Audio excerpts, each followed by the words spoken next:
Цяпер патрэбна, дасягнуўшы мэты, дадае прычэпы. Вольны ронін з полю, ідзе па свеце, не ўратуеш, ужо трусіцца. Стой, запозна мовіць, стой, стой, стой, ужо трусіцца. Стой, запозна мовіць, стой, стой, стой, стой, ужо трусіцца. Стой.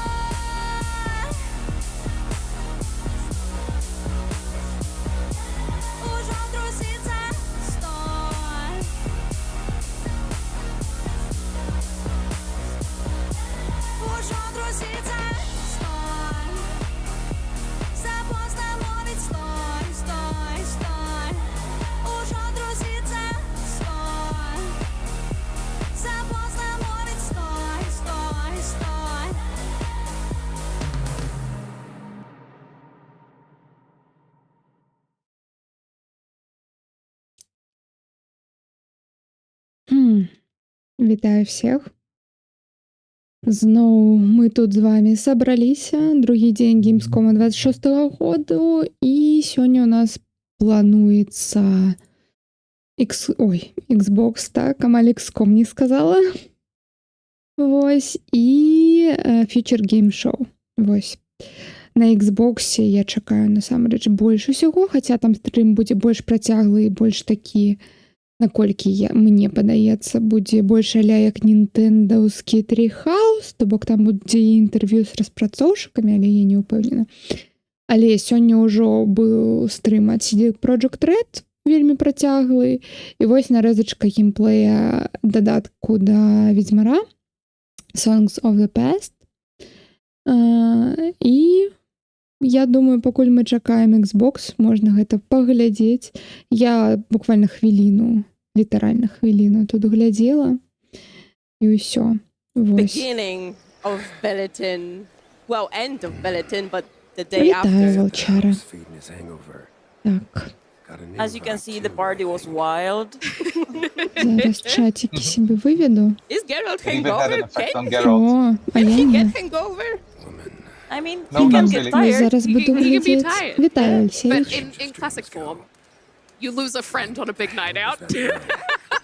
Як я розумію, гэта адразу пасля That's exactly the It's usually deal. everyone else who gets a hangover. і віно додатку. But yeah, we just talked about То how бок, якби цим important Bulletin is, притягується. but can we actually go Всё. back to like the very basics? So Якби цим нічого не when and здарилось. where Не пройшло the story takes place 10 годов. without like big spoilers. Without big spoilers. Let's start with where. So I can talk about the where, exactly. okay, let's go.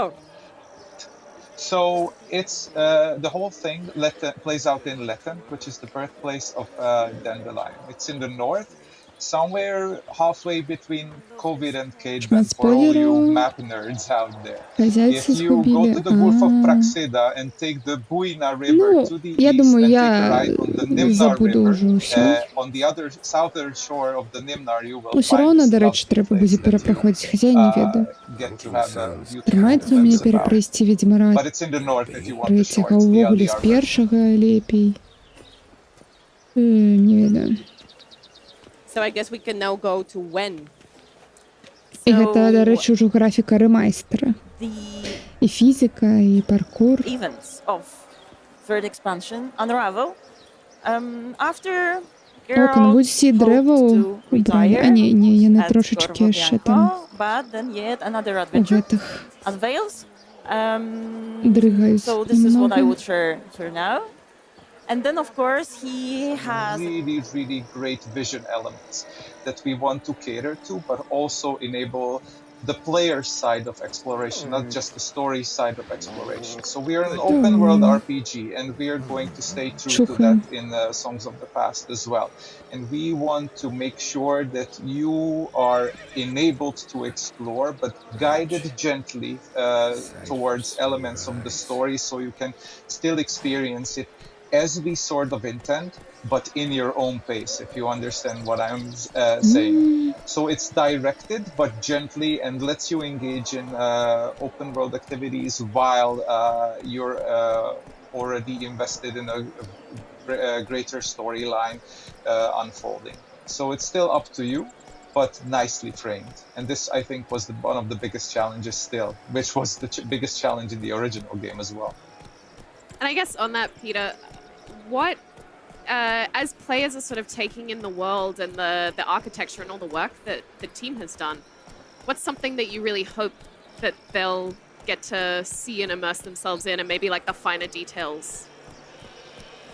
Well, there's going to be a lot of beautiful stuff and a lot of characteristics that you can experience, and they are going to be obvious. But I would like the players to pay attention to the second layer of this whole world, which is the level design intention. I'm speaking towards my department, of course, because there's a lot of goodwill and greatly skilled intention behind every single pebble, every single asset placed to basically enable what we mentioned earlier, this kind of gentle guidance to make sure that you see everything that we intended you to see, but still let you roam free in the most convenient and accessible manner. So whenever you're on any path, you're enjoying any interior castle, dungeon, anything that you engage with, if you have a moment to appreciate all the good intent, the framing, the composition, the colors, the lighting, do yourself a favor and pay attention to that, because there's a lot of professional skill and effort that went into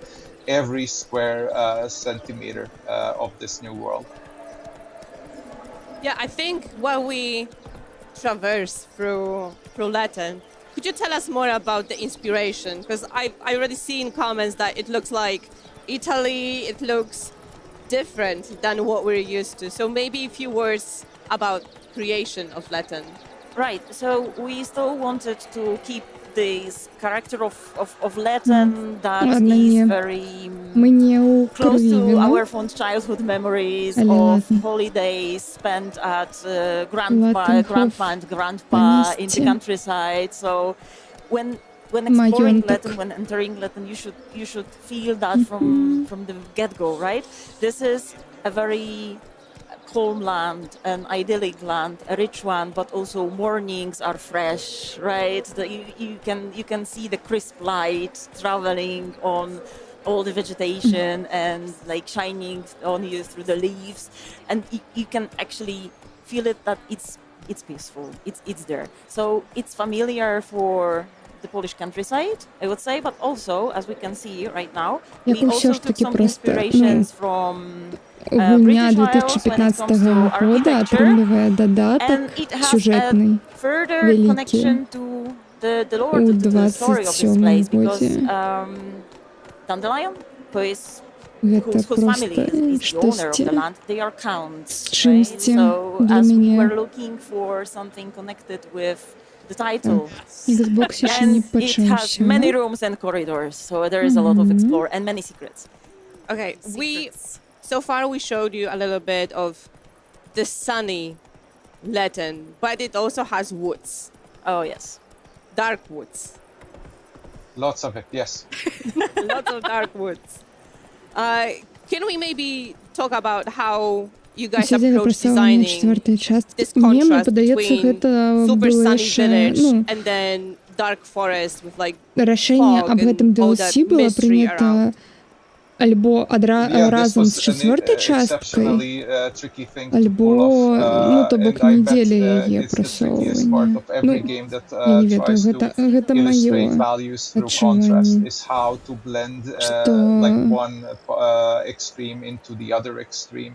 But with просто clever дзеля framing, чацвёртай часткі яны, composition, and ну, мае distancing сэнс and тады было density and зрабіць, я не ведаю, encounters and community штосьці design and every single component, пра it's цыры, manageable. я не But you have to ведаю, be сайт mindful, of course, how you conduct the гульню або, я journey не there, ведаю, how you can end up from one анімацыйны place to серыял пра another, like цыры, ну, то бок штосьці accidentally, and make такое. sure that the things do not happen like that unless you intend them to happen like that.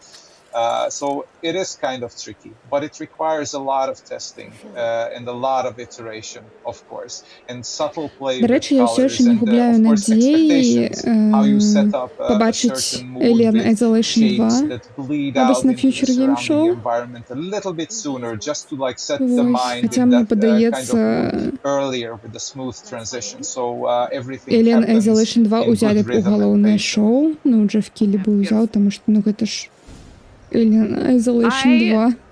As a side note, well, that we want to dive Мабуть, into є to ось start некая with. One of them is Thornbloom. закритий показ для So, as you can журналістів, see, які while там в we Геймскомі зараз, have Alien us Isolation gameplay 2, going. а нам нічого не покажуть зараз. we're going to have a run-in. Well, this is not actually. I mean, this is obviously variation of an archispore, right?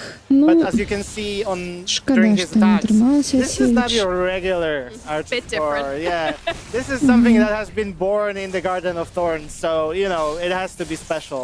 And as you can see, there are like Я new так само attack вельми patterns, чекаю, new VFXs. This is, by просто. the way, you can already see the Ой. remaster improvements in Більш VFXs, хорору, which are богу хорору. mind-blowing І in my Онтес, до opinion. речі, так само вельми And yeah, so we чекаю. have. Let's go back to the monsters. Yes. Ну, Онтес ми вчора But I побачили. could actually add a little bit to that. Alien Don't. Isolation ні.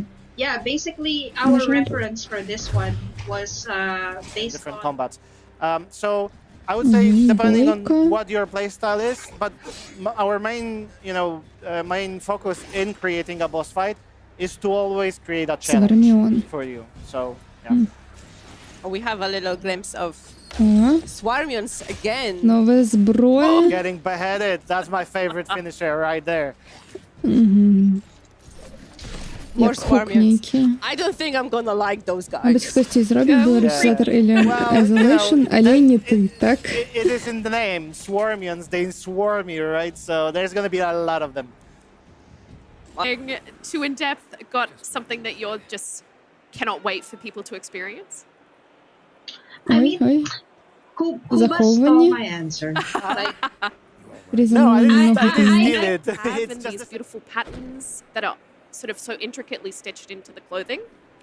Well, Len will probably say more about this in a second, but it's not only about the outfits, it's also about the architecture, about the foliage that you see in Latin.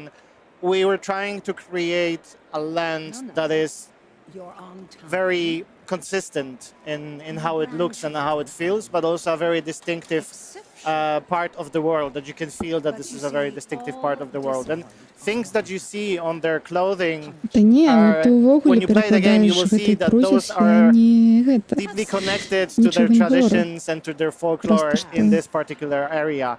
But yeah, I won't take Хто more ще of з your time. перекладчиків Len, you приходить have і, more to say about the patterns and all the hard work і that went розмовляє в into моєму designing чатику. this Ось і все. clothes. Саме тяжке в перекладі – це коли гоління підтримує yeah, so кирилицю. basically with regards to patterns and how Ну, we і коли generally like гоління approach вельми like тяжко embroideries or even decorative модифікується, things так that you само, я find in думаю. furniture and just like the whole world creation.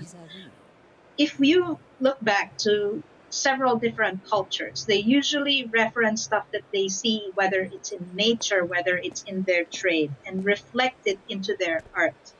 So when it comes to Latin, they are pretty much famous for hops, for braggot, for horses. And all of these are pretty much brought back into the artistry that you will find in, pretty much furniture, clothes, and it keeps the world consistent this way. Yeah, even if you notice, like her chair, there are hops cones behind her. Wow. So many details. Yeah. So many cool details. How did you actually ensure that the characters and the whole world feels really authentic to the entire Witcher universe? Because we had Velen before, we had Toussaint, and now we're in Velen, Latin, right? Toussaint. Completely different, new words to everyone. So how are you guys making sure it all feels connected and right? Well, it's obviously hard. Like it's obviously the effect of hard work of many people in many departments. All of those different sides, like Len said, that the embroidery is taken strictly from the fact from the things that they do in the valley. But when we were designing this at the very beginning, we asked ourselves the Ой, questions. там уже Okay, Xbox so починається. how many people actually live in this valley? In this ладно, valley. So доглядим. how many Всё, villages we пробач, have? How many Xbox. villagers in the village?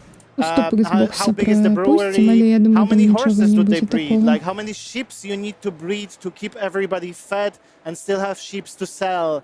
And from those very mundane, everyday questions came the picture that you see on the screen, because the devil is in the details, right? And if you put your mind and eye to such detail and your attention to it, the longer you work on it, the more details appear in your art and in your quests, in your dialogues, and in the characters themselves. So yeah. Yeah, absolutely. It's quite amazing. It's like economics being thought Ой. into this Я зараз world больше to читаю output всю art. субтитры гэтых Yeah. I mean, катсцены, што там this адбываецца. is the MO that CD Але- Projekt always had. І...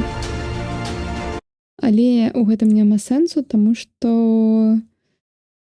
я яшчэ ўсё забуду і вось гэта ўсё, але прыгожа вельмі выглядае. Ну, я думаю, што і асноўная гульня у рэмайстер-версія будзе выглядаць таксама, як і так, Xbox. Ты з намі? Вось ён It's тут known пачаўся. as Cathedral City, the metropolis on the Rhine, or simply Cologne. But for the next 4 days, a Brit like me would say Cologne is the epicenter of gaming, as hundreds of thousands of developers, publishers, artists, and fans converge on this bustling German city for the biggest gaming event in the world. And of course, тут у Xbox нас is at the сёння center of заявлена it all, as me на and my Xbox fellow Xbox Fable One cohorts новая. catch up with Вось some of я the minds вельмі behind хочу the games паглядзець. making headlines and wish Далей lists. Plus, we've Лара got some Xbox Крофт, news coming up that, you know, we wanna Легенда miss. So, Атлантиды, keep it here as we bring you ремейк wall-to-wall першої частки. coverage of the must-play games, Gears of War updates, and видавочно fan-favorite новий. franchise coming to a Так PC, само, handheld, or мабуть, Xbox console near Forza, або you. там гоночка Speaking of Xbox нейкая, consoles. Зорные войны. Вось гэтыя гонкі по Зорным войнам дакладна тут будуть. Штось цяшае. Ладно, уже не памятаю. Персона 4 ремейк. Вось так вось. Ну, паглядзім. Мабыць, DLC да Хейла, хаця не. Уже ж выйшла Хейла. Гэта ремейк першай часткі. Campaign Evolved. Ну, мабыць, DLC да Back at яго, the но я Xbox думаю, showcase in не. June, Яны і one так of the там many cool зробілі things that we unveiled was the місію Xbox додаткову. 25th anniversary collection with a translucent green Xbox Series X and Xbox wireless controller. And this limited edition collection celebrates 25 years of Xbox. Time flies. But since then, I think it's fair to say that fans have been eager to learn how to get their hands on these. And today we're excited to share more and also give you a closer look at what makes this collection so special. And joining me now are Scott Van Vliet, our Xbox Chief Technology Officer, and Carl Ledbetter, Head of Design for Xbox Devices. Welcome, guys. Welcome to Gamescom. Henry, thank you for having us here, man. Yeah, thank you. Absolutely. It's my pleasure. And Scott, in particular, welcome to Xbox, because you only just joined us a few months ago as our first ever CTO. Why don't you break down for us, what does a CTO actually do? Yeah, well, first, I've been a fan of Xbox since day one. Okay. Owned the original console, was an early beta tester of Xbox Live in 2002, and spent many Ребята hours з гэтага getting kudos з inside of Project Gotham жалезнага Racing, цеху прыйшлі getting my butt распавесці kicked in пра жалеза Compound, Xbox. Гэтага ўвогуле правага, ну, і зараз па цэнтру. Яго ўвогуле толькі нанялі, і ён ўвогуле такой, я тут прыйшоў, што у вас тут адбываецца? Ідзі сидзі, на прэзентацыі распавядай.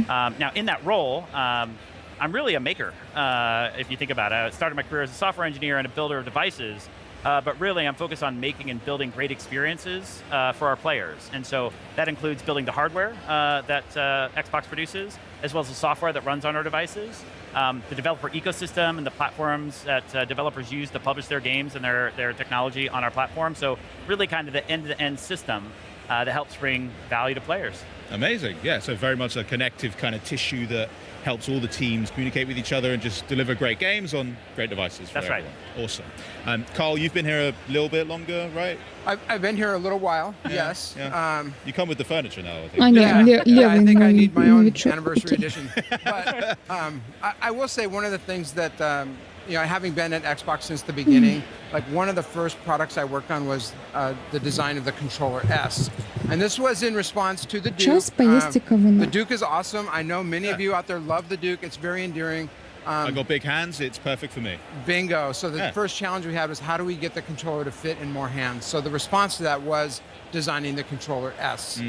That's where I started. I really love the fact that, because I remember when there was more deep dives on the Series X and S wireless controllers, that a lot was made of how much data was captured just to make sure that it fit even more hands. So the fact that that's like a through thread since the beginning of Xbox is really cool to see. Xbox добрые continually геймпады. iterated on. That's awesome. Well, before we dive in and learn a bit more about this incredible Ну и не collection, собрати її Scott, you've got чисто. something you wanted to Я тобі share? добре I do, попрацював. Henry, and I'm really excited to share that starting tomorrow, our fans will be able to pre-order the 25th anniversary collection of our device.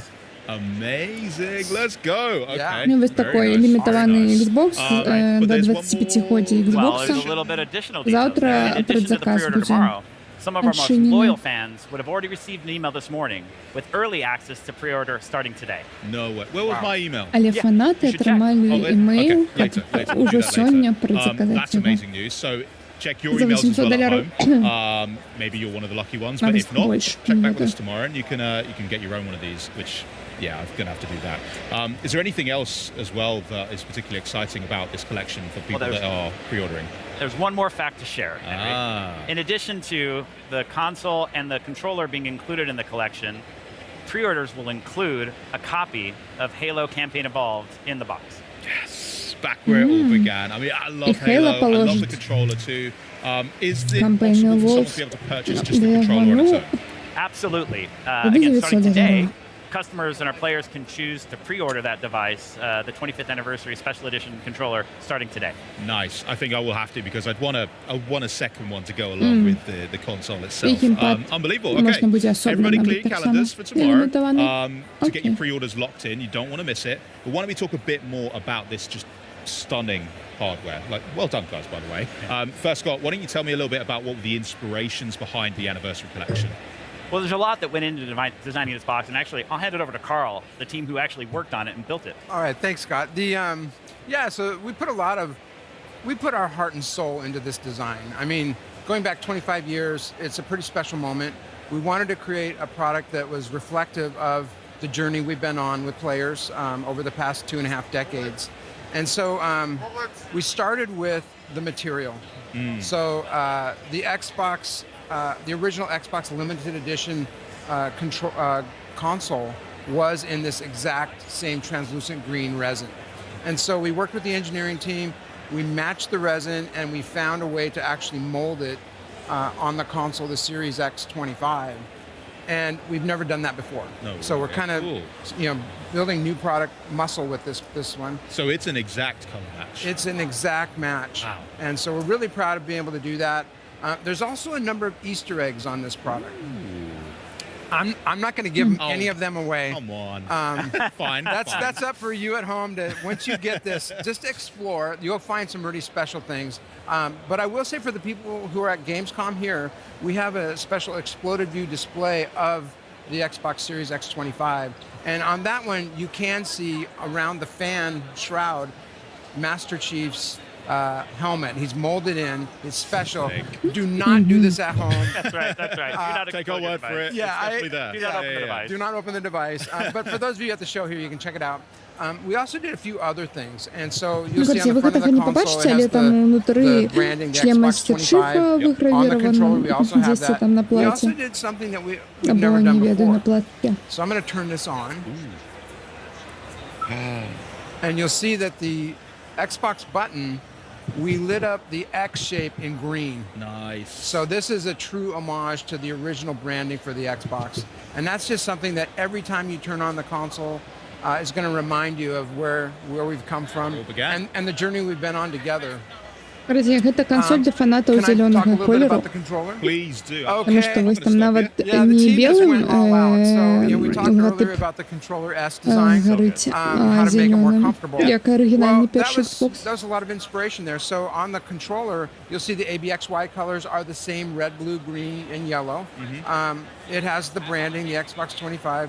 On the back, I don't know if you can see that. We have the original Xbox logo. That's nice. Yes, that's До printed речі, on the back. коли ви And then for зараз those of побачили you who know, батарейки, you know, ви the правильно controller побачили, S actually had the геймпади ABXY, Xbox дагэтуль but it had ідуть з the, батарейками. Можна C набити and Z акумулятори, buttons.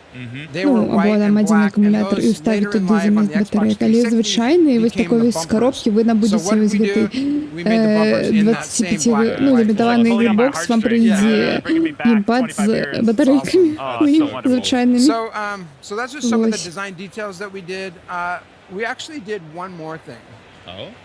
never before done. So this console, each one will be laser etched and numbered, unique. Yes. Yeah.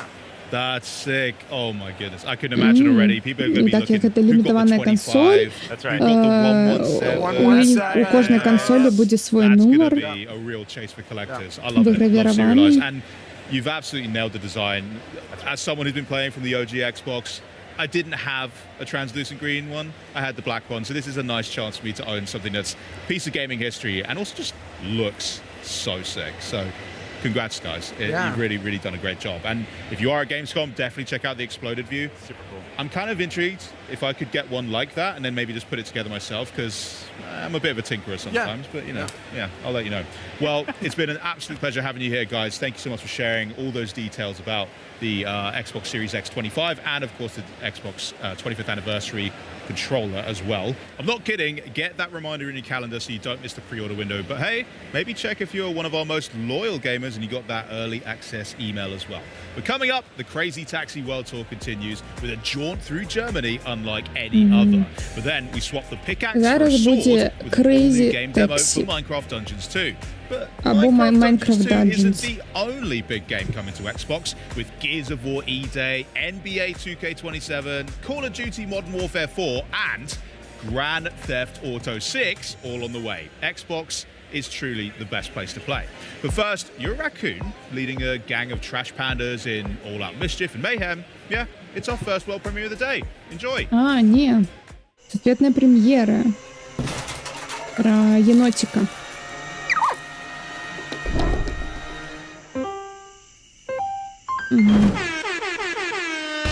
Банда. Идите смейте.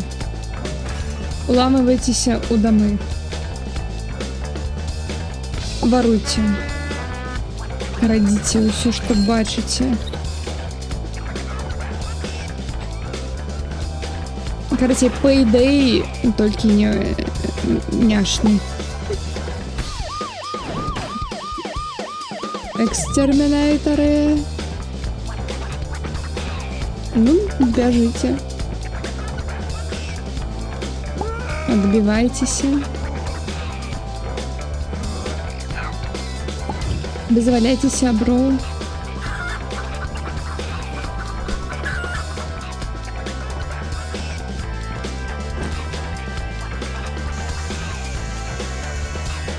Ну, Payday.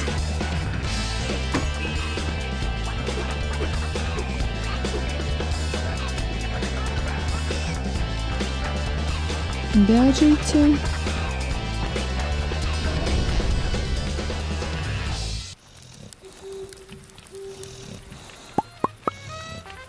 Вітаю з тобою, Каотик. Так, Дамстер Гэнг. Братва сметника. О, Crazy Taxi. From the moment you land, you'll be met with breathtaking views, fairy tale vistas, modern amenities, and cities full of historical charm. And there's no І better там, way to де explore this vibrant land мапа than у by car. Німеччині. Experience historic villages, modern art, delicious sausages, fantasy castles, magical holiday markets, and pointier castles. The charm and atmosphere of the natural beauty is only beat by the colorful locals you'll run into along the way. these interactions can be quite magical. Naturally, no trip to Germany would be complete without a visit to the famous Autobahn. So, what are you waiting for? Autobahn. Explore Germany today. Auf Wiedersehen. Зачинений бета-тест потім, а сама гуля вийде у наступному році. Minecraft Dungeons 2 at Gamescom right here at the Xbox booth. It's a beautiful scene with the seasons changing as fans wait their turn to get hands-on with the demo. You can see the booth is celebrating the brand new dimension for Minecraft Dungeons 2 that was announced last week, known only as the Ей, мікрофон зламався. Ой, зламався and мікрофон. there's no waiting in line for you. Charlie's got the controllers warmed up and ready for a live playthrough with 3 of the minds behind the game. Charlie, take it away. When it premiered back in 2020, Minecraft Dungeons was called the perfect introduction to dungeon crawlers for beginners and a breezy adventure for veterans, and a great couch co-op. So here to bring us the next chapter in Minecraft Dungeons, please welcome Minecraft Dungeons 2 Creative Director Måns Olsen, Executive Producer Andreas Skoglund, and Production Director Nathan Rose. It's lovely to have you here, guys. Collectively, how are we doing? Thumbs up? Я не чекаю Minecraft Dungeons 2. Але коли хтось це чекає, Asoloджуйтесь. First, and I'm going to ask you potentially the most important question of the whole day, okay? What kind of game is Minecraft Dungeons 2, and how does it build upon the world of Minecraft? Okay, so Minecraft Dungeons 2 is an action RPG set in the world of Minecraft. You fight familiar enemies and new enemies. You collect lots of treasure, and you can do all of that together. So you play up to 4 players, either in couch co-op or online play, or just mix the two together. And co-op's a huge element of the title, really right? is, Yeah, amazing. And we're seeing such amazing footage here that we've seen already, but one of the things I really want to dive into, because we have a live demo today, how very exciting, is the character customization, because this has evolved quite a bit since the previous title, right? Yeah. So we're seeing the new inventory here. There's a few things that we have done to it. The armor slot has been split up into 1 from the first game, into 4 slots. Love helmet, chestplate, leggings, and boots to just match like Minecraft? regular Minecraft. Yeah, and just more loot gubbins to exactly. pick up. More loot, more ways to customize. Exactly. We've added a new item slot called talismans. And talismans give you passive bonuses that specialize you in a particular playstyle. So if you want to customize your playstyle, you equip these. You see that some of these have experience if you go up to one of the equipments. They level up with you. So as you play the game, as you invest more time into it, these talismans upgrade and become stronger. And for example, there is the tasty bone, which gives you a wolf companion that fights alongside. I'm very happy. And you can switch these in and out. Працягваецца мне там у Геймскоме сижу. Again, when you go in to choose a character, you choose the design of the character rather than a class type. Exactly. We have this idea that you are what you wear. Oh, I love that, Måns. That's beautiful. So Nathan is going to go upgrade some of his loot at the blacksmith. Some of these have slightly lower item power, so if you just want to bring them up. Beef them up a bit. And at the blacksmith, you can also the gear spawns with random effects, and you can swap those out as you like. So you can spend this special currency called the Echo Shards to re-roll your effects that you have on your gear to specialize your character. So you can still grind for the legendary style, like the look of the loot that you want, but then you can come back here and refine it with this additional currency. Wonderful. Okay. So what are we going for here? What are the options? I think we have a build that has a little bit of everything set up. Okay.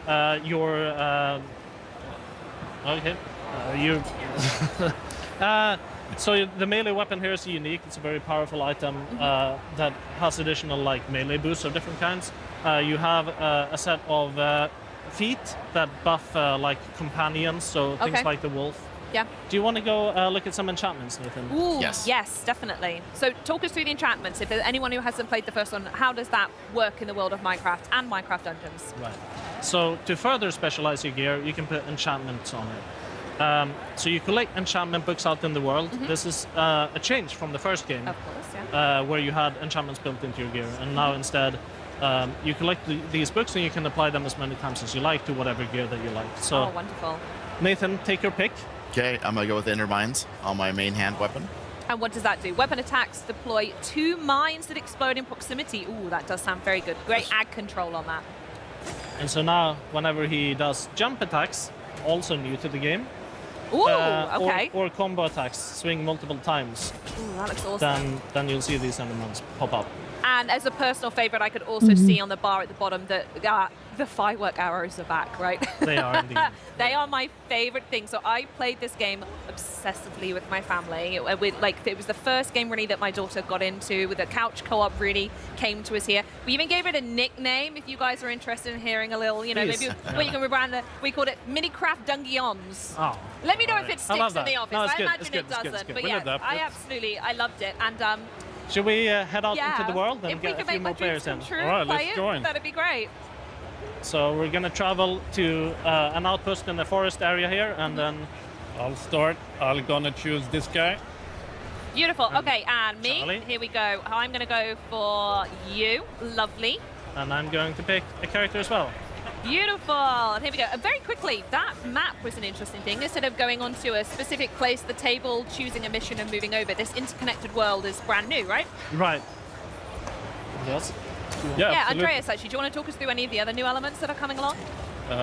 Sure. So what we did is that we took the original Dungeons 1 and we listened a lot to the community, what they loved about it, and we smacked the big old layer of freedom on top of it. Love that. So we want for Dungeons 2 that players have the freedom to play the game they want to. So Mons talked about, you are what you wear. So depending on how you equip, you can play the game you want to. Oh, my notes in the sea. I'll get that later. And also you have the freedom to explore, because our world is a big interconnected world. So outside of the core quest line, you can do a lot of things in procedural generated dungeons and whatnot. And lastly, we also want dungeons to have the freedom to play it with your friends the way you want to. So we put a lot of emphasis on building out our co-op features. Велика франшиза, тайтл, який познають одразу, бачать у Майнкрафт і набувають. Так що це добре можливість зробити ось щось інше. Ось таку каупну гульню. Припогрешно. В этом гарниш франчайзі, якби поширить, зробити щось пришпільне. Але я у гэтым, на жаль, або не на жаль. Я у гэта крыцень не буду гуляць, хутчэй усяго.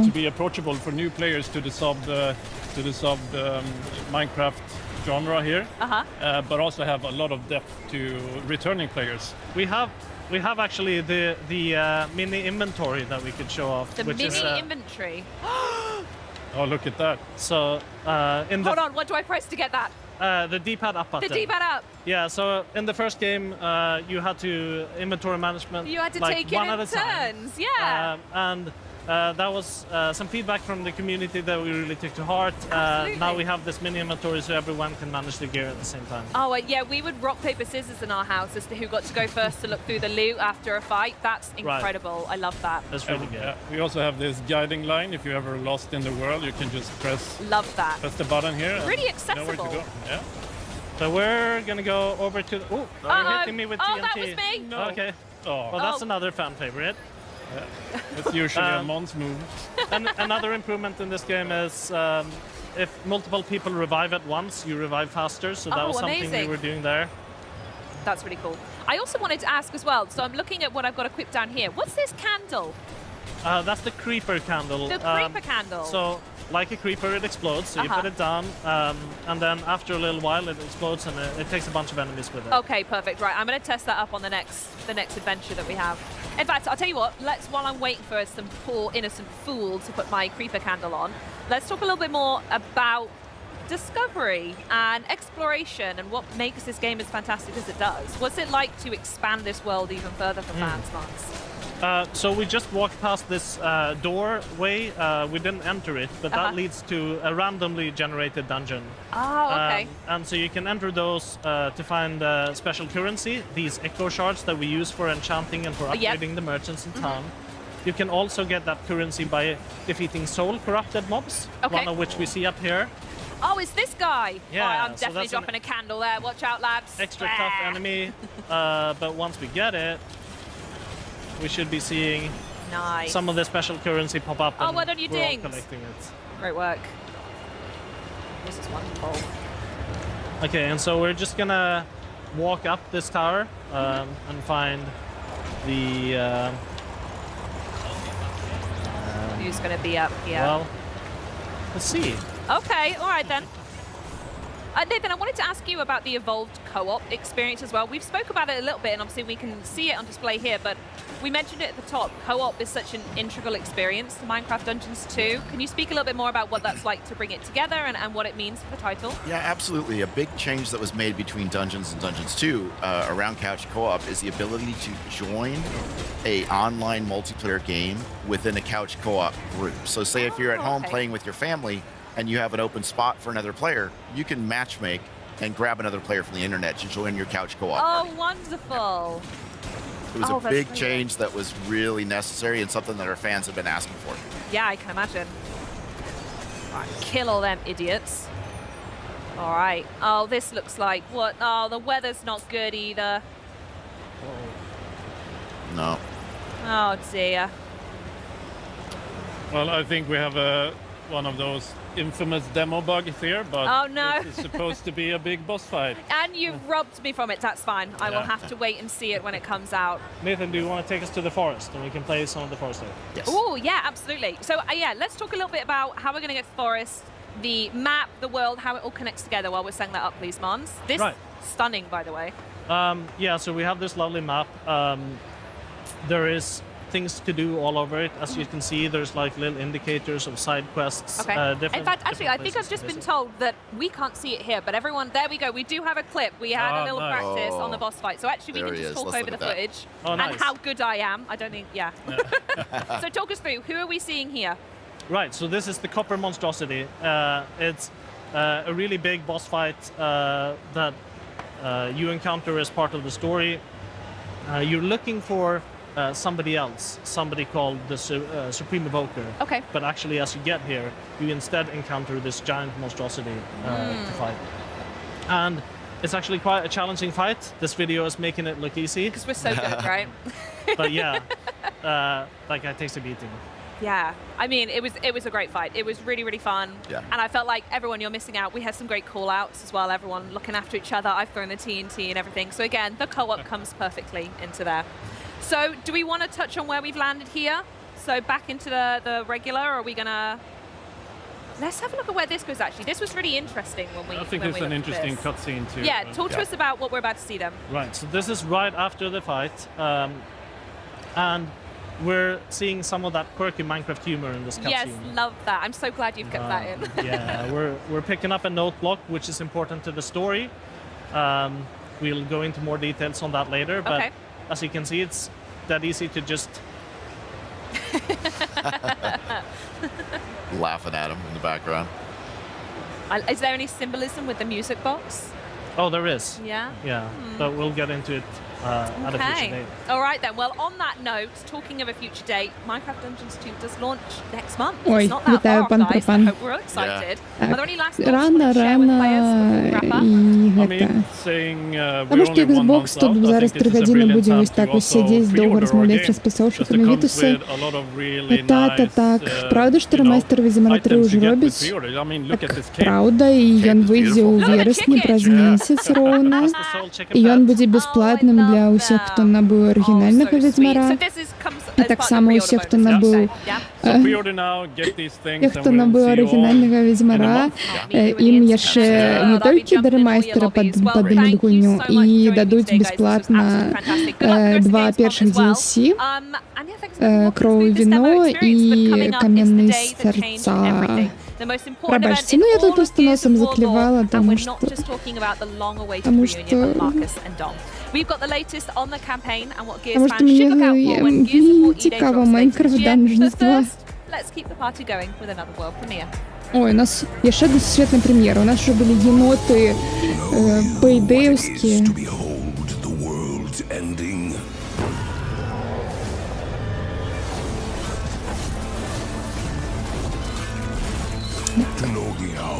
Некий топ-даун, экшен.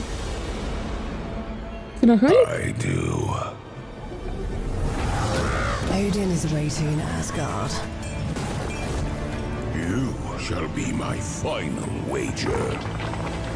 Я думаю, рогалік, так.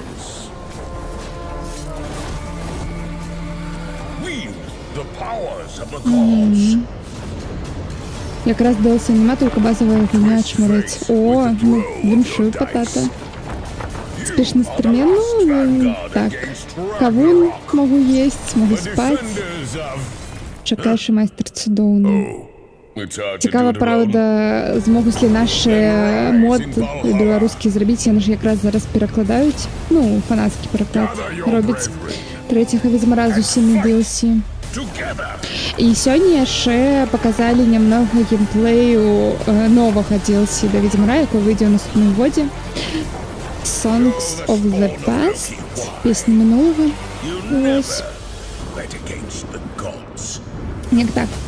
Ну і ремайстер версії, яка вийде ось праз місяць основної гульні, там буде купа різних поліпшень, графіка, паркур, фізика, скіли нові, або там, ну, коротше, щось з деревами скілов, там буде інше.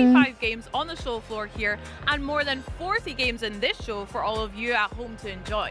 We got hands-on gameplay and looks at some of the most iconic franchises in entertainment. And here with me today is Xbox's expert on the next generation of new tech. Now I think I prefer him by his other title, Master of Beards. None other than Jason Ronald himself. Welcome, Jason. How are you? I'm great, and I'm so excited to be here at Gamescom. Thank you so much for having me. No, of course. You've been to quite a few now. Is this number 10, right, for you? Yeah, you know, I love coming to Europe, and, you know, not only is it Europe, but Germany is so important to everything that we do. And so, it's, as you said, it's a really exciting year here for Gamescom, and we have so much going on. You know, last night at Opening Night Live, we showed a new set of footage for Gears of War, which I'm super excited to play in October. You know, we announced our partnership with CD Projekt Red to bring The Witcher 3 to Battle.net. But ultimately, for me, the thing that makes Gamescom so special is just the fans and the community. You know, this is what has made Xbox special, and just to be here in Germany, to celebrate with the community, and all of these great creators, it's just such a great time to be Activision at зараз Xbox. під Xbox'ом, і він вийде на Xbox'і і в окремі Microsoft, ну, Microsoft Store, так що... Але ось є ще одна крама Xbox, Battle.net. 100%, can't wait. Now, speaking of the fans and also the community, there's a lot of players that take obviously great pride in their gaming collection, especially here in Europe. We know that Xbox players have stacks of physical games. I like to organize mine alphabetically and have a couple of collector's edition, Doom Slayer and Master Chief looking down, guarding all my precious loot. Yep. But there has been a lot of conversation lately around ownership and also rights to the games that you buy. So Jason, what do you make of it all? Yeah, very similar to you. Like, I have a large physical collection. I have my own collector statues. Heck yeah. So today we're announcing we're bringing a new feature to bring all of the benefits and the flexibility of digital to players who have physical games. Because players have built their libraries of games with Xbox over the last 25 years. Many players, some have bought physical discs, some have bought their games digitally, and many of these games work across multiple generations. And even as technology changes and formats change, your library shouldn't. You know, we have so many special memories tied into our libraries, you know, the moments you played with your friends, and we want to be able to bring those forward. And that's really about our commitment to game preservation. I mean, that sounds great. I really love the idea of your libraries moving forward with us, but can you maybe walk me through it a little bit? So again, I've got a physical game copy on my shelf at home. What do I actually do with it? Yeah, it's really, really simple. So most Xbox One and Xbox Series X titles support this. So all you have to do is just put the disc into your console. You'll be prompted to redeem a digital license, and that digital license will be tied to your account. And so now you get all of the benefits of digital. So you don't have to put the disc into your console to play the game. if the game supports Xbox Play Anywhere, you can easily play it Короче, across вось яны multiple зараз screens. And you can even розповідають do на things like контах cloud програми streaming, which you never were able to конвертації do дискових previously from a ліцензій у physical гульню disc. у I mean, that sounds Digital. sick and also really straightforward. Xbox може гэта рабіць, таму што з пакалення Xbox One, то бок там 10-2012 году, яны на дыскі яшчэ зашивалі унікальныя ліцэнзіонныя ключы. Вось, і таму зараз Xbox можа гэта зрабіць, таму што наступнае пакаленне хутчэй усяго будзе без дыскавода ўжо кансоль. Вось, і таму яны таксама выкатваюць сваю праграму, ну, не таксама, таму што у PlayStation в ogóle няма праграмы, таму што ў PlayStation на дысках няма такіх унікальных ідэнтыфікатараў ключэй, унікальных на кожным дыске. То бок, калі б PlayStation зрабіла бы штосьці падобнае як Xbox, то яны просто бесплатна раздавалі бы купу ліцэнзій, таму што людзі бы просто давалі бы адзін аднаму дыскі, просто каб гэтую ліцэнзію атрымаць на аккаунт. Вось, таму што у PlayStation няма ніякага спосаба, каб валідыраваць, быў ли гэты дыск ужо выкарыстан, каб атрымаць лічбовую ліцэнзію або не. А у Xbox такой шлях ёсць, таму вось яны і робяць гэта. То бок дыскі на Xbox One і Xbox Series X зараз можна будзе вось так вось канвертировать у лічбовыя ліцэнзіі, і ўсё. І далей ваша калекцыя працягне існаваць, і вам уже не трэба будзе диск, каб гуляць у сваёй гульні на наступным пакаленні. Capabilities just to make sure that your library continues to get better as technology evolves. Oh my gosh, sounds awesome and also very exciting as well. Well, Jason, thank you so much for joining us and sharing that with us today. And for Xbox Insiders, this feature begins rolling out next week on August 31st with more details available on Xbox Wire. Coming up, it's the first emergence of the Horde as we catch up on the latest from Gears of War E-Day with the team from the Coalition. But first, it's time to sharpen your sword and brush up on your knowledge of ancient пасля Persona 4, пасля Lara Croft Tomb Raider Legacy of Atlantis, нашествство Атлантиды, ремейк першої частки. Exterminators, Mega Man, Terrible Lizard, Forza Horizon 6. Fable там ще було. Так, у нас тут щось японське. А, анімуша. Ще ж повинно було бути, ні? Сьогодні. Або гэта на Future Game Show. Ні, гэта не анімуша.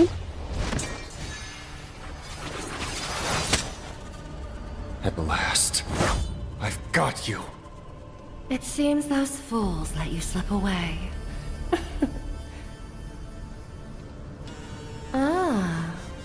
Last time you had a drunk. This time a cripple. Last time, you ambushed us. We were outnumbered. Today, we set the trap. Knowing that the Lodestar Swordmaster wanted the Black Gold, how could I not be ready? Ever since that day, my only goal has been to find you. And to kill you myself! After all this time, you've still learned nothing. Serving yourself up like this. What a tragic waste. О, не муша, і гэта не яно, гэта не тое. Ну, учора быў трейлер «О, не муша». Это такая серия відеогулян японских. Вось PlayStation 2. І зараз вось нечакана 20 гадоў пасля апошняй часткі робіць новы. Але гэта штосьці іншае, гэта зараз штосьці кітайскае. Таму што гэта падманка была.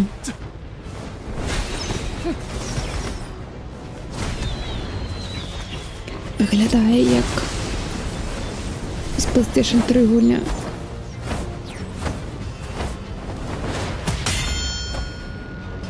Не, я не про аниме.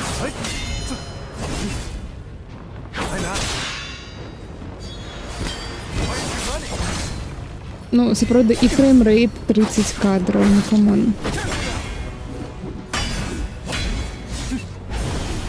Не то, каб я супраць гульні на PS3, не, але гэта на PS5 і на Xbox Series X. Або, мабыць, гэта на мабілкі. Тады пытанняў няма. Не, там была F. Гэта ПК увогуле зараз, нават не Xbox.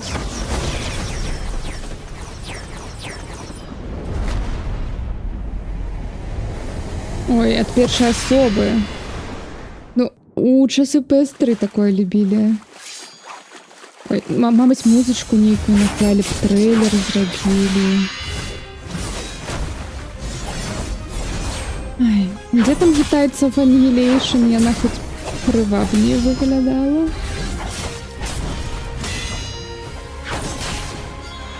Некая недоробка. Ну, мы не засуджваем, мабыць, тут 3 калейкі над гэтым працавала, мы ж не ведаем. Вось, гэта ж не Hoyoverse. Вось, калі б яны такое выкацілі, тады ў мяне былі пытанні. А так, мабыць, гэта Індія ўвогуле нейкая.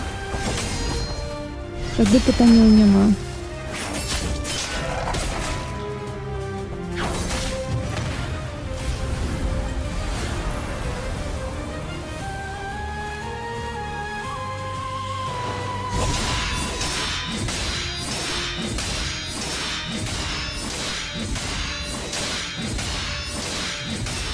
Хаця, калісьці мы будзем гуляць у гульні на PS3, я вам гэта гарантую, яна вам не стаіць. Вы пабачыце і вось прям скажаце, што прям PS3.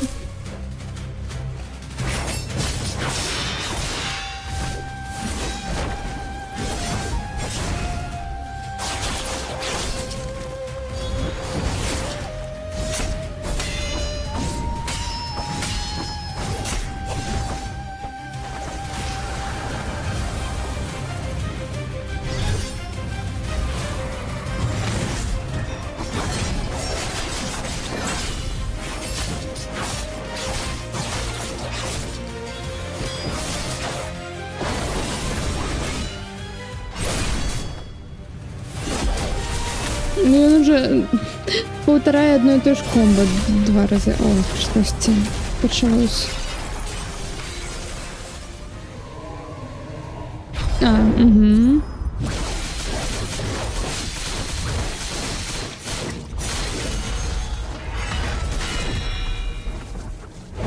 Окей.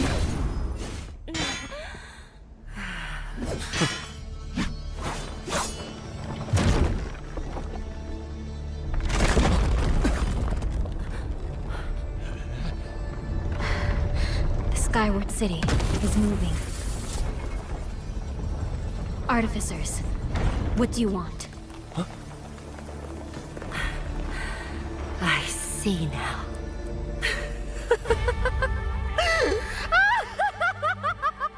That old rat played me. Used me as a pawn. You won't get away!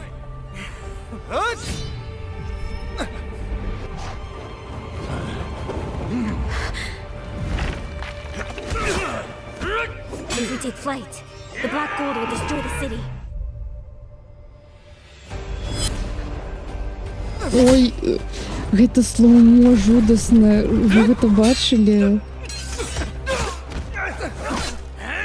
Ладно, не жудасна, але у стылі 2000-х нават.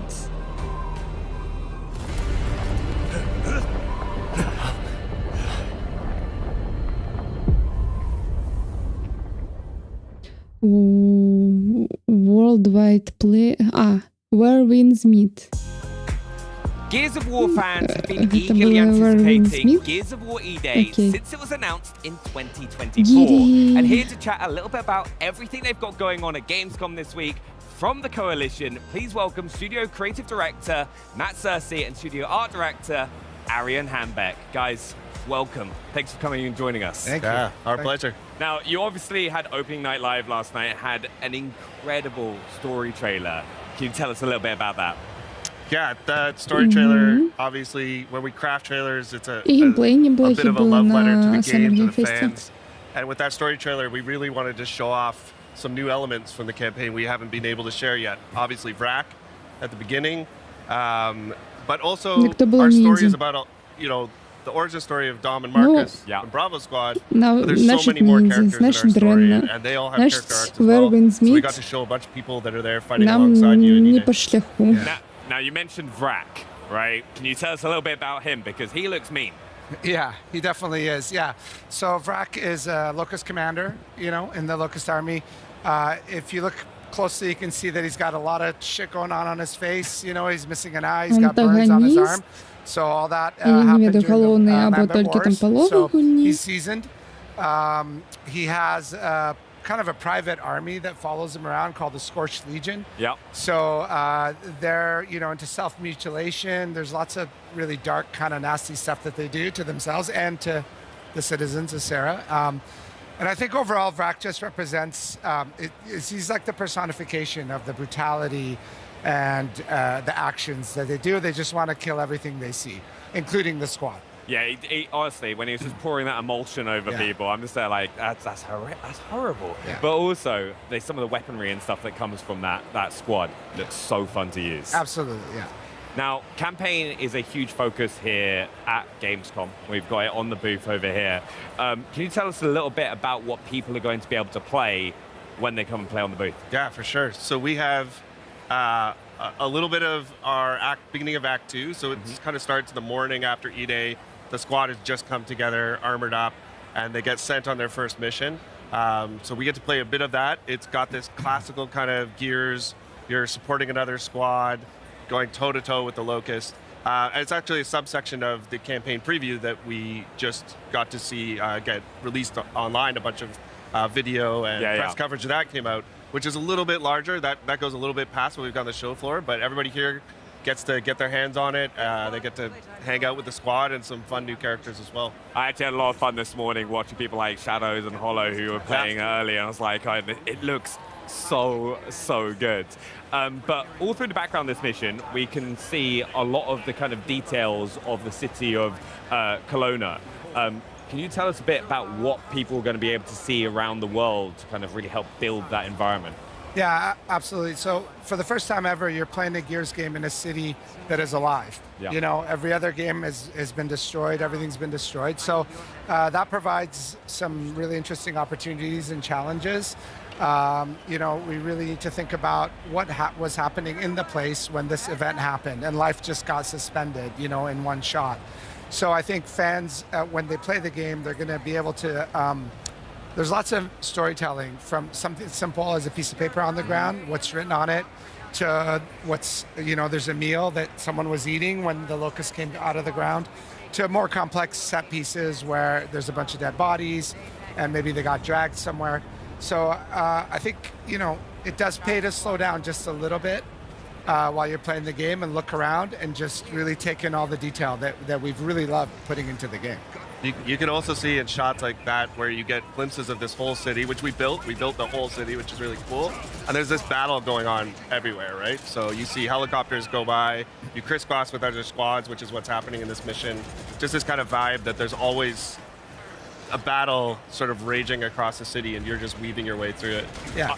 I think also one of the things we do have to touch on, and you'll see this throughout the gameplay you're watching, it's like the destructible environment. It looks incredible. Yeah, for sure. Gears has always had destructible cover in it. We've taken it to a few different steps here. You see some larger buildings come down at different moments in the game, just to make you constantly realize that not only is the immediate area around you, having a battle in it, but the entire city, whether it's a block away, you can hear gunfire, you see a building come down, you see a little block of a street go down. It's all happening live as you play the game. Now, everything we're watching right now is single player, but Gears fans always want to know about co-op. Yeah. Can you tell us about that? Yeah, of course. So co-op is near and dear to our hearts. I think it's one of the unique things that Gears has sort of woven into every part of it. Our story is about squads overcoming the odds together. We've got modes like Horde Siege that are about multiple squads of 4 coming together. Of course, we've got PvP, which is 4v4. So campaign's got 4-player online co-op, 2-player split screen on console. All 4 players in the squad are playable, all 4 characters. And I think it's one of those games that it plays great on its own, but it just sort of comes to life when you're there with a friend, you know, you're riding a buddy like Marcus Saddam. A lot of our mechanics sort of come to life a little bit more in terms of our enemies, obviously TD&O, and a bunch of other stuff.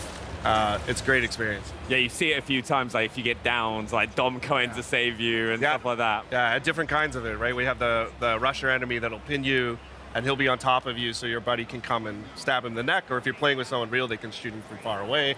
There's all sorts of examples like that. Yeah, I'm so excited like to hop on with the rest of the Xbox On team. There's all 4 of us like kind of flying our way through. It's going to be a lot of fun.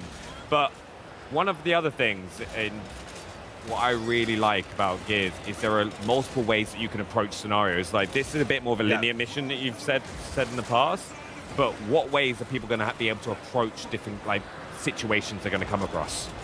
Yeah, so this is definitely a little bit more of a linear mission, but even within this mission on this bridge, you know, we've added a bunch of verticality to the game. It opens new flanking routes, you can climb up cars and trucks. And then this mission specifically, at the beginning of Act 2, is sort of leads into this other part of Act 2 on the other side of the stadium that you catch a glimpse of in our campaign preview, where the world opens up a little bit. We give you access to like multiple city blocks. There's a bunch of battles, like I said, going on different corners. You're always on your main objective. And we also add some new mechanics to the campaign. So we have our weapon mod system that people got to see in Horde Siege, and that actually gets introduced as you play through the campaign. You get to find new mods and craft your own weapons and really invest in the gameplay sandbox. Yeah, now this is actually something I got really excited about when I was like watching through the gameplay earlier as well, is what kind of mods are people going to be able to get their hands on, and how is that going to impact like the weapons that they're using? Well, it's a variety of mods, and some of them do little tweaks to the weapons. You know, they change the clip size or your range, so you can just tweak it to your preference, but some of them are like full-on attachments, like you can take an Asher and slap a bayonet on it. Yeah, so it's been really fun exploring, you know, when you use an attachment, some of them have visual representations on the gun, some of them don't, but you end up seeing people with different attachments. The guns can take a little bit more personality, and you start to understand how people like to play. Ну, я бачу класичні гіри. Конечно, тут яны наворотили з атачментами, додатками, зброєю, візьмітими всеми, але так. Коридорний шутер. Я не супер з коридорних шутерів, я тільки за, просто що. Есть тиммейты. There's a ton of environmental storytelling, but we've also hidden stuff around the world, collectibles, mods. We also have side objectives in some of our campaign missions where you can stop to help somebody optionally, another set of gears, some people that are trapped, and you get rewards for those as well. So it's really up to you. If you want to mainline it and do the main objectives, that's cool. You'll find some mods. If you want to fully explore the game, you'll find even more and even more narrative tidbits. I'm really excited for that, because you can just spend that extra time discovering the world if you want to. There's good surprises out there. I'm looking forward to finding them. Now, we've just had our first look at the Boomer, and he is way bigger than people may be used to. Yeah, he's massive. There's actually a Boomer on the show floor here that people are taking pictures with, and you stand next to him. So in the game, the Boomer's 9 feet tall. This is quite a bit bigger than the Boomer's traditionally been in Gears. This goes back to this idea where we wanted to take the things people remember and amplify them a little bit. Yeah. And then it also introduces fun ways for him to enter the battlefield. There you can see he breaks through this big truck, this tanker trailer that causes a bunch of fire and explosion, but he also doesn't fit through doorways. So if he's coming through a traditional door, he has to bust his way through. Oh my! So that just makes it a little more exciting when he makes an entrance. Yeah, you're like, oh, I'm fine. He's 9 foot. He can't get through here, and he just smashes it through. Too late, man. Yeah. No, I've got to say his weapon as well, because we all know the boom shot. Yeah. Right. This is like even bigger. It's a bigger boom shot. Yeah. Like the Locust, when we were going back and looking at revisiting old weapons, we always wanted to see if there was something else we could do. So, you know, we've got like the prototype Lancer, we've got the heavy boom shot, means you're really committing to carrying a rocket launcher around instead of just something in your back. it's also opened up opportunities for us to add new weapons like the gut puncher, the cog grenade launcher. Yep. It's like a little more skill use than the boom shot. You could time where your grenades go. So everything kind of found a new place. And we got to make some cool variations of weapons people have seen before. I love the breach shot as well. I think that's like fan favorite. Some of my favorite guys. It's such a super fun satisfying. And the active reloads is popping up on screen there. I just wanted to go through a couple things because there's two features, right? One, it's in a different place than some fans may know, but also bullets are appearing a little bit earlier. Yeah, we put the active reload down in the center screen. We found through our testing that, you know, for a lot of people, some returning fans, especially new fans, they just use it way more. If you're an old fan and you like it up and where it was, and that's your muscle memory, 100%, there's a setting for that. But for some guns, we also have this per shell reload mechanic, like on the breach shot, the Nasher. It's really cool because you can still get your active if you go all the way and you wait for it. But if you need that extra shot to get out of a clutch situation, there's a wretch in your face or in PvP a person right up on you, you can pop a load right into them as they come at you. Yeah, so it's just like a nice way you can kind of change based on the scenario you find yourself in. Yeah. And talking about scenarios you find yourself in, as we've been going through this level, you've kind of been walking into areas and there are like tons of kind of clues about things we may have missed or have happened in those areas before. Can you tell us a little bit about that? Yeah, so one of the main things that we try to impart is the brutality of this day. Emergence Day, 2/3 of the planet gets wiped out in one night. So if you kind of pay attention to the corpses a little bit, you'll see little storytelling things. The blood trails sometimes give you a glimpse of what has happened, the pose they're in. So there's a lot hidden in there to check out. No, I honestly, I'm so excited. A big thank you as well for you guys coming and joining us and taking us through Gears of War E-Day. What's one thing that you're most excited for fans, right, to see with Gears of War E-Day? Well, you know, we shared a little bit each time here. I'm really excited for people to experience this story. I think this is one of the you know, a great Gears story. It's all the classic vibes and some great new characters and some really emotional Gears moments tied in with all the brutality. I think people are going to love it. Yeah, honestly, thank you both for coming and joining us. I really, really appreciate that. Thank you. And now we are going to head over to Henry for more on Gears of War E-Day, the Gears of War E-Day experience that people have access to here on the Xbox booth. Welcome to the Gears of War E-Day here at Gamescom, where I've actually got artist Crease with me to discuss the incredible eye candy is on display behind us. And thanks so much for joining us, Luke. Thanks for having me, man. Welcome to Gamescom. It's your first time here as well, isn't it? It is, yeah, it's really cool. It's a pretty special way to kick things off then, really. Yeah, definitely. Why don't you tell people at home what it is that you do? Yeah, so I'm an illustrator. I'm based in the United Kingdom. I've been working with the Coalition for many years now on all things Gears of War. Obviously, more recently, E-Day. So yeah, you know, that's kind of what I do. And this project in particular is pretty special. So yes. Let's talk a bit about that, because I can see that we've also got Gibson involved. Yeah, so that's pretty cool. Talk to us a bit about this partnership. Yeah, so we partnered with Gibson Guitars, the amazing people at Gibson. They sent us these guitars. Well, they turned up and they were like from the factory, so they didn't have the art on, and then my job was to paint this artwork onto the guitars. So if you don't know at home, these are particularly tasty guitars that Gibson have sent you, because we've got the SG over here, the Les Paul. These are like iconic guitar silhouettes. Very iconic, yeah. Amazing. Can you tell us a bit then about the design? So what inspired you to really lay down this artwork? Ось гэта Wolf-Minus, до речі, So what we wanted to do, we проходить. wanted to tap into the pillars in Gears, like some of the core pillars. So obviously with the Marcus guitar, we tapped into brutality. Була у їх So that's like колаба з білоруським, до речі, брендом very Годинника. kind of, you know, like we tried to kind of cater it to the shape of the Там guitar as well. був So like you can годинник, see як у like мене, the blood splatter kind випущений. of flows across the guitar. You've got the kind of Але там spinning лімітований saw blade, just fits right in, and the cog obviously, which ties it to Gears, and then we've got the skull, which is kind of like shattered, so that adds that kind of violent, brutal feel. And then obviously moving over to the SG, we've got this is like leaning into Dom, so this is tapping into the kind of pathos pillar. Okay.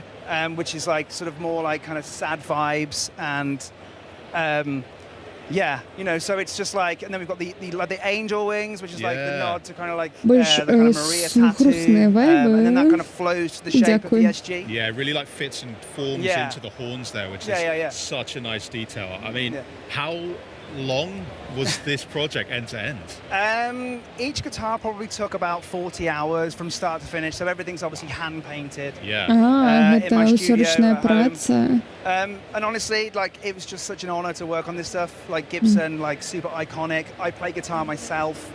I do a lot of work in the music industry as well anyway, so it like just ties in really nicely with that. So nice. Amazing. So yeah.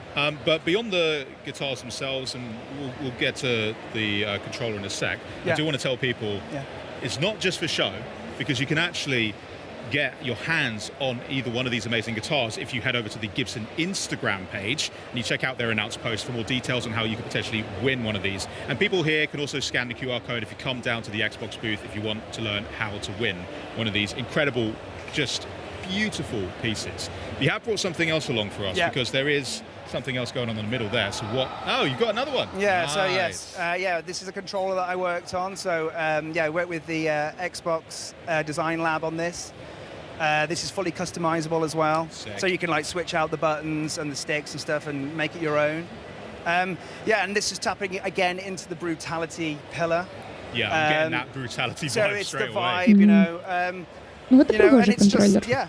Try to make it feel super iconic and just have that. There's like the lanterns in there, the skulls. It feels really violent and absolutely. Yeah, just taps into that kind of that vibe. So yeah, mate, I think you absolutely killed it with these designs. Thanks, man. So thanks so much for showing us so much. And talking us through it as well. If you want to get your hands on your own one of the E-Day limited edition Xbox Design Lab controllers, you can grab those beginning September 30th. So check out xbox.com for more information on that. I will definitely be doing that. But thank you, Luke. I hope you have a great Gamescom. But there's there's quite a lot going on here, so we're going to have to pop off and see what else we've got going. So thank you. Come along with me, because the rest of the booth over here that we've got, this entire segment, you can see loads of people queuing up right now to go and actually play Gears of War E-Day. So E-Day has officially landed here in Cologne.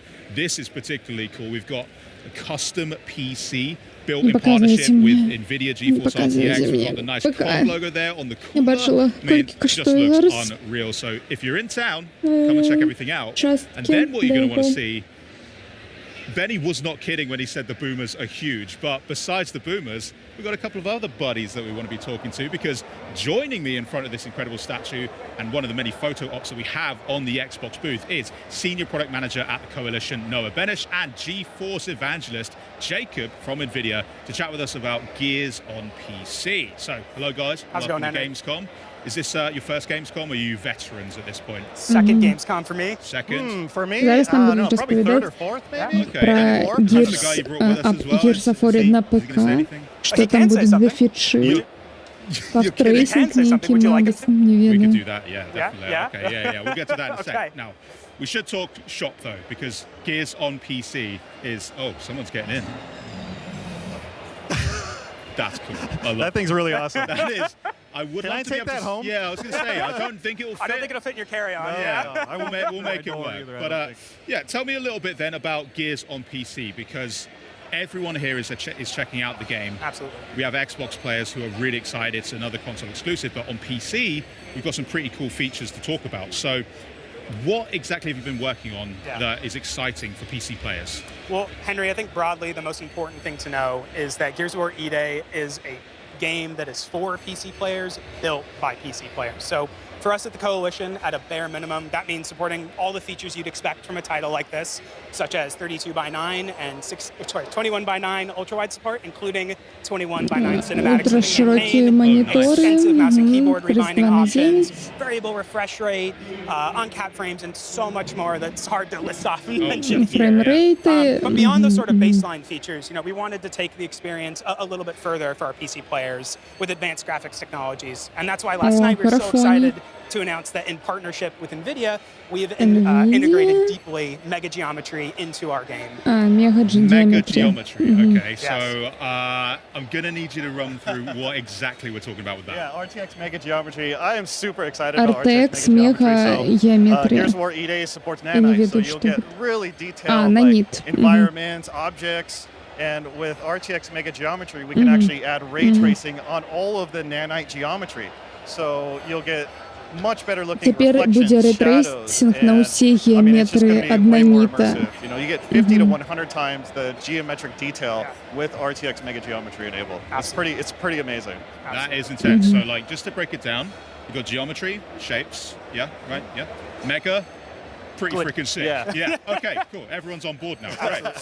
Well, thank you so much for chatting to me, guys, about everything here. Of course, that's not just what's going on here, because in the actual play area, people can check that out too, right? Absolutely. I mean, better than talking about these features is experiencing them for yourself. So you and everyone else here at Gamescom can enjoy our first public hands-on of campaign inside the booth behind me. We've got 20 stations, Тих, хто прийшов, доїхав до Gamescom, може погуляти у Gears of War that have been built by our friends at Ultron. So if you're here at Gamescom, please come check out the campaign. Yeah, you know what to do now, guys. Yeah, thanks so much, guys. I'm probably going to head in there shortly after this. We can hook up with the line. It's a bit of a big queue, though. Yeah, I might go in. I know a guy. Yeah. Oh, thanks. Nice. All right. Well, for a deeper look at that technology that is powering E-Day on PC, why don't you check out this exclusive behind-the-scenes Vidoc from the Coalition and NVIDIA. Check it out.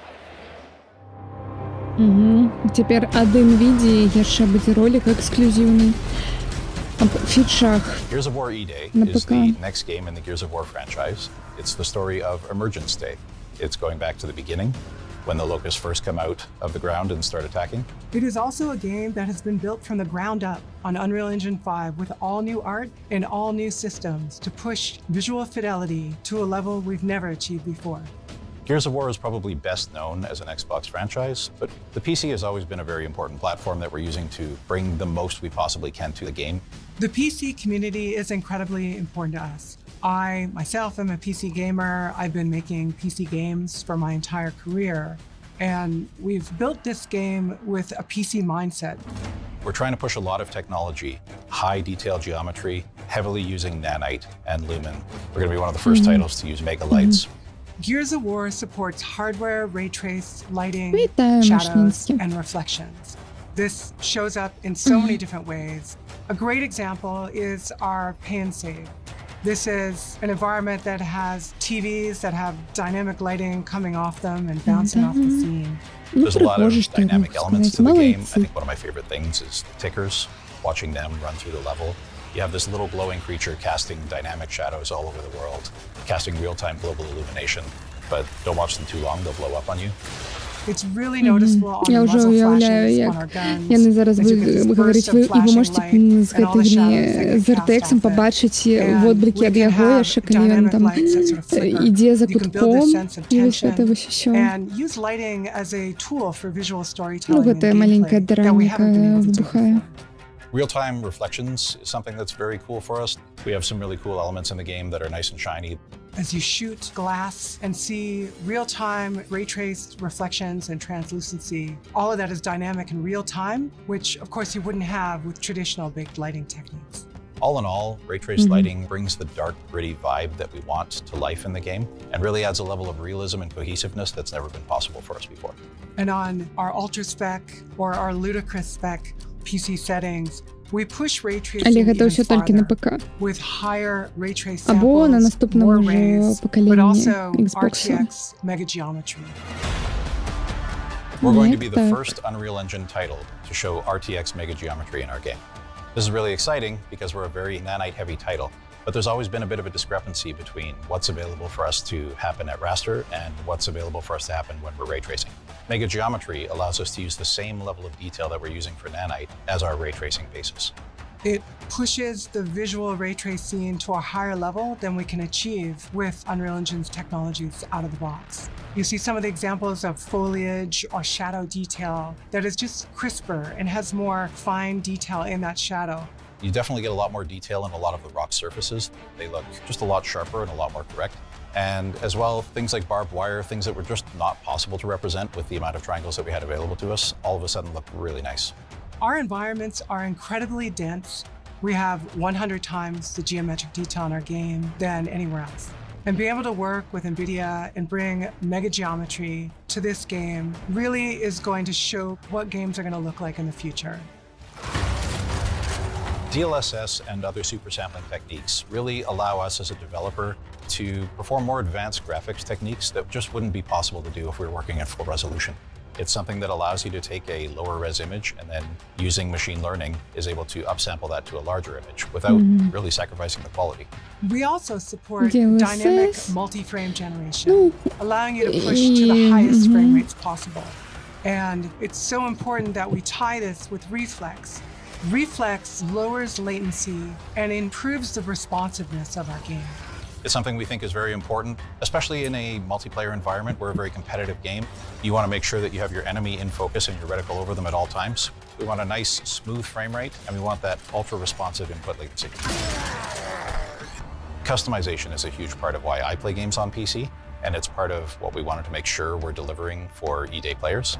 If they care about HDR, if they care about frame rate versus resolution, we want all of that choice available for players. I'm an ultra-wide player. I have really pushed the team to make sure that we are showing up strongly there. We have full support for native 21:9, gameplay up to 32:9, and all of our cinematics are also real-time and are rendered in ultra-wide. Our benchmark is something that's very important to us. It was something that has always been used by reviewers for years after we ship, and it's something we hope will be that way again. This is a very technically ambitious title, and I think we're going to push hardware for years to come. We've always built our games to showcase the latest technology and push what is possible in gaming. And working with NVIDIA, who share the same philosophy with us, we've been able to bring features like ray traced lighting, RTX mega geometry, DLSS, Reflex. For players, this means delivering an experience that feels like they're playing a movie with the real-time performance that you expect in a high-end game.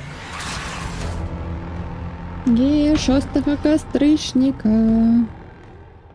На консоли и на ПК. Так, Alien Death Storm. Хто чекав? Нову гульню ад Rebellion. Я не пам'ятаю, што яны да гэтага зрабілі, мабыць, гэта ўвогуле новая студыя. Так, мне на Doom падобна гэта гульня. Ну, на першы Doom. Ну, не першы, а 2016 года, карацей.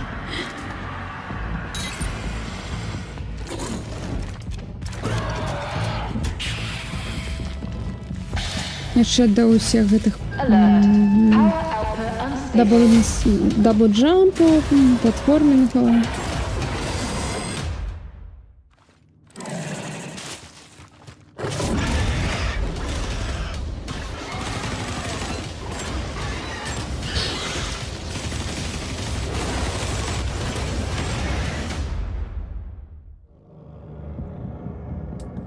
Весна 27-го. I love it when the title of a game so purely matches the gameplay. And here to break down what we just saw and give us an exclusive first look at what fans can expect in-game for Alien Deathstorm, please welcome Rebellion's head of design, Ben Fisher. Welcome. Hiya, how's it going? Ben, it's so good to see you. I mean, it feels like only yesterday we were hanging out at the pub, chatting Atomfall, and it seems that you and the team have been pretty busy since then as well. Yeah, I mean, it's great to work on a load of different games at once, but we learned some cool stuff from Atomfall about sandbox freedom and giving the player non-traditional ways of doing objectives. We've fed that straight into Alien Deathstorm. Ooh, I love that. Now, on that topic, Atomfall, congratulations. It's been a huge success for you guys at Rebellion. I hear it has a lot to do with maybe many nice characters, weak guns in the game, but you know, we won't take too much credit here. You mentioned there about applying that into Alien Deathstorm. Але коли я добре пам'ятаю, гэта больш сюжетная некая гісторыя там была.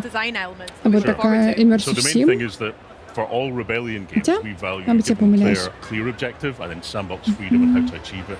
Sort of systemic game design, that sort of thing. We don't usually choreograph specific gameplay experiences, but build a possibility space for the player to зробить наприкінці, як завсёди, там не чекали, і ось наша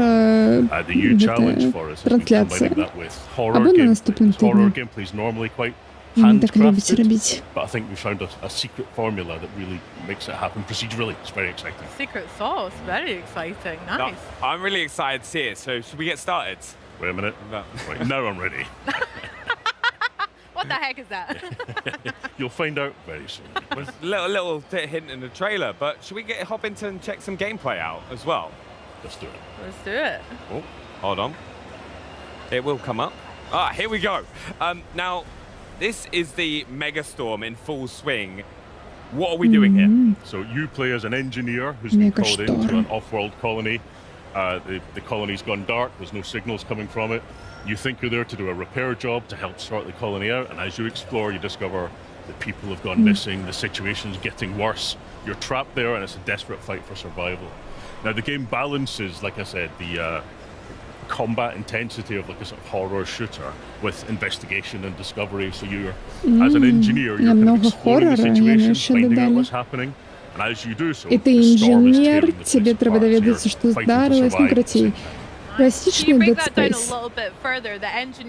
По завязке. How does that come into play with gameplay? Well, we wanted to give you a framing that meant that you felt like a sort of an everyman doing your best to survive. So you arrive there with a load of tools, including this giant sort of hammer here, you know, to do a bit of percussive maintenance to try and get the place up and running. So instead of doing traditional objectives where you're told exactly what to do, instead we've got a system that we call Squire that you use to kind of diagnose the situation and figure out what's going wrong. So what we can see here is the player exploring around, testing out the locations, trying to see what's happening and trying to piece together in their head how to tackle the situation in front of them. So this is a nuclear reactor that's in the early stages of meltdown. They're going to try and diagnose what's wrong and try and fix it. So the player has to be observant. They have to engage with the environment, piece together clues that kind of frame them as a detective figuring out how to solve this stuff. Very interesting. That just scared me. I was not expecting the ceiling to collapse. Well, good. Yeah. But I was just having a look at the HUD, right? And like stuff is popping up on the HUD all the time. Can you tell us a bit about that and like what players can see on the screen? Sure. Well, we want to give you lots of anticipation before a fight kicks off, because as you're exploring, you know, you're making a load of noise, you're causing a load of mischief, and that's going to attract some attention. So there's a tracker at the bottom of the screen that gives you pings of nearby movement. It'll get scrambled by radiation and things like that. So it's like a multi-purpose tool to help them explore and understand the situation. So combined with Squire as a way of doing objectives, it makes you feel like you're there to do a job. Ні, гэта термінали, гэта прям Alien Isolation. And who's the voice that we keep hearing as well? Yeah, that's Squire. That's giving you little clues of what to do and how to explore, but never directly tells you exactly what to do. It's kind of like having Clippy in your pocket. You know? I'm a big fan of the naming Squire. That's very fitting. How many iterations did you guys have to go through for that name? Well, we always like to give things a kind of uniquely British twist, a uniquely British flavour to it, and it feels like a nice little like friendly friend in your pocket kind of thing. So it seemed like a natural fit. Squire. Exactly that, yeah. Awesome. Now, in the footage as well, I can hear some of the music making that tension a bit more buildable, and you mentioned some horror scenarios too. How can fans of horror games expect Alien Deathstorm to fit into their spooks and scares like Benny did with from Rebellion? Well, I think this is one of the most exciting parts of the game, because the jump scare that got you there might not happen for another player. Oh. It's all tuned around the player's exploration, the player's experiences. So, you know, as you're making a lot of noise and you're exploring, you might be attracting unwanted attention. You get a nice long bit of anticipation before the horrors turn up. But the fights and the encounters will be different for every single player. So it doesn't matter how many times you've gone through it before, you might never be prepared for what's about to happen. Exactly that. That's class. Now, looking at the objective as well, right? Right now, we're trying to repair and restore power to the reactor, right? What else is around him? What other kind of resource or enemies are we keeping an eye out for? Because in the trailer we saw a lot, and right on cue. Yeah. So the player here has been poking around, attracting attention, and that's spawned some enemies because they heard the sound and they came to take out the player. Yeah. So there's a balance, there's a tension between scavenging for resources and trying to understand the situation, but you're going to be attracting attention to yourself, so that, you know, the fight might get worse.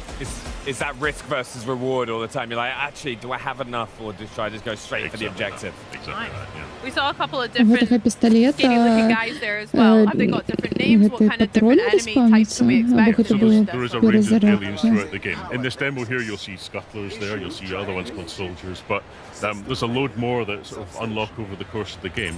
But as devs, we don't even know exactly what aliens will be and what encounters, because it's all procedural or dynamic.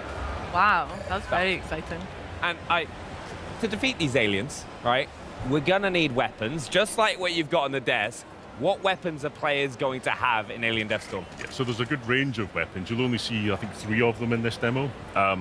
And they're all very kind of grounded, real-world weapons, because we felt like that kind of that suited the tone, that kind of gritty, grounded sci-fi environment. So you'll see an SMG here, the shotgun, a pistol that's always got ammo. And you can upgrade and tailor the weapons to your personal playstyle. So as you explore, you might find things like a holographic sight to help you aim the gun, and you might choose that that's your playstyle, you might prefer it. Ну, по трейлеру виглядало як просто супер-пупер екшен, Bulletstorm, ніки там Doom.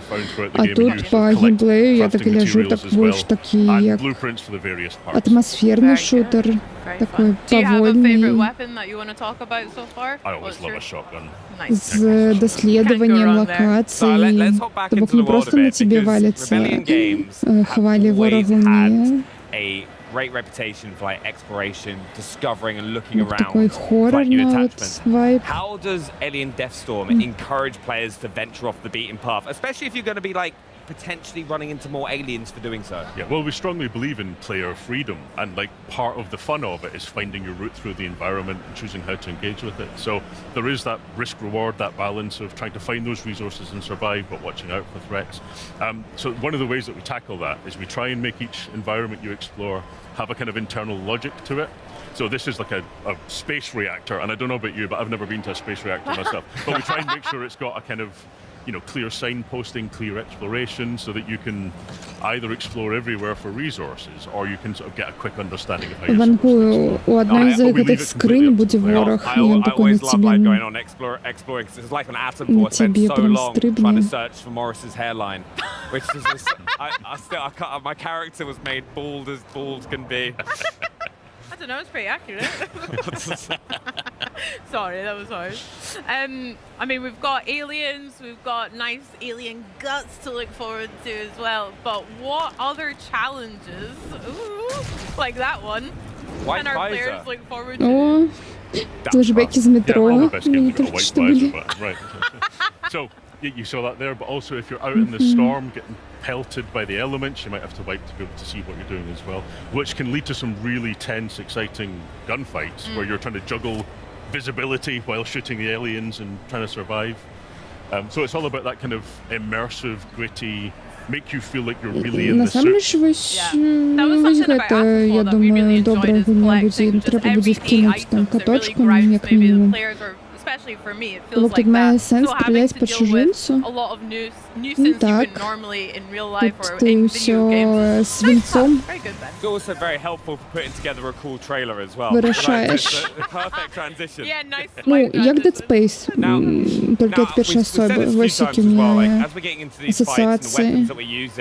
What else helps make each encounter Ну і unique? подобно до Чужого. You've said a few times that you never Дизайн know what's going технологій to happen. місцевих. Yeah, so behind the scenes, Ось. as well as the player kind of making a load of noise and exploring, we can fine-tune to encourage encounters in certain situations, to kind of build set pieces a little bit.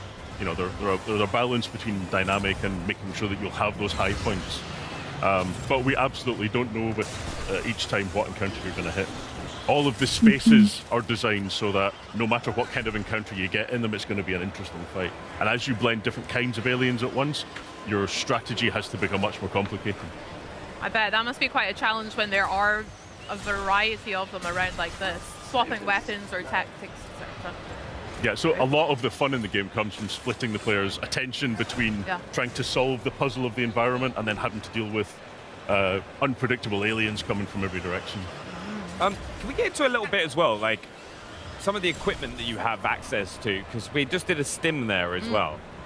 Yeah, so in this trailer here, you'll see stims and grenades as a couple of additional pieces of equipment you've got. There are more to come in the full game. И тут you не can also throw один flares to light up чужинец, the тут их environment ahead много, of you. так что...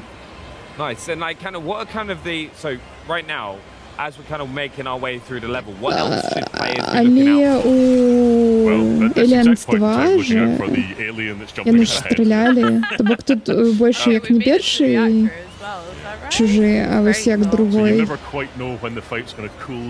Де там був більш екшоновий. Experience. So you've really got to keep your wits about you. And in this space here, you can see that the tracker has the scanner is noisy. Yeah.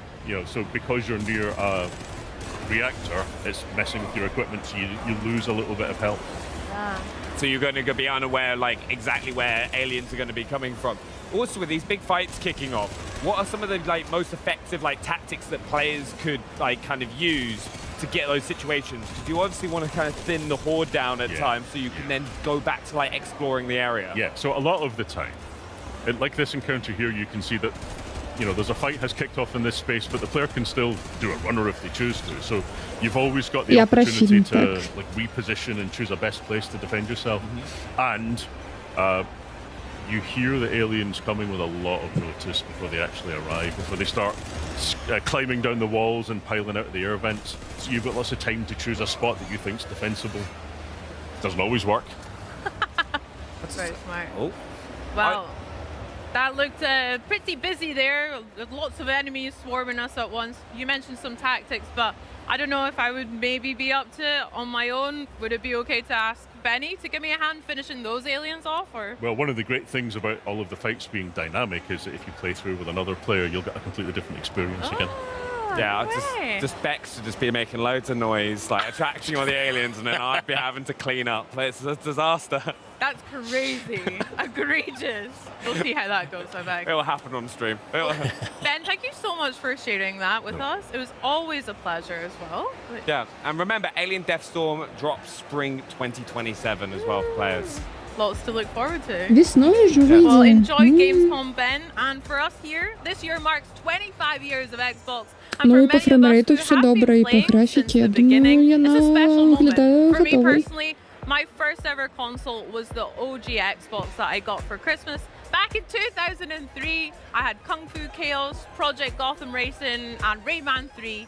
But playing Xbox games has actually helped me cultivate a whole bunch of my interests outside of gaming. The fact I was really obsessed with SSX3, the snowboarding game. That was class. So much so that I took up snowboarding in real life. So I'm very happy to be here celebrating 25 years too. I did that as well and then went face first into a hut. It was a disaster. But as we celebrate the last 25 years, we can also look forward to what is to come. Like the world premieres announced today, Chosen by Odin and Dumpster Gang. Plus, with the biggest games coming to Xbox like Minecraft Dungeons 2, Gears of War E-Day, Fable, EA Sports FC 27, NBA 2K27, Call of Duty Modern Warfare 4, and Grand Theft Auto 6. No matter where or how you game, the best place to play is Xbox. Now, to a throwback making a comeback. This next game is sure to make fans of Persona 4 smile wide. We've got a brand new story trailer as well as a deeper look at what fans can expect when the revival of this epic franchise drops next year. So take a look. Ремейк Часової персони. So, are you getting used to it out here? There isn't much to do compared to the big city, but there is that certain something you can't get anywhere else. Bring you more details about the incident in Inaba, a small town shrouded in fog and mystery.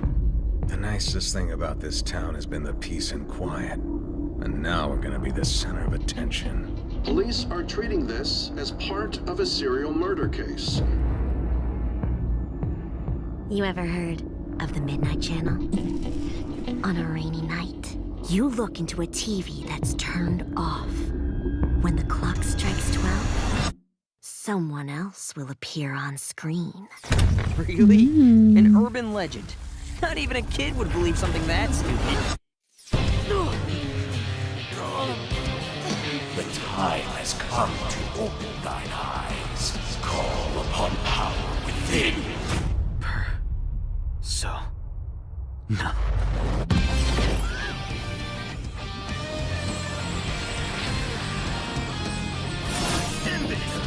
It's here. Go.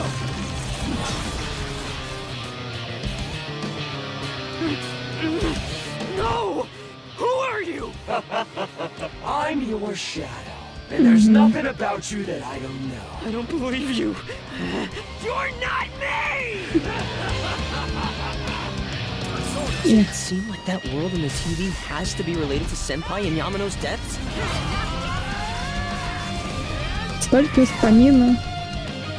Are you saying people who appear on the TV die? Whatever's going on here, we're getting to the bottom of it.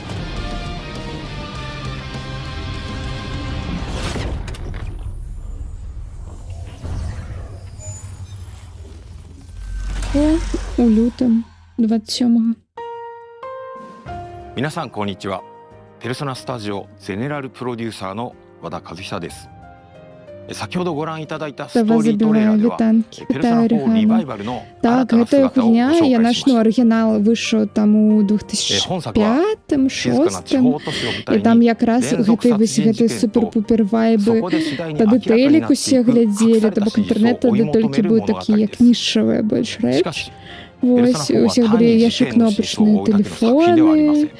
Ось гэта ў тыя часы ўсё адбываецца. Бачыце, вось гэтыя слухаўкі правадныя. І ён такой, гэтая персона для мяне вельмі ностальгічная. これらの対比こそがペルソナ4を特別な作品にしています。 У яе яшчэ вельмі такі моцныя вайбы не вялікага горада, як у Персоны 5, напрыклад, а вайбы наадварот такой вёскі. Японскай вёскі, але я не ведаю, мне нашу вёску таксама, ну, некае адчуванне таксама было, што ты там далёка ад цывілізацыі, усе адзін аднаго ведаюць, адзін тэлек глядзяць, там толькі 5 каналаў, дзе вось гэта вось усё. Дротавыя слухаўкі ў мяне зараз. Ну тады не было выбару. Гэта тут ёкаточак персона, ці вучнай шасці. Каточак персона, гэта у персоны 5 каточак, гэта быў як кампаньён. Вось, Маргана. Вось, а персоны тут гэта проста гэты а-ля монстры-пакемоны. Вось, а тут ёсць вось такі Тэдді. Ён а-ля... Але ведаеце, як у касцюмах людзі такія маскоты, вось толькі ён... Толькі ён не жывы. Вось. この物語が描いているのは人が心の奥に隠しているもの、目を背け続けているもの、そしてперсоны, каточки, мне падаецца, як пакемоны ёсць у кожнай, там ёсць нейкія ля падобна на сфінксы, не? 今なお多くの方々に愛され続けている理由の一つだと思います。Я прослухала, што ён гаварыў, але... ペルソナ4リバイバルの開発を始めるにあたって私たち Кстати, Орегана, я думаю, ты шукаешь 5-ю персону. オリジナル版で多くの方が感じてくれたあの空気感を守ることでした。静かな田舎町稲葉の佇まい、仲間たちとの何気ない会話が紡ぐ穏やかな日常、そして少しずつ真相へ迫っていくミステリーらしい緊張感、そうした要素こそがペルソナ4の核となるものです。だからこそ私たちはその魅力の本質を大切に受け継ぎながら、現代の技術や表現によって当時感じていただいた体験をもう一度味わっていただけるよう、一つ一つ丁寧に再構築しました。Я ведаю, што яны гэта не зробяць, але у чацвёртай персоне, у кожнай персоне ёсць такая рэч, як выразаны контент, то бок, напрыклад, выразаны там опцыі для раманса, напрыклад, або там сюжэтнай лініі, сайт-квесты, вось гэта ўсё. Але у самой гульне залішаюцца яшчэ там або дыялогі, або там код нейкі, звязаны з гэтымі там романсамі або місіямі. І вось тут мне вельмі шкада, што яны выразалі то, што яны з яе, ну, з арыгінальнай персоны чацвёртай выразалі. Вось. Але я ведаю, што яны не дададуць гэта зараз у гэты ремейк. Вось. Але было б цудоўна. Но яны ў трэцяй персоны не дадалі жаночую протагоністку, таму я нават не буду гаварыць пра гэта тут. Таму што калі што, у персоны 3 была портабл-версія на PSP, і там можна было браць пол персонажа, то бок ты мог гуляць за жаночага персонажа. Вось. Але, на жаль, У ремейкі 3 такої опції нема. Тут символі Мерседеса повсюди, інтеграція. Ні, це не Мерседес, це там некая місцова. Ні? Ну я зараз не бачу. А, це не Мерседес, це їх нашивка їх школи. І я наш убок немного. Веда про персону адмяжоўваецца з трымамі рэльефу па трэці. Шчыра, мне не вельмі спадабаліся, асабліва ідэя са стрэламі ў галаву, але персоны там былі файныя. Было цікава здагадацца, над чым яны пабудаваны. То бок самыя персанажы. Або персоны, ну то бок гэта. Ну, я пачынала, вось гэта моя першая была персона, 4-я, і я думаю, яна лепей, чым 3-я, як уваходная. Таму што яно больш... больш такое... Не такое депрессивное, як 3-я, таму што 3-я гэта... Ну, просто... Галоўная тэма 3-я была смерць, калі што. То бок, вось слова у гульне, мы распрацоўваем гэтую гульню, яна будзе пра смерць. А гэтая 4-я, яна пра праўду. Ну, то бок, слова гэтай 4-й, гэта праўда. І яна больш, не ведаю, мілая, такая... Ну, то бок, тут усё больш мілае. Тут і лініі персанажаў, тое, куды гэтыя стасункі прыводзяць, ну, ўсё такое. Але вясковае, я не ведаю, як сказаць. Там былі міфалагічных раней нешта з Картаро. А каточка няма. Не, тут каточка нема. У 5-й каточек есть. Я думаю.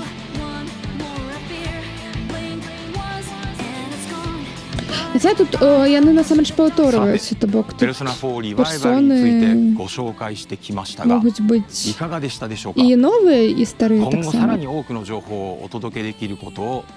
І тут яно ўсё немного яшчэ заснавана ж на Юнге, на історыі асабістасця, і вось гэта вось усё, так што...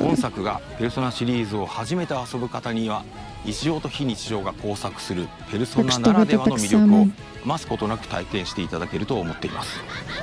そしてすでに稲葉市をよく知っている皆さんにも知り尽くしていると思ってたこの街にですね、まだまだ新たな発見や驚きが待っていることを感じていただけるはずです。ぜひперсоны яны пайшлі з Шин Мегамі Тенсей, серыі Who's on Air. Каго по телеку показывать? Ой, новый саундтрек. Музыка у них офигенная, так само. Beautiful environments, immersive puzzles, and fluid combat than Tomb Raider. And as someone who has played Tomb Raider Legend, Underworld, Anniversary, the original, etc., so much that I can still recite a bunch of the cutscenes from memory, I am particularly excited to be talking about this next chapter in the legendary franchise. Here with an extended look at the mysteries of Peru in the new Tomb Raider Legacy of Atlantis, please welcome Crystal Dynamics Experience Director Jeff Adams Зараз нам покажуть уровень у Перу. Art Director Arek Tomaszewski. Welcome, guys. How are you? How's your Gamescom going? Awesome. So far, so good. Ну, не нарешті, я його вже показували, але... Але чекаємо. Лара, це добре. So today we're going to be taking a nice in-depth look at Peru.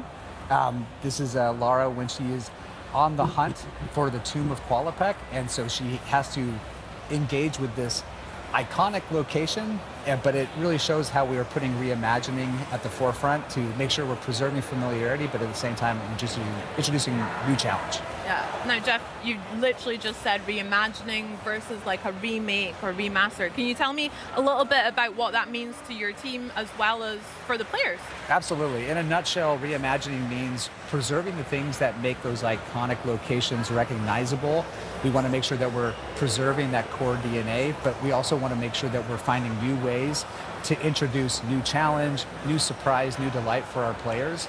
And so therefore, if you're a new fan who's never played before, you come in and you just see a really cool game experience. But if you're a fan who's played before, like yourself, we want you to come in and actually have that first play experience all over again. That sounds great. Yeah, just to add to on the top of that, like basically what we've got from the original one are a bunch of memories. Yeah. So we want to recreate those memories for the new players and just bring more people in and create those new unbelievable stories for them as well. That sounds so good. Can we dig like a tiny bit deeper into your answers as well? Sure. How important, or maybe even how challenging was it to strike that balance between nostalgia as well as new exciting experiences for new players?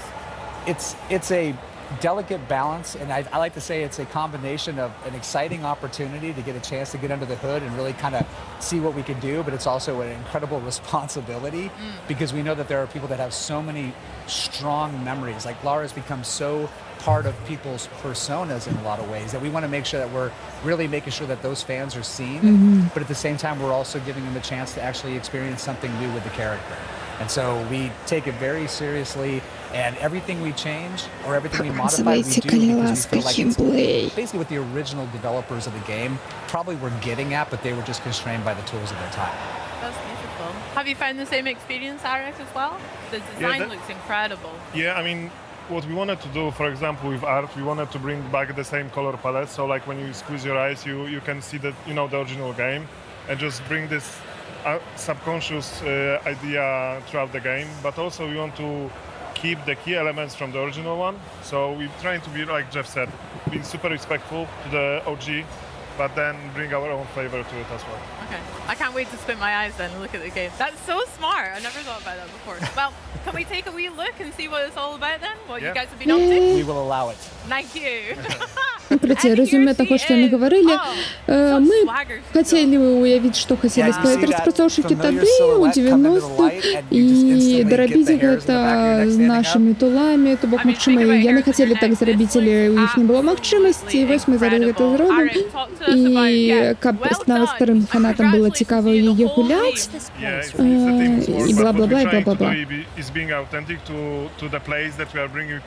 І відавочна быць аўтэнтычнымі і следовать оригинальной гульне, ничего не робить богохульного для фанатов. With the idea of bringing back the original feeling. So we've done what we could with the. We've been authentic to the Peruvian culture, but also we bring, you know, у ремайстера еще скоро глядели, погляди. Орегано. It's really.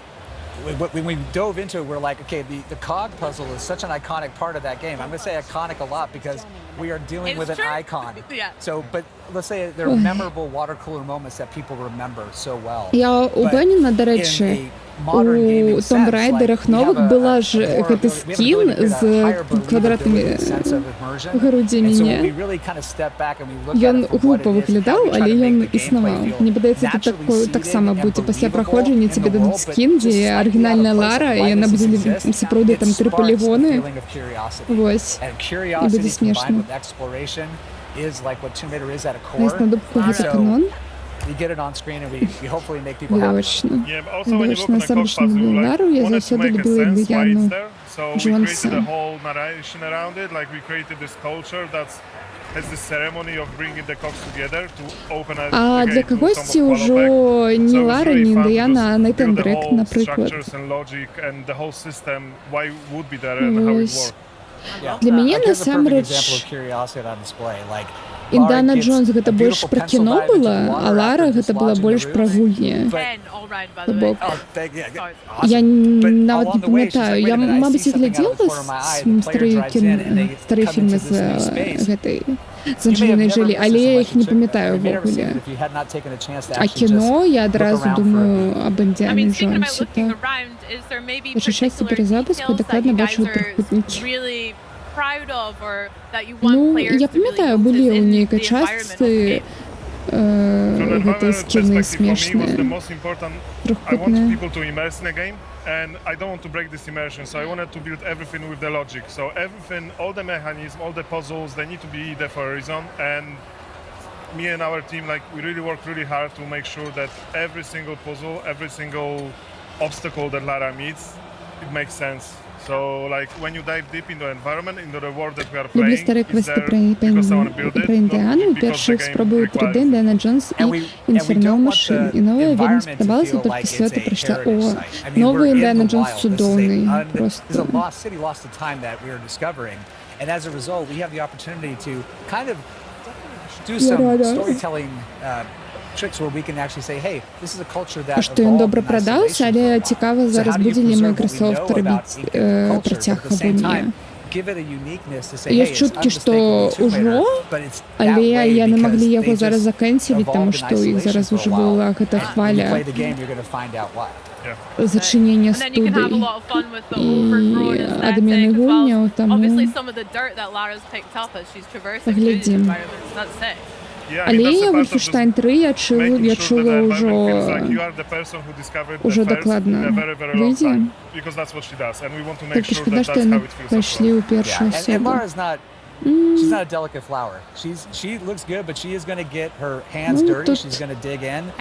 She's going to go Я была не anywhere, супротив. and she's Мне gonna follow что her так, что так. instincts, similar to how she's А doing here. третє She's like, I мені need that ліпій, cog to get that особа, puzzle але moving. перша I там found була one, добре but зроблена, that на has мій opened up густ. the path to Тому що somewhere else. насамреч So curiosity зробити is driving першу her. гульню від You're першої gonna be особи along, треба helping her вміти. find that way, Ось. and we get into beautiful Треба traversal там that makes sure that ведать Laura's вузли, physical дизайн attributes, her локації, ось це ось все, athleticism is on обілки. full display in these moments.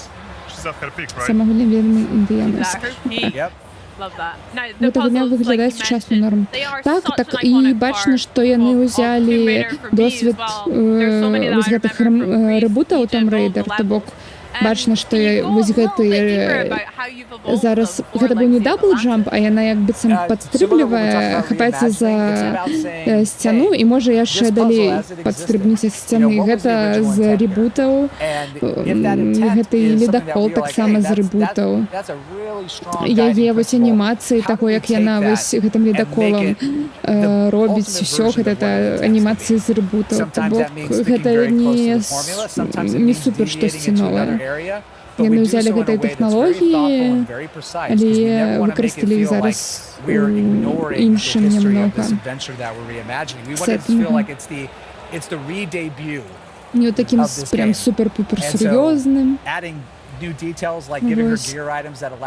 Мяне просто угойдавала, прыйшлося шукаць, што така сімулятор разумею, так здараецца. Ну там яшчэ і як это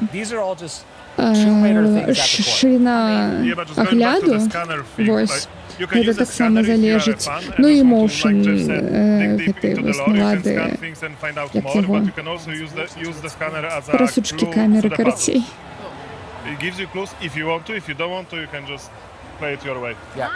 And that's us trying to be sensitive to the players, because there are those that want to have this full breadth of systems, but we also have our hardcore players that are like, I want 2 pistols and no help. Даследования, скануешь и все. Yeah, I love that. Giving players way more choice and там что-то their lead as well. That's so cool. It sounds like you guys have done a lot of research as well and really respected a lot of the environments that you're talking about in real life, as well as creating a more fantasy realm for Lara to explore. That sounds sick. I mean, the research is a massive part of what we've been doing, because the cultures that we've been working on recently is you know, Incans, ancient Greece, Egypt, and we want to be respectful to those cultures and the history that they have, and also for the players to feel like they are actually archaeologists, not just playing the game. Больше, и все выглядит that's why we've полнее. done so much research. And when we decided to partner with the Hogs on this game, you know, co-develop it together, we knew that they were also fans of the game. I think Maddie is actually one of the designers on the Matty, yeah. So like we've got a designer on the team І, до речі, так, я ж нема луку, як у ребутах. Потому что у ребуті я з лука стріляла і прив'язувала віровку до стріли. І таким чином вона туди потрапляла і ось так ось витягувала речі. А тут же лука більш немає. Є ніякі там напульсник. As a developer. I bet. That's so special. That's so cool. What we've seen here is Lara movement in full action there. She's got a lot of swagger, like I said, she's got steez looking. Can you talk to me a little bit about some of the innovations that Lara's movement can Я be як гулец, experienced in який Legacy тільки of що Advancement, пройшов оригінальний Tomb Raider 96 года, гляжу, як я на зараз залезла на уступ так хутко і легко. Така But at the same без time, покут. we've given her a couple of more tricks that she can use to help navigate the world, such as her grapple cuff that can give her some unique Скока, abilities так, to так, interact with ну, objects, у to ребутах use to такой, navigate. така ж фізика Those little скока, touches are additive тобок and я meant to на, enhance the як би experience while це, still preserving that з батута original підстрибливає. intent. But that cog puzzle, I mean, she basically knew she І, до needed to речі, find it. She used анімація her її instinct. She скока moved upwards through this beautiful little виглядає вельми pocket подобно на city ребути. that was 1-1 adjacent to this temple, discovered things about it along the way, got inside, found this beautiful water clock. Ось зараз whose побачите, purpose is ось. unknown. She gets it, Look at her and go. look at this. There she is. That's Lara, Ладно, ні, baby. Oh my зараз God. було Lara неподобно, never ладно. comes in through the front door, and she never leaves without style. Oh, that's sick. Ну так, yeah, це we've got this оригінальна beautiful Лара, landscape яка around us. як The акробатка, environment art любить is це stunning. все. I know. I mean, Incredible. Крутість. We try to. When you play in this game, like we want you to explore and just enjoy exploring the environment, apart of doing everything else. Like if you just want to walk around and want to figure out what was actually happening in this place and how what the people were doing there hundreds of years ago, you can do so. And just working on all those vistas, it's just so awesome. Like our teams put so much heart and passion into Ось говорю, зараз ні, але на іншому адрывке, коли я без весь гэтых акробатичних стрибала, мне подобно виглядало до ребуту. there's no time clock. Мабуть, анімація немного відовочно інша, але просто Take it in, enjoy it. ну, які моменти того, як яна там. Ось, гляді зараз, ось. Є арка, як у ребутах, мені подається.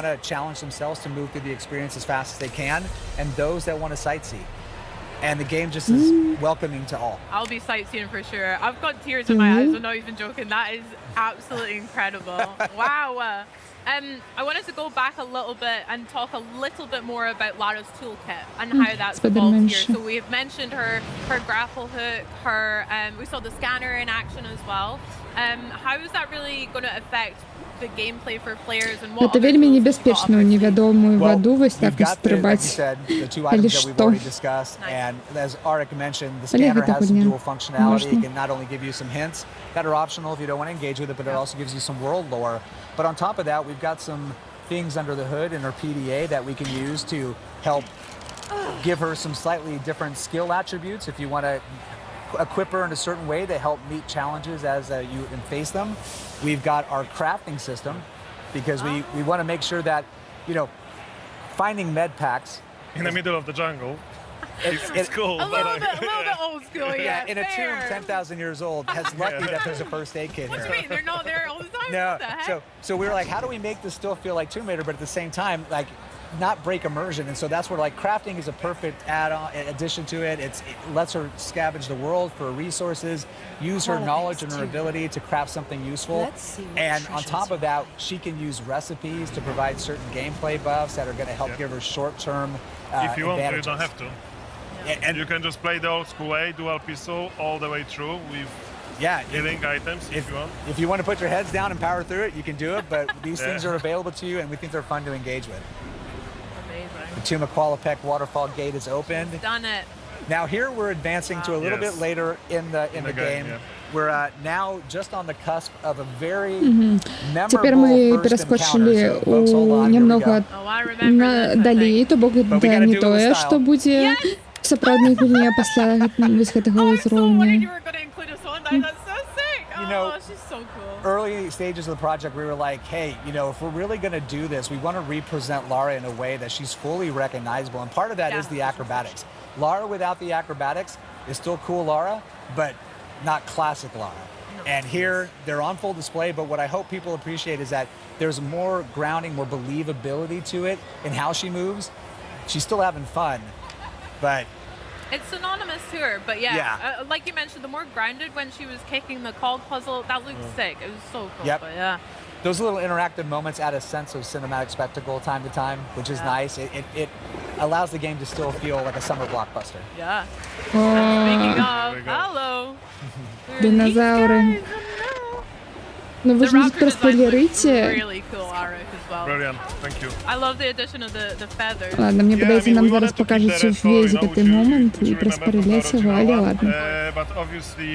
Вы же глядели мой стрим, вы же видите, что тут дараете.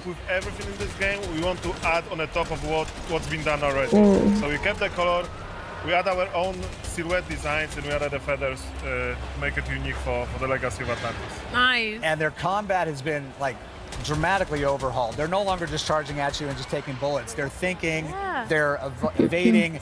You have the ability to use the health reticle when in downside to be able to kind of assess where they're at so you can target your shots. And with Lara's combat, love seeing the axe make a little appearance. Utility gear for the win. But when she's actually in combat, she's got a loop of, you know, assessing the situation, responding, and then moving to make sure she can then reassess. And that's, Lara's always in motion. Her combat is fluid, it's organic, but at the same time, it helps her kind of overcome challenges and get the upper hand. Yeah, she needs to keep moving all the time. It's like a dance for them. Yeah. And you can see a little blue dot on the bottom, which enables you to go into the focus mode, which slows down time, which is one of my favorite features in our game. For sure. Yeah, when that fills up, she can go into hyper focus, slow down time, and really pull off those precision shots. But if you're gonna do that, like, give her some style when she does it. Absolutely. Let those acrobatics shine. Hello. There's our girl. Ну, Васильон, зорка гэтага ўзроўня. Oh my gosh, what was it like reimagining such an iconic boss fight here as well as the other ones in Atlantis? How was that? From our perspective, it was just an honor to work on a T-Rex, but like we've worked for such a long time to just make sure it's perfect from our perspective, and we were trying to be respectful to the OG one. You know, the moment when she's coming out like throughout the corner and you see the T-Rex. We couldn't do exactly this, but we wanted to have the same emotions when people see her for the first time, and then just working on a design, it was such a blast. Yeah, and when you see her, it's like she still has some of those classic DNAs. She's got that beautiful green with the yellow pockets under her eyes, but we've also got some added elements in the feathers that also provide a little bit more of a reason of, she's in a geothermal valley. I mean, she's going to have a little bit of plumage that feels like it matches that environment, and it just gives her this really recognizable signature look. I just love that we added those red feathers because there's so many versions of the T-Rex, you know, in all the medias, and those red feathering on the top of this green and yellow eyes, for me, is like beautiful. And like chocolate and peanut butter, it's just great getting these two back together again. And seeing it like never presented before. So T-Rexes love Lara. I love that as well. With the T-Rex and again other iconic bosses, what are you guys hoping that resonates with players, or what are you hoping that they experience from them coming across? Yeah, no, we can take it or leave it. No, I'm kidding. We absolutely want people to be engaged. We want them to be pulled in. We want them to have fun. Yeah, we want them to feel like they're being put onto a cinematic thrill ride when we are ready to do that. But we also want them to feel like when we're not in that moment, they get to ramp down, explore, enjoy what we put out there for them to Yeah, explore. but it's also so much fun to, you know, recreate, like reimagine these things with the technology that we have now. And we can build a lot on the top of it with so much more narration. It's just so much fun to work on it. And hopefully people will feel it when they play it. Yeah, I cannot wait to play it as well. Guys, I'm really honored about speaking to you, seeing all of that footage. So thank you so much for joining us. Can we go check out the booth here at Gamescom as well? I want to see that big T-Rex. Okay, let's do it. Guys, thank you so much again. Check out Tomb Raider Legacy of Atlantis when it launches on Xbox Series X and S on February 12, 2027, 2 days before Lara's birthday, isn't it? And it's Xbox Play Anywhere. Buy it once and play it across Xbox console and Windows PC. Pre-order now. Оригинального 96-го года. Я забыла, что воно там есть. Ось, як мінімум його треба буде пройти. Так, Мегамен до Override, Terrible Lizards, Forza Horizon 6, Warhammer, 40K, Gravehounds и Fable. І нам година до Future Game Show засталося. Сподіваюсь, ми поспіємо усього це побачити. Тому що яны вельмі умна Фейбл на апошнюю заставілі позіцію.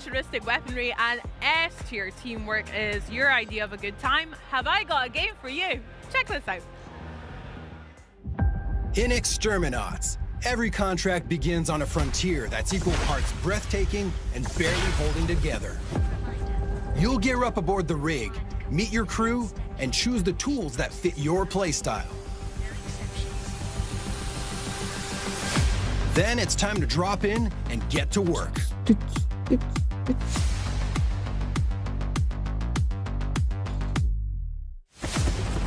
The ecosystem is alive. Creatures hunt, feed, adapt, and push back against your every move. Ну, варіація на тему Helldivers.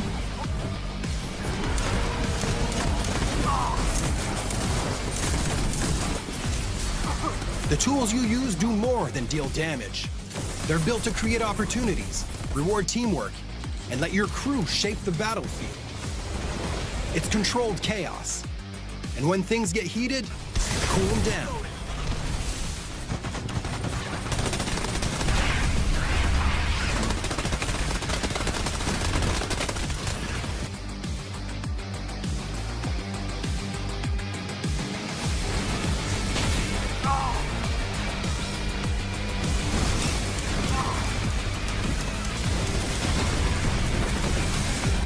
Clearing pests is only part of the job. Success comes from working together.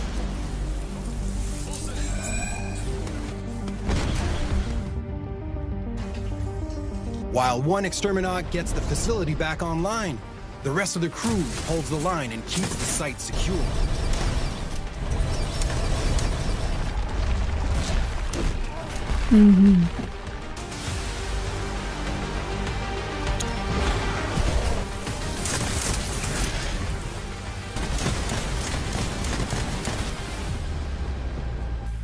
Overdrive that sick boy.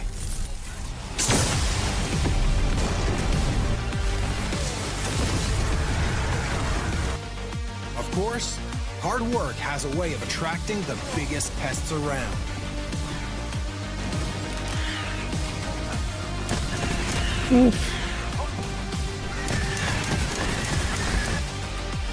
And even then, the contract isn't finished until everyone makes it home.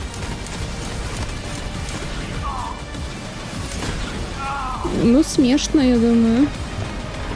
Прилітайте кудись, треба виконати задачу, там, починіть щось. І екстракт. Зваліть отсюди. Екстермінаути. Magic and Melee take center stage in Warlock, a brand new third-person open-world adventure set in the D&D universe. And bringing this character to life is none other than Maggie. Maggie Robertson, how you doing? AKA Tasha. Maggie Robertson у ролі Tasha. That's me. What would you say is the real essence of playing something like Tasha? Tasha's fun. She's very fun. She's kind of like our weird dark fairy godmother in the game. She will make all of your darkest dreams come true, but there will be a cost. Well, is there more to her than meets the eye? Because you said a fairy godmother type. Now, many people could interpret that in different ways. Indeed. So tell me a bit more deeper about Tasha. She is charming and charismatic. Я сподіваюся, зараз буде ще, мабуть, геймплейні, but there is an undercurrent of danger with her because she's incredibly cunning and she's always working towards her own ends, not yours, and you don't always know what her true goals are in the game. So you do always have to stay on your toes with her. So I know with classes like Warlocks in D&D, typically there's often a pretty tragic way in which they come to know their patrons. So can you shed a little light on how Katja is going to meet Tasha? Indeed I can. Katri is searching for someone, and that search brings her to Tasha in order to get what she wants. Now you've obviously played many characters before in various fantasy settings, but was there anything in particular that was a bit more challenging about playing someone like Tasha? I think the challenge of Tasha is that she is so cunning and she is always planning 10 steps ahead of everybody else in the room. Of course. So she's always moving and shaking, and so having to hold all of that within you in any scene that you're in and always know that there's something else that she is negotiating. Even if you think you're negotiating this, you're actually negotiating about this.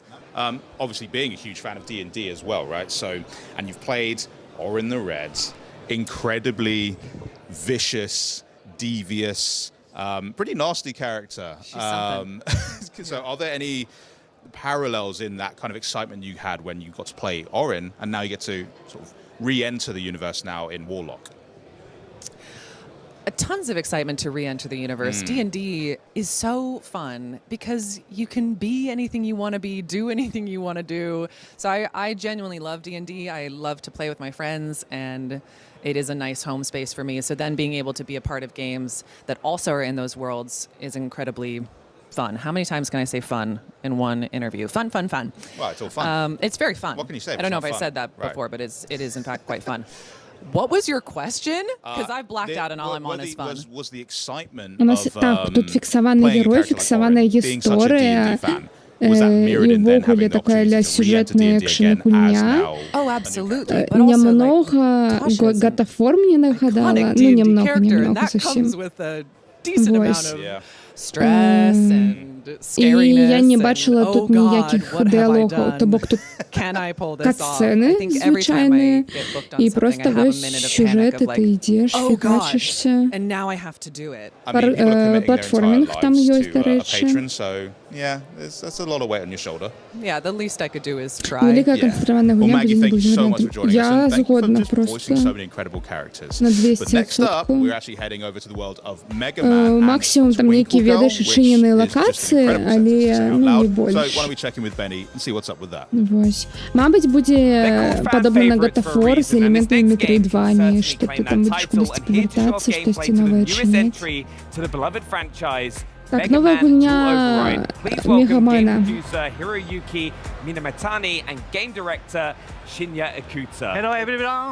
Не обов'язково по всю пхать відкриті сюжети. Так, згодна. Ну, тут у Варлокі, я думаю, гэта будзе мае сэнс, што яна пасля некую абіліці новую адчыніць, і з ёй ўжо зможа прайсці ў іншае месца, і вось гэта ўсё. でもう本来は全ての8体のボスから1体を選んで好きなステージを選んで攻略するのがロックマンらしさであります。Okay, today we'll be playing from the Gamescom build that we have here, so we only have one stage available. When the full game comes out, you'll be able to choose from 8 different stages. Oh, amazing. Thank you so much, Doug. So we've got Twinkle Girl as well, which I know is one of the new robot masters. Yes, she is a new boss for this game. じゃあ早速選んでみましょうか。 All right, let's get started. はい。 So, can you tell us a little bit about the 3 stages that we have, which is new? はい、でステージ3つのエリアがあることについて少し説明していただけます？はい、今回は3ステージ構成になってて、ステージが進むごとにだんだん難しくなっていきます。で最後にボスが待ち受けています。All right, so every stage in the game will have 3 separate areas, and as you progress through each of them, they'll become more and more difficult. The robot master for each of those stages will be waiting for you in the 3rd area. Okay, amazing. Should we hop in and see what we have on offer? じゃあ始めましょうか。はい。では最初のステージを選んでいきます。はい。All right. We're going to head and get started. Okay, amazing. So we've got 3 chips here. Can you tell us what this feature is? でそのチップについて少しでも説明していただけます？はい。チップをセットすることでロックマンを強化することができるんですけども、今回は3種類のチップセットを用意しました。босс буде в этой локации перший. Але я не упевнена, добре ли я гэта зразумела. Ну тут насамрэч перакладчык увогуле малайчынка, то бок ён вельмі хутка перакладае і грунтоўна. Але так цяжка наслухаць усё ўспрымаць. この3つのチップセットは体験版だけの特別な仕様で、製品版ではユーザーが組み合わせて使うことができます。 All right, so for the Gamescom demo, we only have 3 chips available. Once the full game comes out, players will have a very wide variety of chips to be able to use for a variety of skills. Oh, amazing. Oh, we can see it here right there. So it's going to help block those abilities, right? で、そのシールドを使うときには、攻撃にダメージ受けないようにするんですよね。そうです。はい。Yeah, that's correct. It'll reduce damage. Yeah, amazing. で、バリア自体はいつでも解除できます。Alright, so with the shield itself, you can actually turn it off at any point in time too. So I'm guessing that's going to create a skill curve for players. まあ多分、プレイヤーにとってはそのシールドの使い方はやっぱり戦略が必要ですよね。はい、そうです。Yeah, so some strategy will be involved, of course, in the use of the shield. Amazing. Also, something to point out is like when damaging the enemies, we're seeing a lot of that like graphical effects to those, aren't we? やっぱり敵にはダメージを与えるときにはその傷がついたりマークがついてますよね。はい。だんだん黒くなっていくというか、ちょっと焦げが発生して、はい、ダメージ表現が分かりやすくなっています。Yeah, so with each enemy, as you damage them more and more, you'll start to see them kind of develop damage and scars and that sort of thing. And as they become darker, it's clear that they're getting closer to Нарешті, Сьоння ж чекаю, із задоволенням погляділа би на нове Кастельванію. Бельман Скарс, Проклен Бельмонтал. Мені вельми сподобалося, як він виглядає. Так, класичне метроїдвання, але вельми прям для мене пригожо виглядає. そのバランス取るにはどのように取り組んでいます？そうですね。やっぱ懐かしい敵っていうのは、出すとやっぱファンの人はすごく喜んでくれますし、結構なんていうんですかね、配置の位置でかなり攻略が難しくなるような敵もすごくたくさんいるんで、それをバランスよくセットするのが、大事だと思ってます。Yeah, so when it comes to enemies, of course, having a bit of a familiar face allows fans to have a little bit of nostalgia with the gameplay, and then introducing new enemies and whatnot will add a different level of challenge to it. So it's a good opportunity for fans to really kind of have that love of the series and some new stuff to experience and bring some challenges to the game. Yeah, and I think we got to talk about new things about the game, the dual override system. Can you tell us a little bit about that in the top left corner? はい、で新規要素について話してるんだけど、オーバーライドについての説明少しでもいただけます？はい、わかりました。ではまず実際に使ってみますね。ちょっとお待ちくださいね。Alright, we'll use it in just a second. すでに今の時点でオーバーライドゲージは溜まってます。Alright, so at present, the override gauge is still building up. 敵を倒したり、ダメージを受けたり、いろいろな、能動的な行動でゲージが溜まっていきます。And the override gauge will build up in a variety of ways, taking damage, damaging enemies, and whatnot. How many times can you? Oh, here we go. では、オーバーライドをして強化した状態でかっこよく敵を倒したいと思います。Alright, so once the override is activated, you'll actually become more powerful, and you'll be able to unleash some really cool-looking attacks, like you've seen here on the screen. Destroyed. Override Amazing, and так that's our first красиво. level stage complete. はい、それエリア1完成ですね。あ、そうです。Yes. Amazing. Now, one thing as well with that override system, how many times are they able to charge it? でそのオーバーライドのゲージは何回まで蓄積できます？一定量、敵を倒したりすると、段階的にゲージが上がっていって、3段階が、最強のオーバーライド状態になります。So the override gauge has 3 phases to it, and as you hit each of those kind of levels, you'll be able to build it up for stronger attacks as you go. So once you get that third tier, it's pretty powerful. Yeah, as we just saw, they just destroyed them. So we're going to try the second chip now, aren't we? はい、じゃあ2つ目のチップ使いますよね。はい。Yes. 今回攻撃タイプ、火力重視のチップを選びます。Alright, this time around we're going to be doing more of an offensive chip. It's called the weapon chip. Okay, amazing.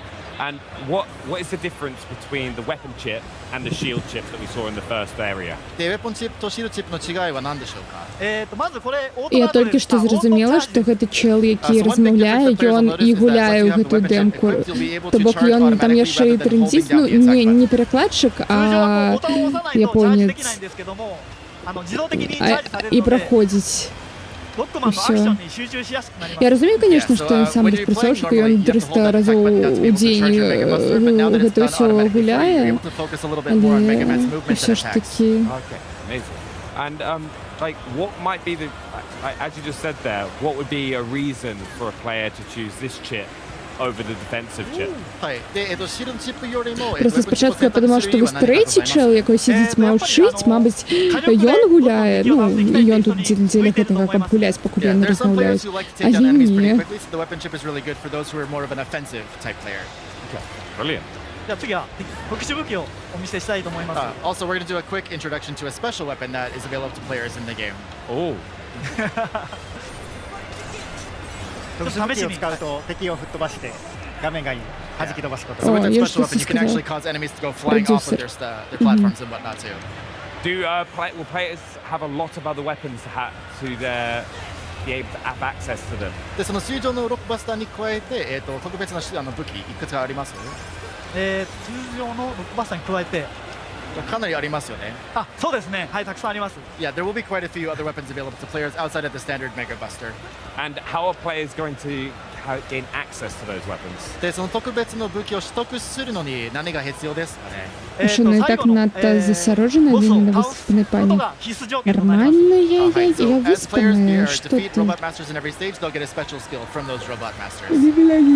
I've also noticed, as you've just collected it, these screws. What are they for, and how are players going to use them? はい、でステージにはネジも集めれるようですけれども、そのネジはどのように使います？ネジを貯めるとショップでチップを購入することができます。So as players progress through the game and they collect various chips, they can actually use them to purchase additional chips throughout their gameplay experience. Okay, amazing. なのでネジはどんどん貯めていって自分をロックマンをどんどん強化していくことが攻略の鍵となります。So one cool strategy about that is the more screws you collect, the more powerful Mega Man will become. So we recommend doing your best to collect them and powering up as you play. この先に強敵が待ち受けています。はい、we're gonna go ahead. Oh no, I was just going to say we've just come to this checkpoint, right? Which allows players to kind of take breaks throughout the game. How have you balanced that? But I think we'll go to this because this is Astro Man, right? It's returning. I know so many people are excited about this. Can you tell us more? Yes. アストロマンが復活しますよね。それについて少しでも語っていただけます？ロックマンのファンに喜んでもらおうと思って過去作からボスを復活させてます。他のボスも登場しますので復活しますので楽しみにしておいてください。Alright. So as a fan service to series of the Mega Man series, we've brought back a variety of robots, robot masters. Astro Man is one of them, but there will be others besides him. So get excited. I love seeing some of these like kind of battles that you see. このような戦略を見るのは楽しいですね。初めのボスと違って2番目のボスなので。ちょっと歯ごたえのある難易度になっています。それがすごく難しいです。これを避けるのが。Yeah, so compared to the boss in the first area, Astro Man's the boss for the second area, so it'll be a little bit more difficult than the boss we fought earlier. So close! はい、まあ惜しいですね。本当に強敵なんですよ。めちゃくちゃ。はい。Yeah. The shield chip would have come in handy there. やっぱりシールドチップ使えばよかったかも。まあそうですけども、僕はもう火力重視でいきます。Alright, we're gonna do our best here. Well, I believe. 使用される方に参考になるようなプレーを目指したいと思います。Alright, I want to do my best to show players the best gameplay I can. できるかな。よし、頑張ろう。You're gonna do it flawless. まあ今回ダメージ受けずに倒せますよね。はい、任せてください。It's one of the things. It is hard to talk and play these boss fights at the same time as well. やっぱりプレイしながら話すの難しいですよね。もうちょっと無口になっちゃいますね。本当はもっと上手いんですけど、喋りながらプレイするとやっぱりダメージ食らってしまいますね。やばいですね。Truth be told, Eco Director is a lot better than what you're seeing right here, but it is again tricky for him to play and talk at the same time. Oh. Okay. Activating that override. じゃあオーバーライド発動ですね。これでなんとか倒したいですが。So close. まだ死なないです。まだですまだです。あまり最後まで見せちゃうとね、ちょっとユーザーの楽しみもなくなるんで、次のステージに移りたいと思います。Alright, so for the sake of the fans, let's move on to the third area and show that a little bit too. Okay, yeah, let's do it. Let's go because the third area is where we're going to see the new robot master, Twinkle Girl. そう3つ目のエリアで、やっぱりロボットマスターの紹介も入りますよね。じゃあ最後のステージとなります。はい。Yeah, this will be the last area of the Twinkle Girl stage. じゃあこのステージのボスを紹介します。Alright, just give a quick overview about her as we're playing through. でチップは一番下のチップを使うんですけども、これは何も強化チップをつけてない状態のロックマンとなります。And for this area, we're going to be using the third chip in this option here, which is to call in Rush, but it won't add any sort of power-ups to Mega Man's abilities. どうぞ。難易度高いけど大丈夫ですか？大丈夫です。もう使いこなしていきますよ、もうロックマンを。はい。Yeah, we'll do our best this one too. But yeah, meet Twinkle Girl. ある意味縛りプレイですけどね、これね。はい、頑張ります。Alright, let's do it. One thing to ask as well, why was it important to evolve the Robot Master stage design for the latest entry in the series? でなんか過去作に比べて、デュアルオーバーライドの方でステージの進行は大切にしているようですけれども、その進行はなんで大切にしてるんですか？南田さんお願いします。ヘルプでちょっと今回3つのステージに分けたんですけれども、ユーザーには段階的にクリアして成長アクションとして成長する楽しみを味わってほしいなと思ってます。One reason for the kind of progression for the stage itself is we want players to have a sense of progression and success and achievement as they've gone through the stage. So again, each area becomes more and more difficult, and so by clearing each one, there's a sense of accomplishment being able to complete it. And how do you balance the challenge that players are going to face and then having those conveniences like checkpoints? でその難易度があまり難しくならないようにどうやってバランス取ろうとしてるんですか？お願いします。今集中してるんですよ。もう、はい、ここめっちゃむずいんで。敵の単純に強さを上下させるだけじゃなくて、ステージ構成や敵の配置を調整しながらテストプレイ通じてかなり精密に調整しています。そうですね。Yeah, so if you think about it, obviously the enemies become more and more difficult, more powerful as you progress through the stage, but also we get more strategic with the placements of the enemies, so they're in more inconvenient places, so to speak. But again, it really gives players an ability to practice and kind of level up as they're playing through. I love seeing how much more difficult this stage is as well compared to the other two. やっぱり3つ目のエリア非常に難しいと見えるんですけど。めちゃくちゃむずいです。Yeah, it is pretty tough, isn't it? やっぱロックマンは歯応えがすごく大事だと思っているので、はい、難しめに調整してます。Yeah, of course, the Mega Man series itself is known for its challenge. We want to make sure we kept that for the classic fans. Do you have any tips for players picking it up for the first time? ロックマンシリーズを初めて遊ぶユーザーにとって何かアドバイスあります？ロックマンは特殊武器を使うと強い攻撃が与えることができるので、このボスも特殊武器が効くようになってますので。So yeah, Mega Man again will have access to various special weapons. Using those special weapons against Robot Masters will actually have some pretty extra effects on them. So we recommend picking those up and using those as well. This fight looks so hard against Twinkle Girl. やっぱり Twinkle Girl 戦は難しく見えるんですけど。めちゃくちゃ難しいんで、僕はもう喋れませんね。It is pretty tough. So Ikuta-san's gonna stop talking because it is pretty tough. 難しいですけど攻撃パターンを見極めれば。これ以上見せるとちょっとつまらなくなるので、はい、ここでやめときます。Yeah, so of course Twinkle Girl's attack patterns and whatnot are pretty tough. We don't want to give away the strategy of how to defeat her entirely, so we're actually going to call it right here if that's okay. I feel like that is perfectly fair because we don't want to give those secrets away. We want people to have that challenge. やっぱり発売前にネタバレ出したくないんですよね。そうですね。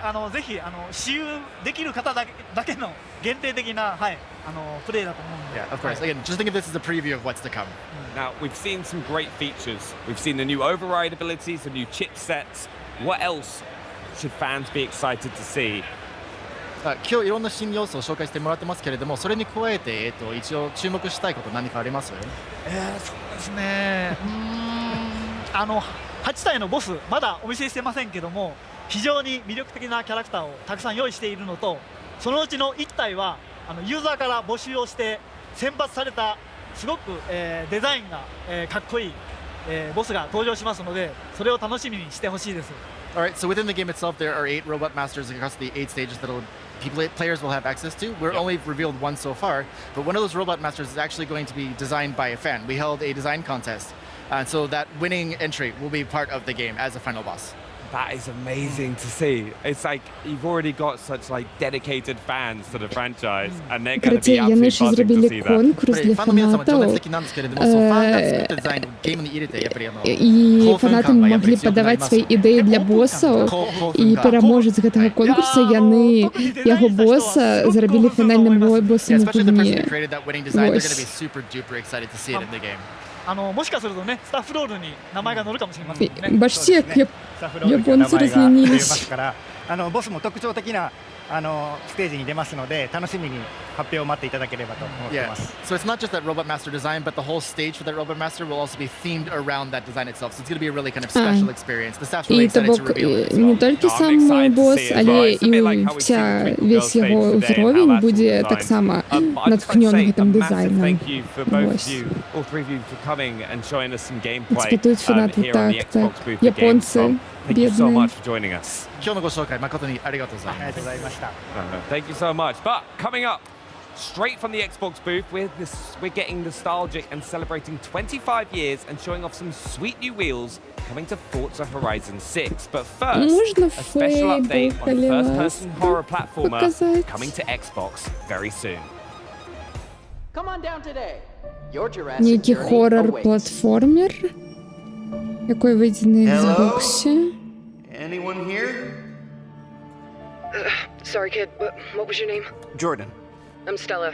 I need you to find Dalton. Oh no, this isn't good. Про динозавра We've come крутого. across this material with some sort of organic properties. Это был Мэтт Пэт? Long time ago. Альбо що чел вельми подобний на його, пробачте. Something took him. It took everyone. There's not a soul here.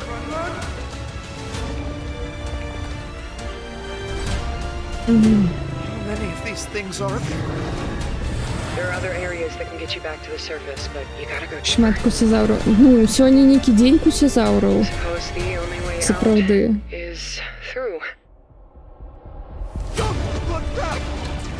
This operation must be contained. I'll find him, Stella. I will. Фуры были сёння. Это прогресс некий, я не ведаю.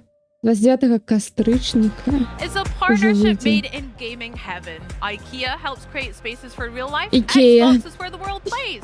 Put them together and you've got a collection that Не makes думала it я, easier что to bring будет у play нас into IKEA the living тут. room.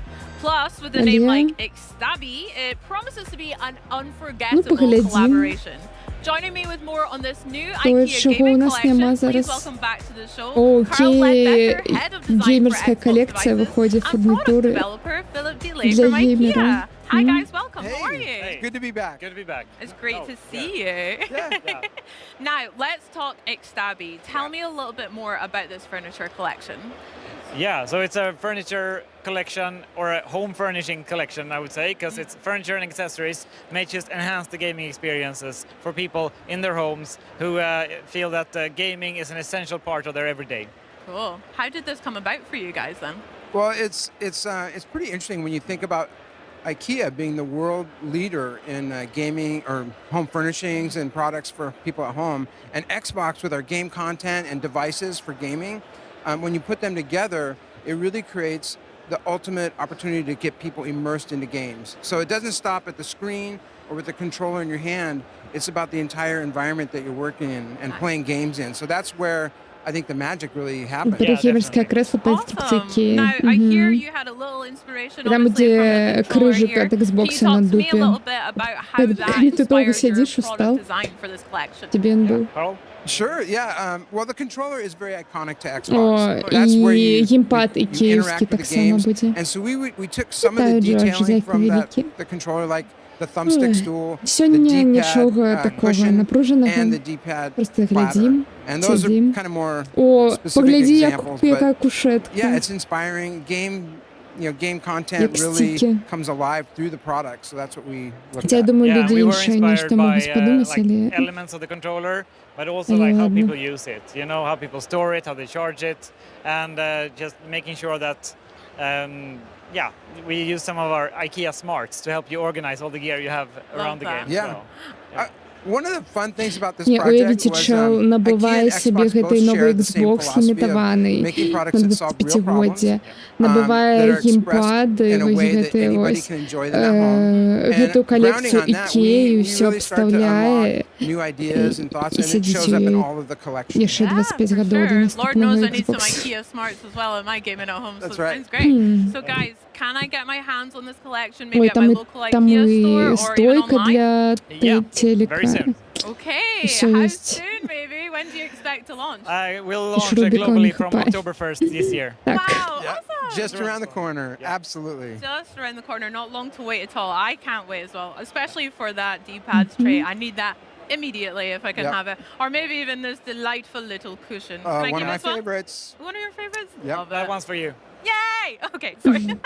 Thanks, guys. Well, I mean, Xbox and IKEA feel like they've officially leveled up the gaming А, это space ж for us at Gamescom, home мы as же well. у How does it feel Німеччині, to ось що ми finally Ікея, reveal то я this така, collection на here що at Ікея у Америку подорожничать. Yeah, Я щось amazing. цієї I mean, невідомі, Gamescom is the world's максимум biggest подумаю, gaming що event. і гэта And, to Є3, see а-ля the Summer products, Game Fest у out in the Америці, я wild, така, experienced by що fans я and там gamers, забила? people trying out, А, Німеччина. and finding all the Все Easter eggs зрозуміло. and the fun details that Yeah. we've put into the designs. It's been years in the making, so it feels fantastic. It feels really good. I mean, this is the first time for Xbox at Gamescom to actually have a partnership like this with IKEA right here in the booth. And like Philip said, if you look close enough, you'll see some Easter eggs. You'll find them here and there, and they're on all the products. Okay, well, I'm going to go scour them just now That's right. as well. Guys, thank you so much for joining me. Enjoy the rest of your Gamescom and this lovely little setup we've got here. Shall we play some games? I think we should do it. Okay. Yeah. Well, let's do it. You guys, though, buckle up. It's over to Charlie and Henry with the latest from Forza Horizon 6. Let's kick things into overdrive with some new Forza racing, shall we, Hannes? Oh, go on then. And here with a look at the newest game mode and some truly exciting partnerships. Please welcome senior game designer Will Hume and lead game designer David Orton. Hey, great to see you. How are you doing? Guys, doing very well. How are you both? This is so fun. This is so fun. Looking at all these incredible games at the Xbox booth, absolutely loving it. It's not bad, is it? Talking of not bad games, though, Forza Horizon 6 absolutely crushed it when it came out recently. How's the reaction been? How are you guys feeling?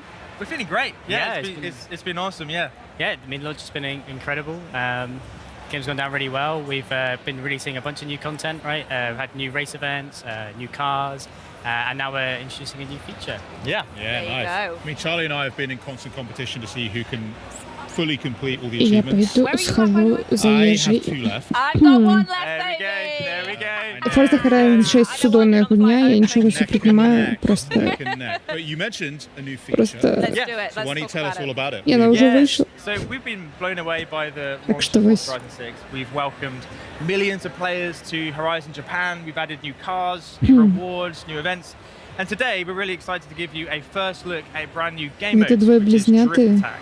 So this would be free to all players, and Я не accompanied by Will, he'll be прокомментировала. driving. Beautiful assistant Ладно, today. There is отошла. no way that I can drift and drive at the same time and talk. So it's worth saying this is all live, so no pressure, Will. Yeah, no pressure at all. yeah. So We're going to be really nice and polite to you, whatever happens. we're trying to throw you off. Yeah. So here we are.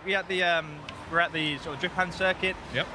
We've kind of upgraded it a bit, put some aftermarket cars in there. You can see people driving. It's worth saying this is all live. Wow, so okay. The people at the Gamescom booth, that's the people we're seeing Here here. they So come. we go, shout out to Forza Gamescom 1.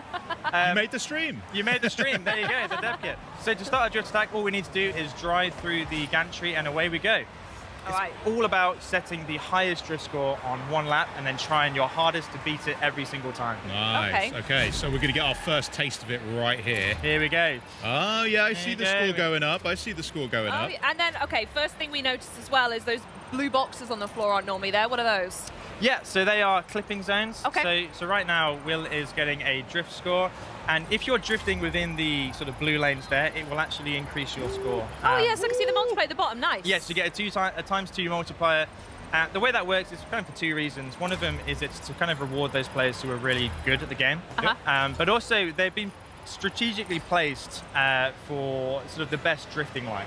So it's there to sort of encourage where you should be kind of getting your angles. Bit of and how you should be education, approaching bit of it. accessibility. Yeah, bit of education. Love. And obviously, number go up is always good fun.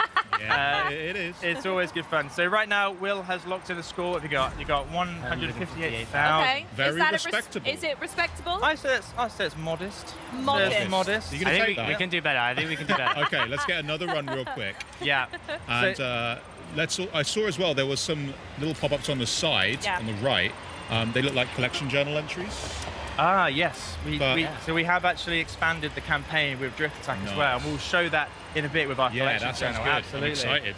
And a key thing about this is it's all in the shared world. So you're not loading out, you're not instancing out into another space. Yeah. We wanted to make it as frictionless as possible. So all you need to do is drive through the gantry and away you go. And right now, Will is sort of taking the score against himself. If you wanted to, you could actually join a convoy of people and you'd be put on a leaderboard with them as well. Beautiful. And it's how we kind of wanted that competition to be more opt-in. So you can rock up and you can just drift for as long as you like. A scotch better. A scotch. I did see the leaderboards on the side as well. Yes, the leaderboards, in-world right? leaderboards. Yeah, so this is all very similar to Time Attack, really. So the in-world leaderboards you see, we'll go drive to them now. How are Gamescom doing? How are Gamescom doing?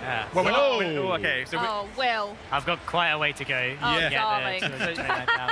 whoever was 2 Forza Gamescom 6, Yeah. whoever that was, they got the best score. So this Doing is actually really well. live, and these leaderboards, they reset each week as well. Nice. So this looks across the entire community as well. So you could be driving past a drift attack circuit and you see your friends on the leaderboard and they've swapped your score. It's like a great way. And away you go. And as you said, it's a Ну, до permanent речі, mode, so you мода can у них, constantly мабуть, keep така your eye on it, ніякої right, come back to студії. it, have another Ну так, go. мабуть, я не подумаю, що буде смішно, коли ви нас дають двоє спортсменників.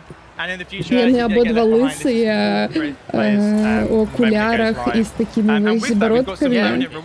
І ми їх обидвих дошлем на Gamescom. І посадимо розмовляти про гульню на камеру.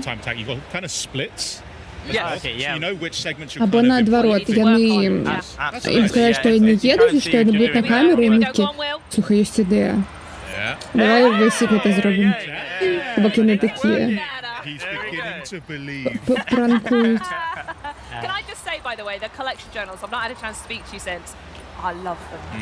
I'm hooked. I'm a tick box list kind of gal. I love that. And knowing what to go in and having some sort of direction is so helpful. So you mentioned that Drift Attack has its own element within the journal, right? It does. Let's take a look. So Drift Attack's permanent new mode, as we've said. So we've integrated it into the collection journal on the Horizon Festival campaign. So once you get your yellow wristband, you'll have unlocked it at the Shimano circuit and you can take part. So it's got a whole new category for Drift Attack. Beautiful. With its own collection items. Similar to Time Attack, you'll get them for completing laps, but instead of PI classes, we kind of focused on different car buckets that make sense for drift. So you've got drift cars, sports cars, retro super saloons. I think that adds an element of like thinking about it. You can make an S1 or whatever and find someone else's tune and then go and do it and then hey, well done, you're great. But actually, Мені подається, на Summer Game Fest так само, у червні була ніяка панель Xbox, але там так само.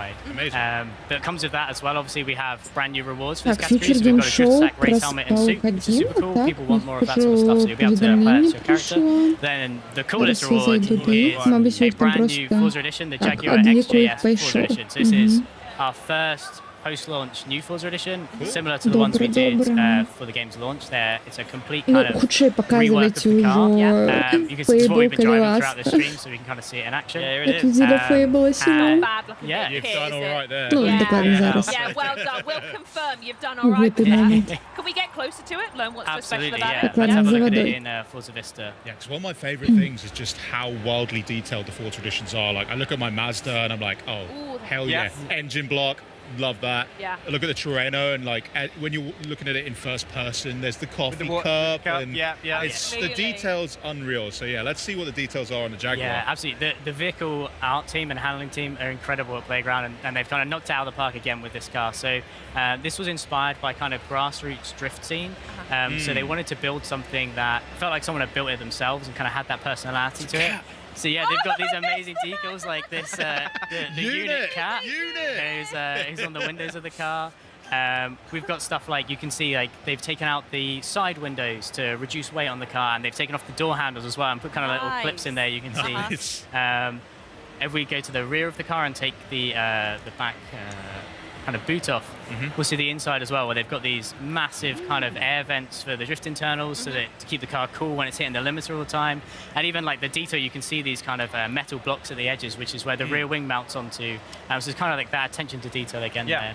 You can see like where it kind of cuts in. Love it. So if we have a look at the interior as well. By the way, if you guys need like a, I don't know, like a Charlie edition horn for the car, it being a Jaguar, it could be like a or something, right?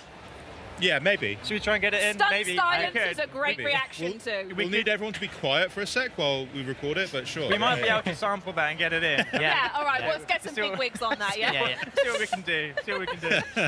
One of my favourite things about this is that the vehicle art team, they sort of set themselves a challenge to make this pass an MOT and be road legal. So they've done all the things to make this incredible drift machine, but at the same time, you could just nip to the shop and get some milk with this car. I'm sure I'll see this on the forecourt of a dealership somewhere. Somewhere. Exactly that. Now, obviously, this is a really cool car. Yeah. When am I going to be able to unlock this? Yes, so Drift Attack will be launching on the 7th of September, so super soon, only a week or two. Nice. The car will launch at the same time, and the same as the feature, cars permanently added. It will always live in the collection journal, so whenever you join the game, you'll be able to play Drift Attack and unlock the Forza Edition Jaguar. Cool, so not a seasonal unlock, it's there no matter what time you can. Forever. Car's there forever, mode's there forever. Absolutely. Do you mind if either me or Henry have a go right now? Absolutely, Is go that for all it. right? Do you want to rock, paper, scissors for it? Okay. Yeah? Okay, You're you ready? Going down. Yeah? 1, 2, 3. 1, 2, 3. Alright, Charlie, this is Так, що не тут хто наступний буде на лисобурці? What's this? This is the Lego Это я не на Лего I'll pass over to you. машинку. Oh, this is going to go badly. I would love it. Yeah, it's Can you got a imagine bit this of to break drift on live it, on stream? Yeah, you have that one. There we go. This is ours. That's yours. Yeah, so we've these are the Lego Technica. We've got the 488 Pista and the Dodge Viper. Right now, if you go to your message center, you can get a version of these cars with a sort of replica livery that looks very similar to these cars you see here. They look very cool. I wonder who's going to take these home. No one's ever said that. Like, we've got these props, and I'm kind of like, well, whose are they? They look awesome, and they look awesome in game as well. So that's a fantastic partnership we got with Lego Technic. I look forward to hunting them down. Henry, I'm going to play with a toy car if you want to play with the digital Hand one. it over. Right? We have another partnership as well, right? Coming up another that we've kind of announced today at Gamescom. So we're also going to be partnering with 7-Eleven, which is super exciting for us. We've got the booth here and everything. Anyone here has kind of seen it with the super out the front. So yeah, that's going to be coming in October. There's going to be an evolving world as part of that. And yeah, we look forward to kind of talking about that more nearer the time, but something for players to look forward to there as well. Hell yeah. You guys have been cooking. Honestly. Well, what we're looking forward to now is seeing drifting skills. Your turn, Henry. We've seen the leaderboard set by Will. Do you mind if I change the settings? No. That's the sound of a pro. That's the sound of a pro right there. No. Do you mind if I switch No, on? no, changing the settings. I think we need an equal comparison. Oh yeah, you know what? You're right. It's this thing's got some. Okay. Yeah, it's fierce. It's fierce. What can we do to put off Henry? Like, Absolutely I can keep making the noises again. Yeah. That is really I'll cut not the helpful. show if I keep doing that, actually. Okay, all right, Henry. I mean, I think you're focusing a bit too hard on staying in the clipping zone. Yeah. Well, I'm all here for the clipping zone, baby. Something else to mention about the car that's super cool as well. So obviously we built it as a drift car to match the feature, but players will be able to upgrade it and tune it themselves. So if you want to turn it into a more track-focused car, put some slick tires on it, you'll be absolutely be able to do that as well. I've taken out way too tight. So yeah. Oh no. Henry. Oh no. Have we left damage on? No, we're good. No, you're good. Yeah. It's only Did you like how I back changed the camera while I was driving? Yeah, really cinematic, Henry. Yeah, Are you trying to distract us from the gameplay? No. No? Hey, what's over there? I don't think this is going to beat your score, unfortunately. You've still got I think 3 clipping zones to go, so you can get a lot of points. With the multiplier, right? It adds up pretty quick. Yeah, exactly. It's right there. Go on, Henry. I do need to be in there. Go on, you can do it. I'm going to be cheeky here. Henry, He's done it. Stop milking it. You're trying to min-max it. We'll go backwards over it. You're going to fail it. You're going to fail it. You're going to fail it. Time out. And on that bombshell, thank you fun. so much for joining us, guys. A truly exceptional update to a truly exceptional game. So thank you so much for joining us. Right, well, Fable fans, listen up, because we're bringing the Fable experience to you here at Gamescom at home with an in-depth look at this reimagining of the franchise. Yeah, but first, it's time to visit the brooding and futuristic world of Warhammer 40k Dark Heresy and the voices bringing the characters to life. Check this out.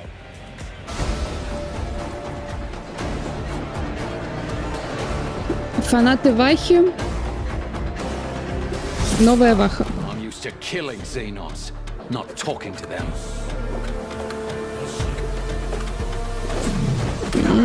Это тактика, мне подается, так? I'm smart. Not that I'm interesting. Numerous signs of bruising, superficial damage to the surface layers of the skin, apparent loss of integrity in some of the smaller bones. The heresy of pride, which spurs one to believe in one's own exceptionality, and the heresy of consorting with the enemies of humanity. You expect me to object, Otvaka? I am no longer part of the Tick vein. You have guessed my race, but I am no foe to you or your tribe. Recommendation. Additional protection for the Acolyte upon approach.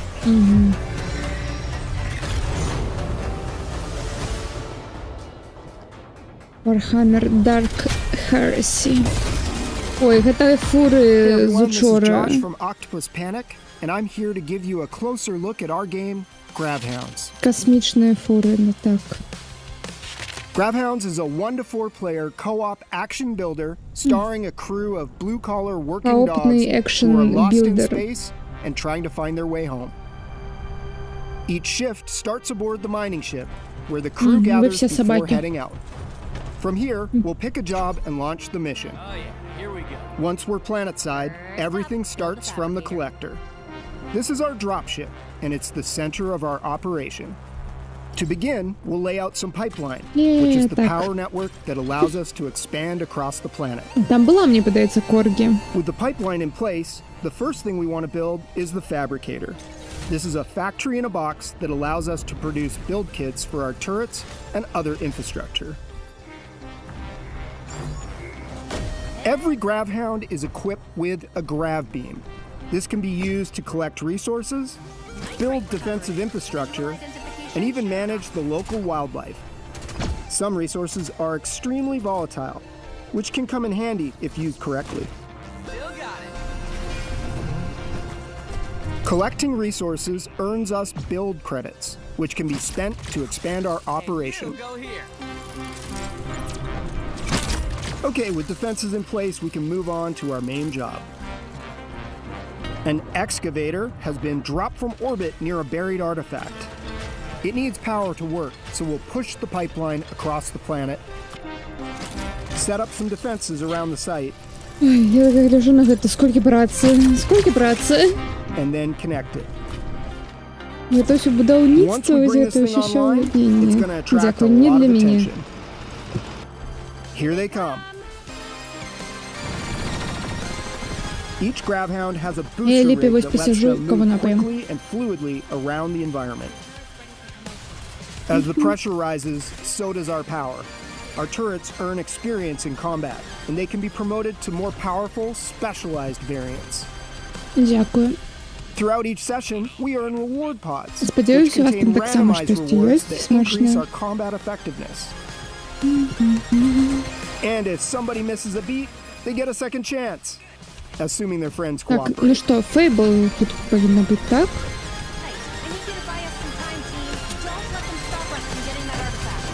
Okay, once we survive the wave, the excavator finally reaches the artifact. Now we just have to get it home. It's too heavy for one GravHound, so the crew has to work together to get it back, while everything in the world is still trying to kill us.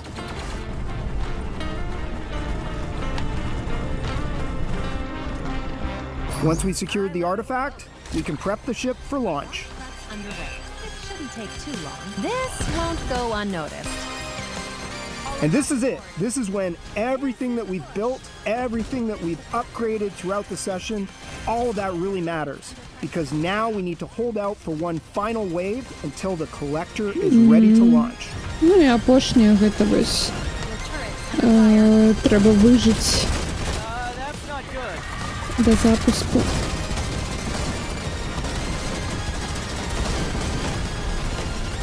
Once the collector's ready, everyone races to get aboard, and we take off and head back to the mining ship. Once we're back, we'll regroup, spend some time upgrading our stuff, and then choose our next destination. Each session, you'll be exploring different planets, different jobs, different builds, different opportunities for disaster. Подобное на гульню, яку тут уже показывали. GravHounds is coming to Xbox and PC. And it's available day one with Game Pass. Ну, только не с фурами, а с звичайными а-ля космонавтами, наемниками. Хоть шабашки. Хоть так. In the much anticipated game. And joining me now to bring you guys at home through the demo experience, please welcome Fable Game Director Ralph Fulton. How are you, Ralph? Great to have you. Super well, thank you for having me. How are you? I'm so good, thank you for asking. Having a great time at Gamescom. I'm upset that I haven't been over to the theater experience just yet, but maybe I can take a little sneak peek now with you. Absolutely, let's go Так, through it. згодна, поставь Helldivers, Now, set the пошли scene for так. us. What can we expect to see from the demo?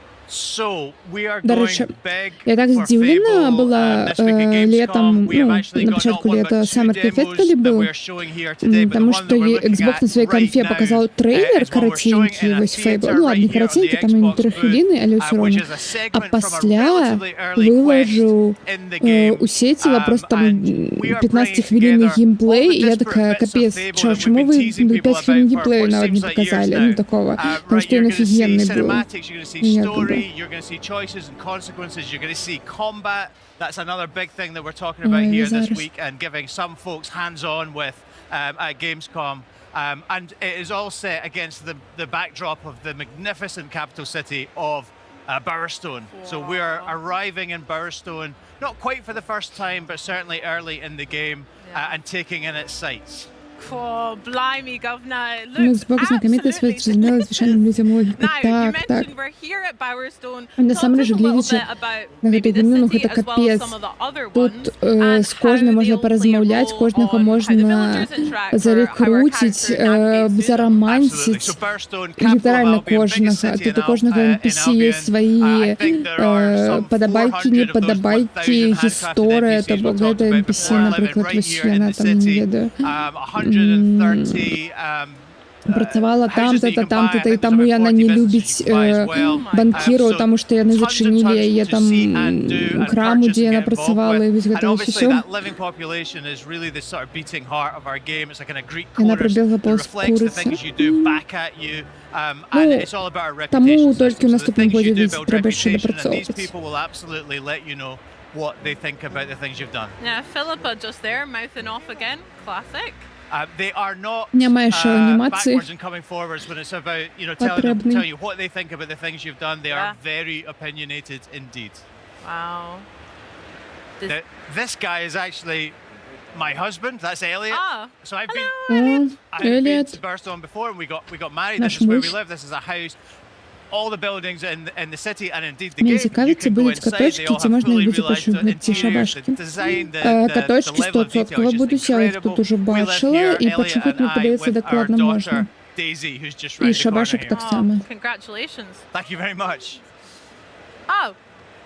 Yeah, we're going to leave our father to deal with that question. Probably. That's easier. The interior is absolutely gorgeous, Ralph. Yeah, incredible work from our artists, incredible work from our technicians. A really beautiful game, and мабуть, це дочка нашого мужа, ми ж не відомо.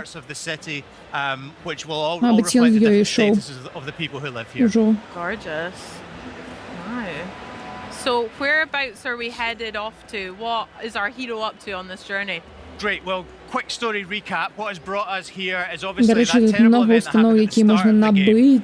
You'll remember from Dev's Direct, I hope that your village was turned to stone, including your grandma. Very sad.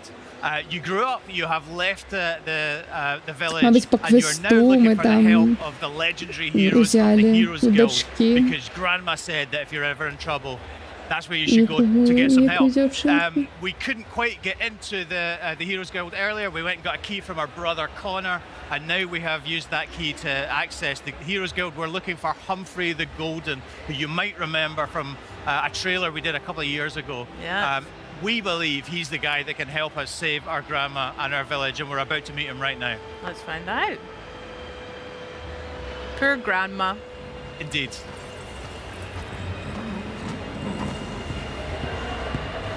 Again, the interior looks amazing. I love the artwork on the left.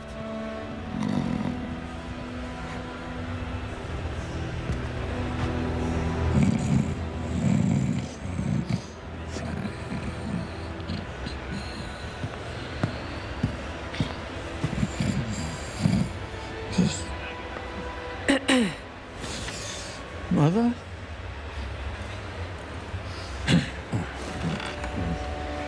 Can I get a large beer, please? Thank you.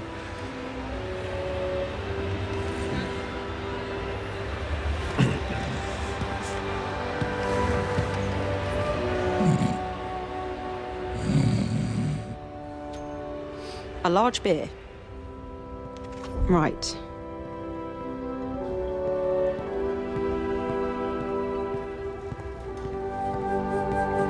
This will do.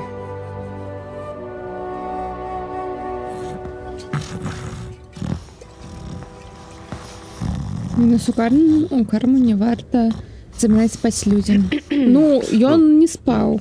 Ён так драмаў. Ой, я бы верхнюю опцию попробовала. Obviously, you can choose to throw it over him or just hand it over. We've been asking the crowd in the theatre what they think. Just generally throw it over him. Interesting. So I think that's what we go for here. Oh, you two get bloody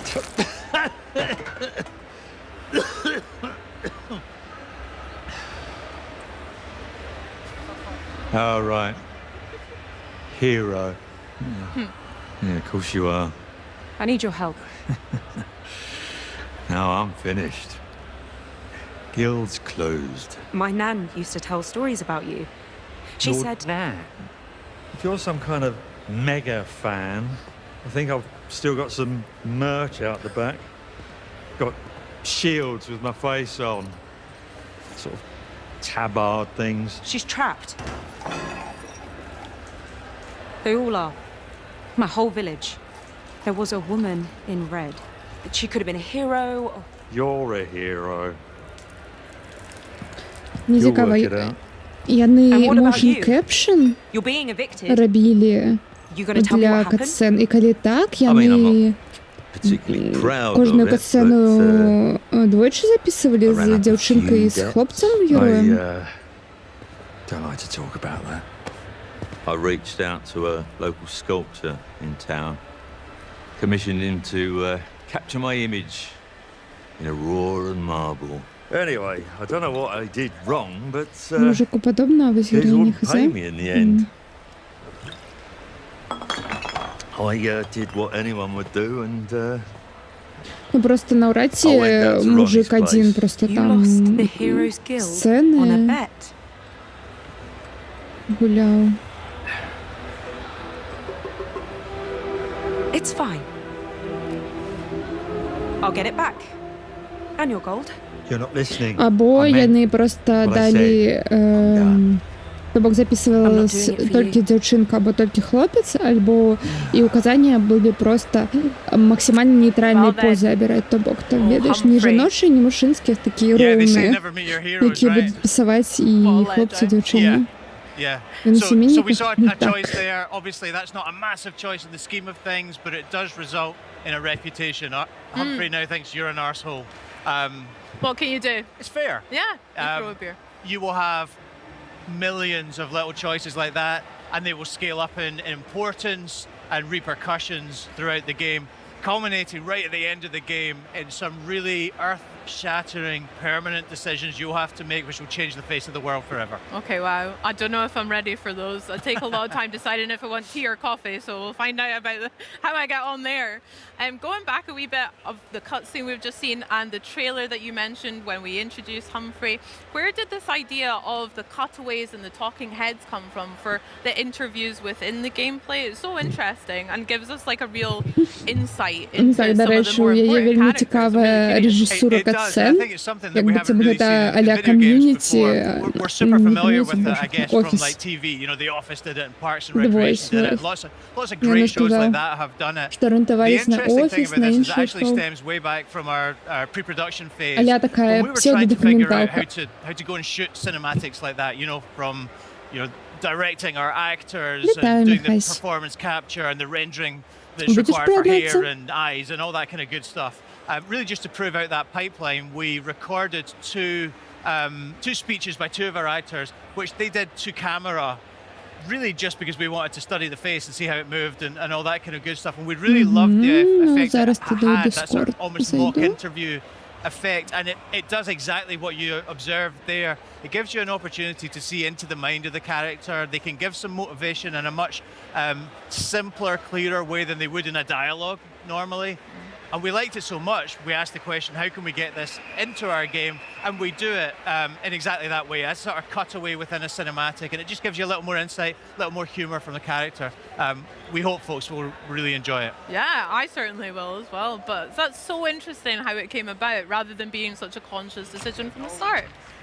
You'd be surprised how much of video game development works like that. Oh Вітаю, Михась, Туїтерика. Keep your nose out, mate. Вітаю. Slick Ronnie sent us. She wants all golden balls evicted. And we're happy Так, тут to яшчэ oblige. Xbox Fable ідзе, але я хачу вось даглядзець Fable, я думаю, там у фьючеры нічога не будзе пакуль важлівага. Wrong. Ronnie owns those things now. Ну, я уже стрим для другой трансляции в этом таймере идти. So that means you're trespassing. Get somewhere safe. Oh no. So we weren't able to talk ourselves out there. Oh, Well, what are we seeing with the combat here? Yeah, absolutely. So this is what we call Ну, style сподіваюсь, weaving combat, просто right? And it's an Xbox evolution, I think, скончить. of the combat that people loved in the original Fable trilogy. Сподіваюсь, It's about тут буде 2 strength, десятки skill, концовок, and хоча will, б which is 10. about weaving Буде, я between ranged впевнена, and з melee таким and упором magical на attacks. We hope гэта, really на seamlessly, really simply, нелінійність. really fluidly to allow Сподіваюсь на you to британський гумор. choose how you take Ну on any так, given combat scenario. розписав, що тут The британці, player так що that we recorded for this сподіваюсь. particular video, super skilled at this, Навіть knows all the сподіваюсь, moves, you бачно know, вже, but мені it's also подається, demonstrating що just тут how буде easy it цей is to британський move from one style to сарказм, another як and мінімум. dispatch the enemies. Absolutely. Love that little move with the dagger at the end. Very nice, wasn't it? Yeah. Yeah, that's cool. I'm the hero of Bry Hill. I don't know where that is, but I bet they're proud of having you as the hero. So, what are you doing here? Oh, right. I have Mr. Golden's script. It's the first step of my 3-step plan. Write the musical, get Mr. Golden to star in the musical, make Mr. Golden happy again.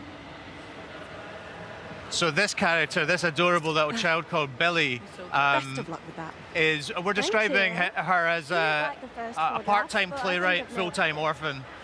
She lives at the orphanage, and she is trying to get Humphrey the Golden to star in a play about his life.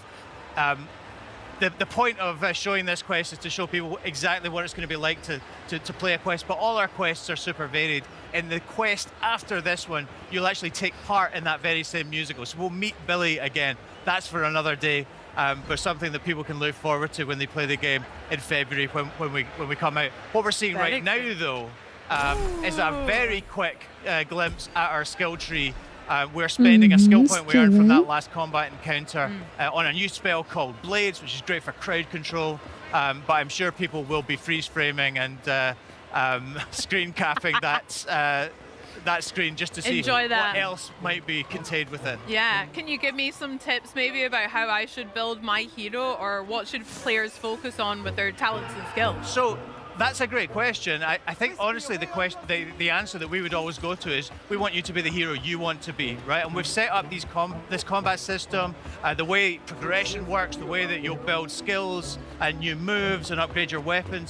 It's based on how you want to develop as a hero, and I guess also your particular style in combat, you know, so Чекаю you're not перших bound by any specific class. я так само, ну, я більше гляжу така, блін, я ж буду підходити до кожного будинку, глядіти там, кілька він коштує, буду намагатися усе скупити. There are lots more skilled players than me who use crowd control and teleports and what have you, you know, so it's all about how you want to take on a combat encounter. Nice. I am impressed by some of the magic we've seen here and earlier in the year as well. I'm quite excited pretty, to get my hands on it. Very pretty. Yeah. Okay, so we made it to a tavern, a wee pub. Oi. You got business with Ronnie or what? That's right. This is the hangout of the gang. Tell you. Привітання усім, ми починаємо глядіти Future Game Show. Вітанки, вітанки, Humphrey lost on a bet. Як у вас справи, що нового? And yes, we're trying to negotiate our way in here. Я не бачу супольного чата, коли що. Any feedback for Я me? зараз натисну. I'm on a work experience placement. If I don't make it here, I've got to sum it with Yorkshire gangs, you know. Try swearing more, arsehole. Blimey. I could give it a shitting go. Cheers, hero. Yeah, fair enough. He doesn't seem like the most confident criminal I've ever come across or understand, but I think our advice Добре will stand him in ставилися до good stead. серії, але не так, аби без предзамовлення I think actually we're going to kill him in just about 45 seconds time. Розумію. Spoilers. That's a little bit of a spoiler. Я вон чи хто так So знає. this particular challenge you can play any number of ways. when you actually play it in the game. I think for in the interest of time we на tear Future our way Game through Show this там particular blockage, but there are different ways you can go speak to people and find different ways through this lockdown. I'm here to see Ronnie. Good for you. Boss ain't really taking on new clients right now. You got an appointment.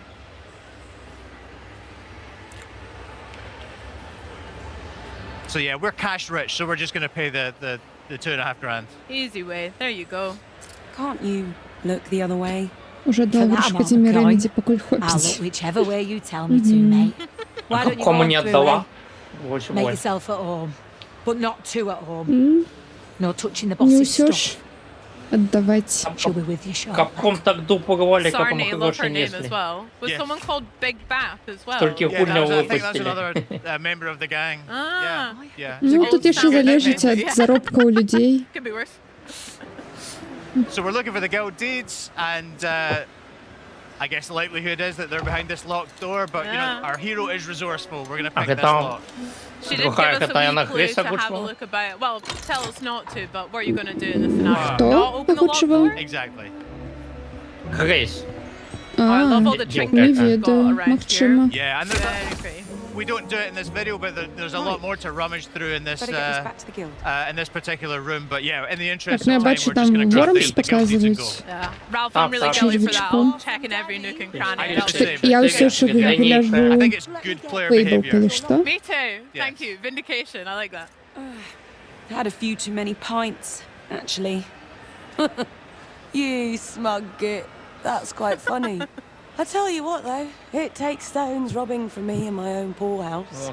Humphrey used to be like that back in the day, before he shit the bed and fell apart.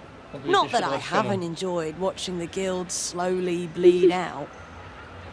Раханок, это смешно, потому что тут ты сам створаешь героиню. Now you're speaking my language. Ну. This hero causing you grief, boss. Nothing you lot can't sort out. Humphrey should have warned you not to fuck with me, hero. Bit late now. І гэта демка, героїню для якої створили ви зараз. Люди, які туди приїхали, гэта не офіційні промо-матеріали в гульні, не трейлери. Так що... How do they complement each other? And ну, анімуші ми вчора бачили, я думаю, гэта нічого. So I love a big hammer. You know, I think exactly. And like I say, I tend to go for big damage dealing spells, light blades, демка light есть, є, коли хто хоче, може у демку But you погуляти. can play the game in a bunch of different ways. We actually had somebody playing in hands-on over in our behind closed doors demos today, who absolutely blitzed through it. Incredible skill level. Did it on the highest difficulty level. So our team were sort of standing around applauding. Kind of thing. So you can bring a lot to it. I think one of the things we're trying to show this week with the demos we're doing is that you can come to this with whatever skill level you have, and the game will meet you at it. We have a bunch of different difficulty levels, and also a range of enemies that will challenge you in different ways. Yeah, that sounds class. Speaking of a range of different enemies, we've got quite a large gentleman here with maybe a different level of threat than our heroes face. What are we seeing? Yeah, he's a big lad, isn't he? I wouldn't go as far as to say he's like a mini boss or anything like that. He's just a particularly large human enemy, of which we have a bunch. We absolutely do have what we class as mini bosses, you know, really large enemies that are going to give you even more of a challenge than this guy, and then we have proper boss fights as well. As you can imagine against Isabel, who we met in our showcase trailer, and who knows, perhaps against someone else as well. But yeah, this dude is just a really large guy with an axe, and as you can see, takes a bit of і увогуле одзі ж гэта Xbox гульня, ну то бок Xbox выдавецтва, так што я тут бы яго показалі у мяне, а не у Міхася. Ось так. А чому? Вони так зробили, що чекаються концепції. Мабуть, Xbox не сказали, коли яны скончаць. І гэта ж, ну, розныя арганізацыі. Вось, я думаю. То бок, Xbox зараз стріміць з Gamescom прям з гэтага з стенда Xbox, то бок гэта больш не канферэнцыя, гэта больш проста часто такое, ведаешь, стрим з стенду. Такі довгі, де інтерв'ю з розпрацовщиками, бла-бла-бла-бла-бла. Ось, а Future Game Show гэта больш як канференція. Ось. Мабуть, таму. Так, я бачу там щось ці піксельне бітемапи. There's combat, there's humor, there's cinematics. А може Хідео все одно трошки ще покрижив мене Джефрі зажав? Ні, я думаю, я не... Коли б він був покрижений, ми б довідались, була підписка ніяка, ведеш? Або щось це. І Кадіма Бой не приїжджав там на кожний Game Awards. Such a great first day here at Gamescom. I hope you've enjoyed it так, just as much as I have. Все, Xbox сканчивая. В кино сходили, с Масей познакомились. Including 2 world premieres and some of the biggest upcoming games like Minecraft Dungeons 2, Gears of War ED, and of course, Fable. But this is merely day 1. Tomorrow, day 2 kicks off with the frenetic survival combat of PUBG's latest venture, Deadnet. Plus, you can look forward to more world premieres and... Що там? Соушейдингово ніки. Що? Тут субтитри есть? Appreciated all the business. Yeah, you're right. I do love that guy. But anyways, Onimusha Way of the Sword is coming to PC and consoles on September 4th. So not long now before you can get your hands on it. Our next game, which concerns one of our favorite shared subjects, zombies, is a side-scrolling brawler set in the Walking Dead universe. Think Streets of Rage with more headshots. Все, я гляжу так само. Future Game Show.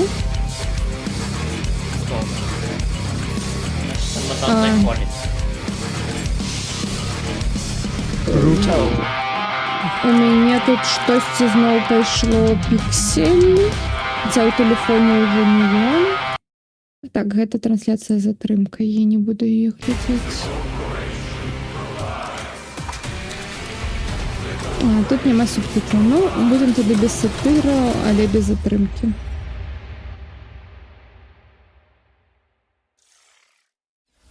Paint the canvas red in Dioxide, which is coming soon to PC. Oh, and while we've got you, a quick reminder to stay tuned for FGS Live from Gamescom, our sister show which airs directly after we wrap up. We'll be passing the baton to the FGS editorial team for even more exclusive trailers and world premieres, so make sure you stick around for that. Here's a little teaser of what you can look forward to. Thank you very much, Angela and Nick. I'm Jules Gill, and I'm also the host of FGS Live. Я хутчэй всего вось гэта не буду глядзець, таму што пасля вось Future Game Show вось гэтага будзе такое а-ля больш маленькая, нават не прэзентацыя такая. Ну, короче, инди будут показывать вось. Make sure you stick around after the show for even more amazing game reveals. Я думаю, я не world буду premieres, заставаться. we've got our second one coming up right now for the sequel to a dark fantasy action RPG. Потому что зараз, пасля вось Future Game Show, стрим протягнется и будут показывать инди. И я говорю для того, что я хутчэй всего не буду заставаться и стримить еще и гэта, а пойду отпочивать. А завтра будешь на Gamescom Awesome Indies Show? Думаю, так.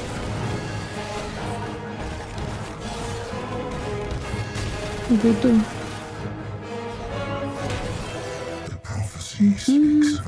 А колькі яно довжиться, невідомо, да? Невідомо.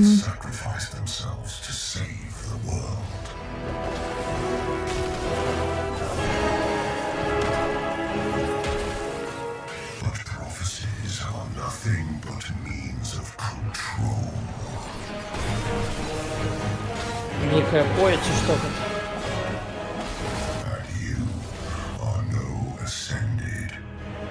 Полки.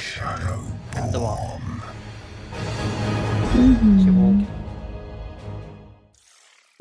Early access. Wish lists at the ready because Wolcen 2 is coming to early access in 2027. Okay, here's a closer look at A Short Quest. It's a nostalgic dungeon crawler built with love by 2 developers. Let's take a look, shall we? Where is she?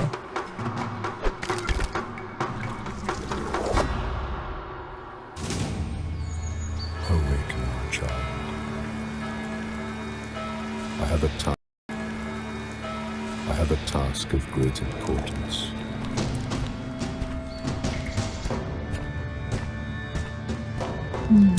Could you stop banging on the bloody gate?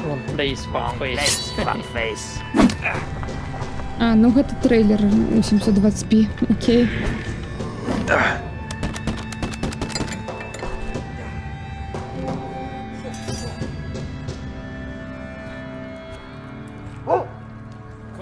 Dressed by the fire.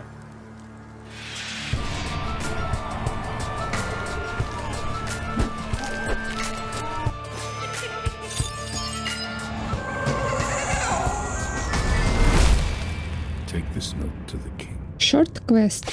Картинки квест. Ну добре, картинки. A short quest is coming soon to PC, and there's a playtest available now if you want to check it out. We've got a high-octane racing game up next. Perfect for a guy who plays a character with such an excellent track record with motor vehicles. Я чула вельмі добрыя рэчы аб гэтую гульню, што распрацоўшчыкі з Forza Horizon, нейкія, не ўсе сышлі вось той студыі, і вось гэта іх новая гульня. Hello, Future Game Show.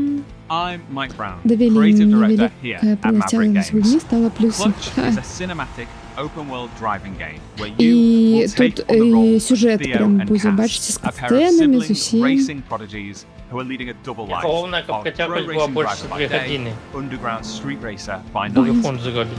set across the beautiful French Riviera.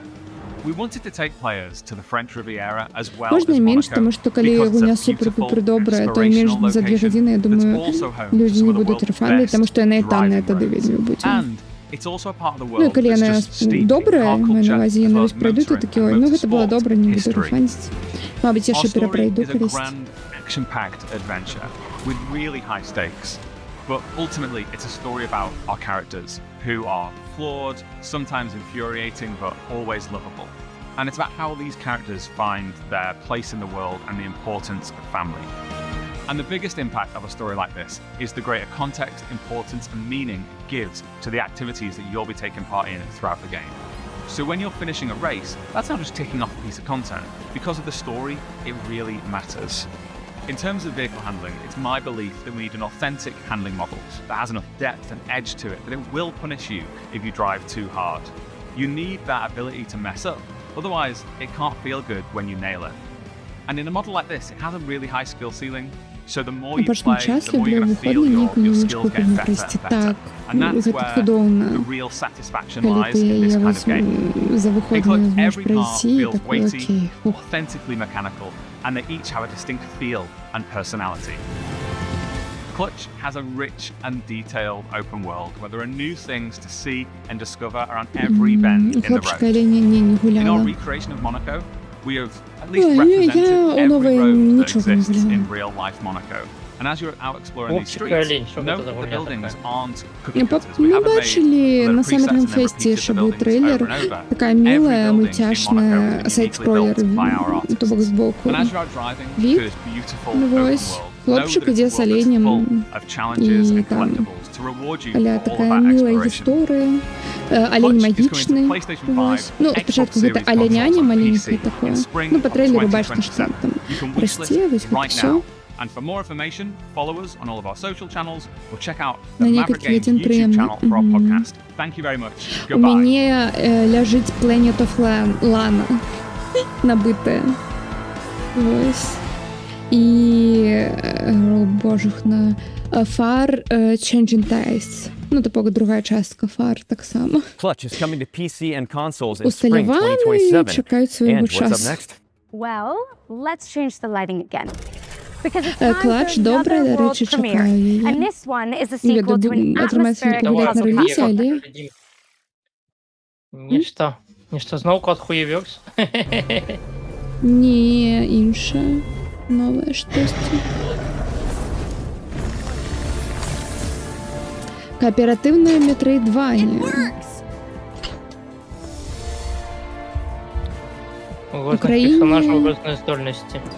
Украине с параллельными вымярэннями.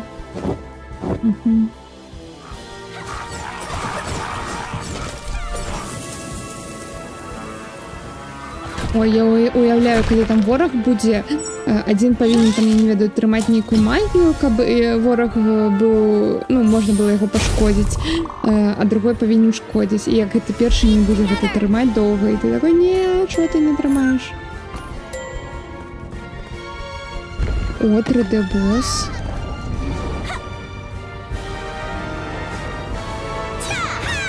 Сцена. Не, босс был, босс-файт внутри был. И там прям бачно было, что они там бегали под ним. Greek 2. Greek 2. Greek 2, Alliance of the Storms, is a stunning cooperative Metroidvania launching in 2027. And now we're taking a look at the latest trailer for Serious Sam Shadowverse, a roguelike shooter set across a multiverse of mayhem. Ooh. Так, що это?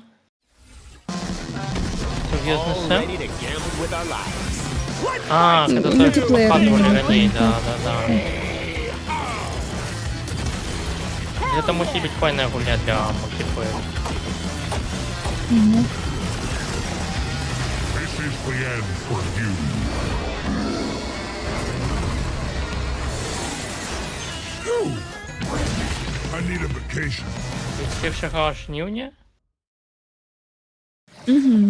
Serious Sam Shadowverse is coming to PC and consoles on August 31st, 2026. That's next week, Ange. So soon. But you know what else is coming soon? And to us all, eventually. Death. Graveyard Keeper 2 is a cozy cemetery simulator where you manage a medieval business, bury the locals, Не, зависло, там справа есть анимация. Это яны налажали, я думаю. Welcome to your charming new town. Step 1. Plant your first seeds. Perfect. Step 2. Take care of your adorable animals. They'll pay you back 100-fold. Step 3. Harvest fresh resources from the garden. Organic and locally sourced. Step 4. Send your helpers on a lovely field trip. Look how much they've grown. Meet your charming neighbor. Does she even know I'm a skull? Oh. What a chatterbox. And your loyal companion will help you with every task. Restore your little town, automate your production, and watch your community bloom. A peaceful, relaxing life sim. Another mocking lie? No wonder they're all getting fired. Have fun. Prime your shovels, folks, because Graveyard Keeper 2 is coming to PC and consoles on September 22, 2026. And continuing with games that indulge your morbid desires, join us as you building a cult in co-op. Here's the latest trailer. Ой, Join Us, гэта так само, гэты мультиплеерны, я памятаю, мы бачили або на самом геймфесте, або у минулым годзе. Harvesting the communal garden, making just one sacrifice. But before you know it, your friends will have you stockpiling firearms, riding farm animals into battle, and praising the ancient ones. If your friends tell you, be cool, man, do not be cool. Be skeptical, be vigilant, be cult-free. Friends don't let friends join cults. Brought to you by Concerned Citizens Against Join Us. Join Us is coming to PC and consoles in March 2027. What's next, Angela? Got some gun fu for you, Nick. This next game is a kinetic cyberpunk shooter starring a sentient combat implant. Feast your eyes on the latest trailer for Spine.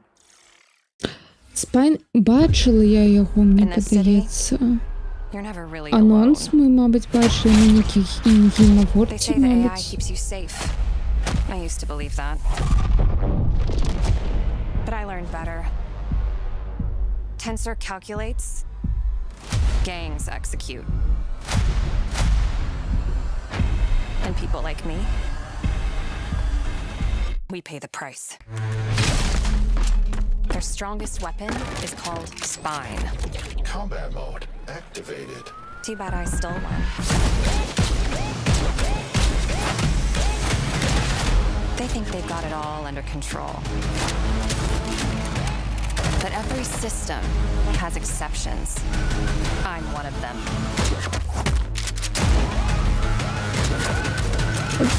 Наступным летом Кубок про развод. Выйдет на Xbox, PlayStation и ПК.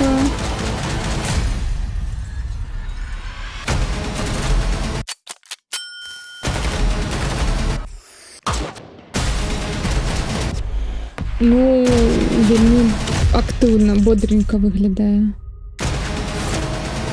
Ганфу. Не кунг-фу, а ганфу.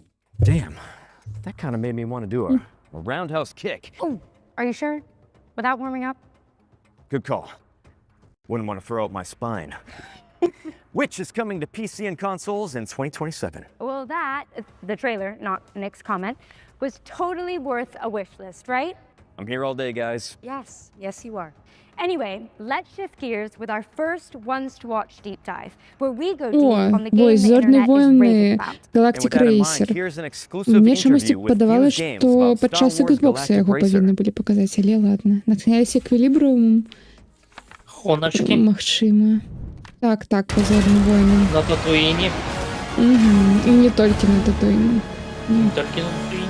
Hey, Future Game Show. My name is Matt Webster, and I'm a co-founder and CEO at Fuse Games, and we're here to talk about Star Wars Galactic Racer, the high-speed runs-based reinvention of racing set in the Star Wars galaxy. We're combining our love for racing games and Star Wars, and we're doing this with a fresh take on the racing genre. We've got a uniquely innovative run-based campaign mode. It's a campaign mode with real consequence, depth, and breadth. And we think that, combined with racing, is a match made in heaven, because racing games thrive on replayability. The more I play with a vehicle, the better I get, the more I can drive for mastery at a second-to-second level. You're racing with 3 speeders on the track at the same time, cutting each other up, taking different racing lines, using the different features of the vehicles.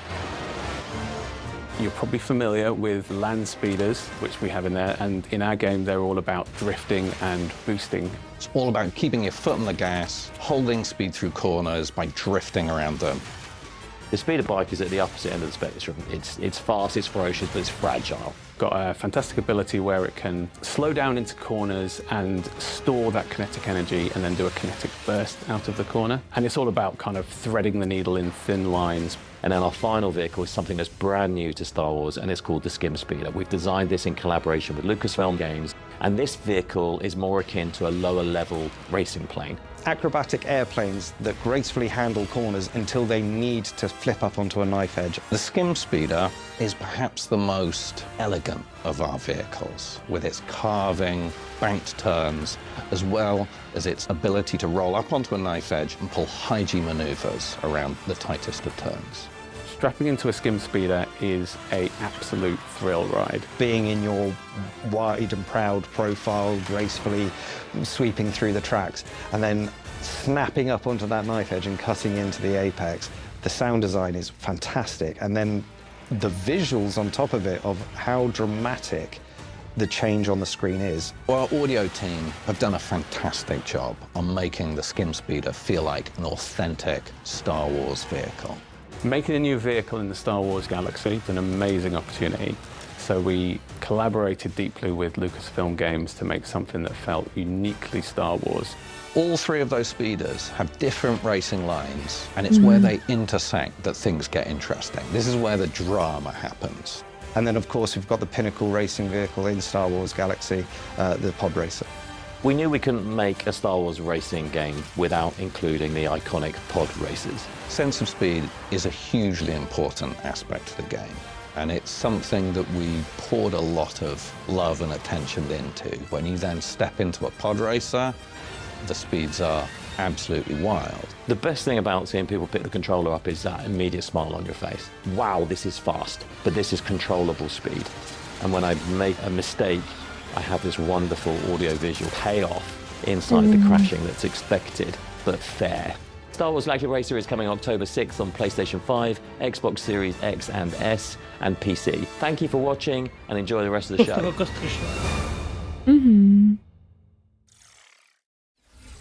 Now that's That is pod racing. Thank you to Fuse Games for the inside scoop on Star Wars Galactic Racer, which is coming to PC and consoles on October 6th. And what do you know? It's time for another world's premiere. Here's your first look at an alchemical action-adventure game, and I'm told that what you're about to see is captured entirely in-engine and built from in-game assets. Let's check it out. Так, і все гэта сапраўдная гульня.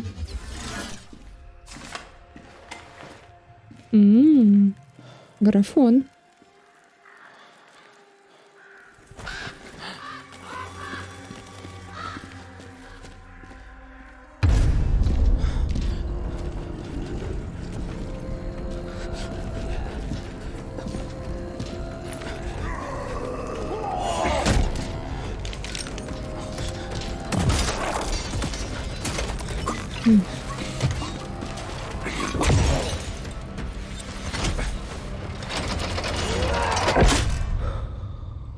Ну, гэта была катсцена, мне падаецца, зараз.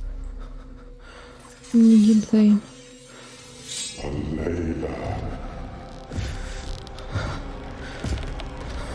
Алхимия панк.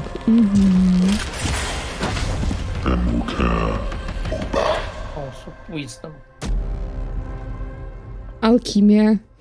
House of Wisdom, так. That was Alchemia, House of Wisdom, which you can wishlist now on Steam. It's coming soon to PC and consoles. Right. This next game sounds like our comeuppance for all the green nerds in Eton. It's called Trees Hate You.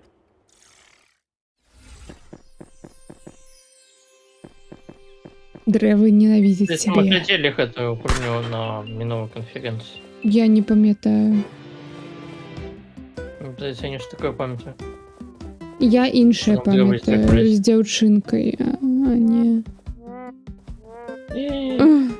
Рвал капелюш. Не. Суки нахуй. Бля, кино. Вот кинжа навалил.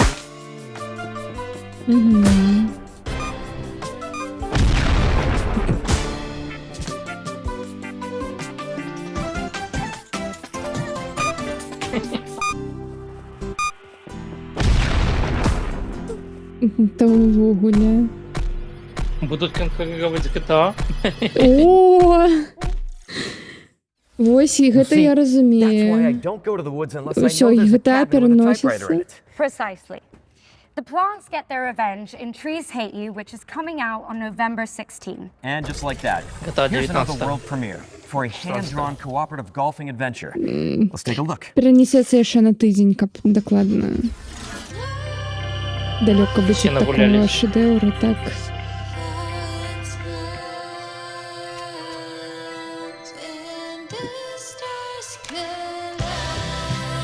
О!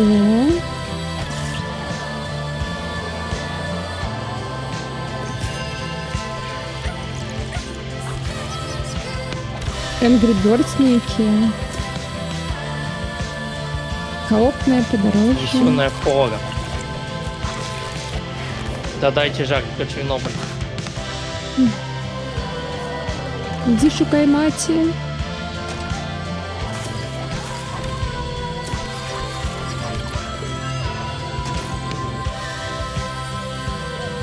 Я чую дзяцей. Bye-bye, Bunny.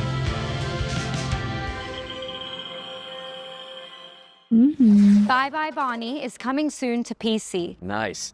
And we're following that with a new trailer for Arizona Sunshine, a flat-screen remake of the beloved Arizona VR zombie shooter. Sunshine. Hey, buddy. I got a bad feeling about this. Go get him, buddy. Ути-пути. Шабатик. This is Arizona Sunshine, a third-person co-op shooter. Коопный шутер. Зомби-апокалипсис. Ладно, не ремейк, а мне почулось там, что стерее что-то там. О. In the apocalypse, it's always more fun. An online co-op.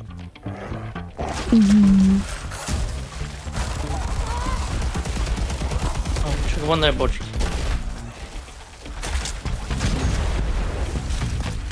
But for this to be a real zombie classic, we had to have split screen.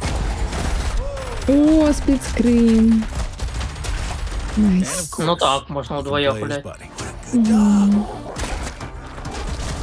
Ну, ви з одної консолі або з одного ПК, так чи ще ліпій. Не уявляю, як сплітскрін на одному ПК. Нормально усьо.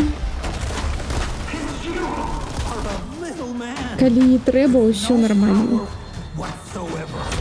Arizona sunshine. Wish list now. Gotta love split screen. Take the scenic route through the apocalypse in Arizona sunshine, which is coming soon to PC. Or perhaps you'd rather wind down with some virtual manual labor and heavy equipment operation? Ой, я пам'ятаю, гэта... Ну, поглядім зараз, але мені подається, що я пам'ятаю. Evolution, симулятор стройки. Every place carries a story. But not every story is meant to last. Sometimes progress means letting go. Не буду здивлена. Piece by piece, what once stood comes down. Not out of destruction, but out of choice. Because every new beginning needs space. We tear down to reshape the future.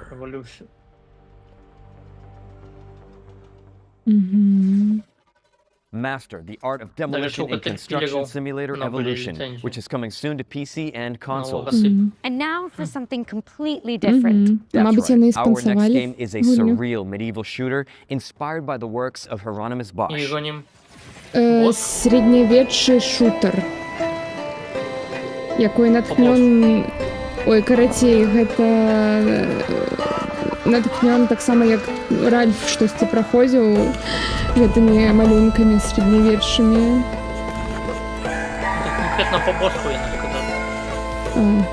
Мне як сказали, что-то такое.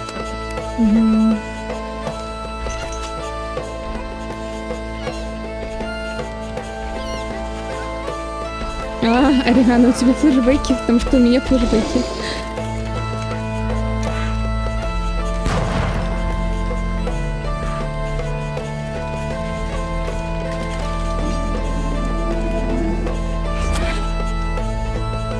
Ой, формулы, бутылечки.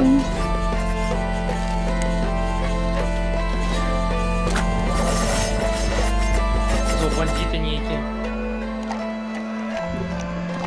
Ну, ні, там розне було, тут по босху. Ну так, тут тільки певно. Ну, так, як там і було. Ой, у меня флешбеки гэтай выставы по яму. Ой, гэтыя совы. Ладно.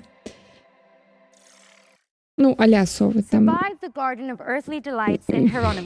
Невідавочна, што гэта, але Get it on your wish list ASAP, but don't close that tab because it's time for yet another world premiere. It's the next game from a beloved Kyoto indie studio. Новая гульня ад кіотскай інді-студыі. Хоррор якийсь.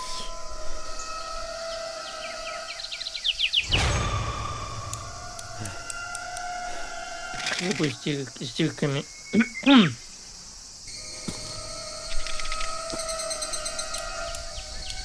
Ну, а навошта так грибы марнаваць?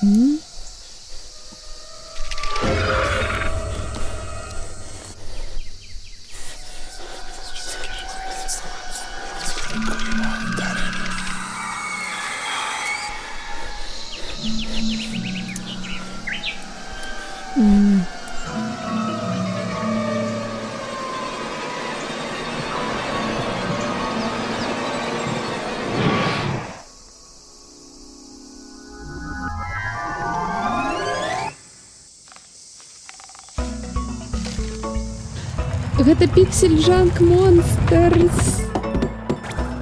О, Піксель-Жанк гэта вельмі старая серыя гульні. Японская. Психодел. Ну, гэта наебалова было з хоррором.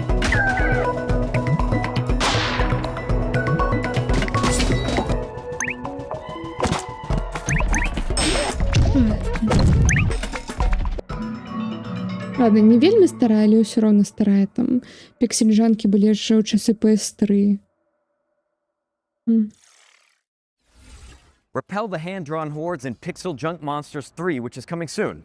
Drop it on your wish list now and sign up for the private playtest, which kicks off on September 4th. Next up, we've got a developer diary for Ion 2, an Unreal Engine 5 MMO where the sky is your battlefield. Ion 2 ММО на Unreal Engine 5.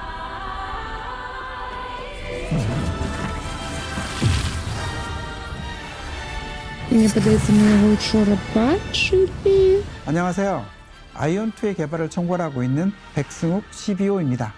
완전히 새로운 MMORPG를 만든다기보다 기존 MMORPG 플레이어들이 아쉬워했던 부분을 그동안의 경험과 발전된 기술을 결합하여 해법을 제시하고자 하였습니다. 친구나 지인이 함께 플레이하는 즐거움을 원하는 사람은 결코 사라지지 않을 것이므로 그런 분들의 기대에 부응하는 게임을 계속 만들고 있습니다. 아이온2가 그런 기대를 충족시키는 게임이라고 생각합니다. 아이온2는 자유로운 비행뿐만 아니라 하늘과 땅, 물속까지 눈에 보이는 모든 곳을 직접 가볼 수 있다는 것이 핵심입니다. 단순히 넓기만 한 필드가 아니라 공간의 제약 없이 세계를 직접 탐험하면서 진정한 오픈월드를 경험할 수 있도록 만들었습니다.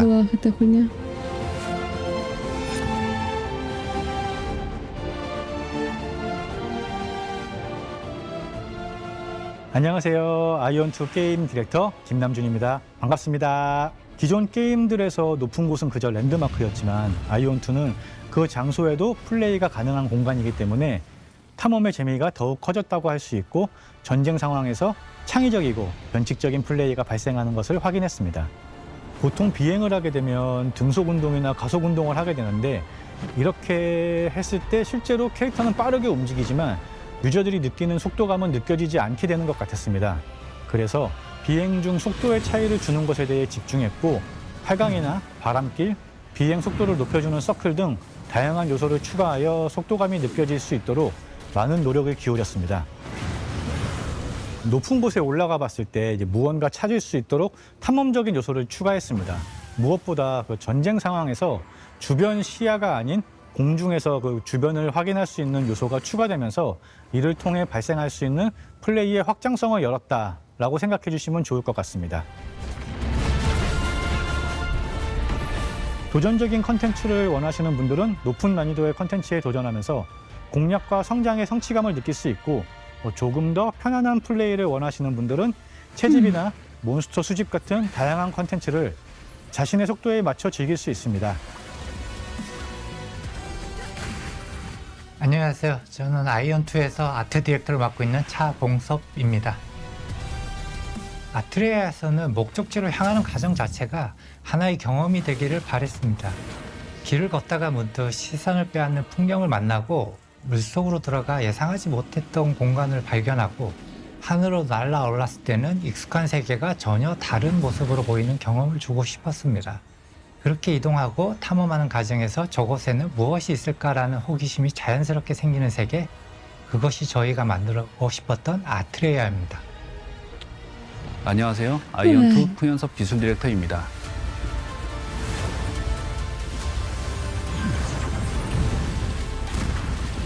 언리얼 엔진 5의 새로운 렌더링 기술을 활용해 더 많은 오브젝트를 효율적으로 렌더링했고 넓은 월드에서도 자연스러운 그림자를 표현했으며 시간과 환경 변화에 따른 조명도 사실적으로 구현할 수 있었습니다.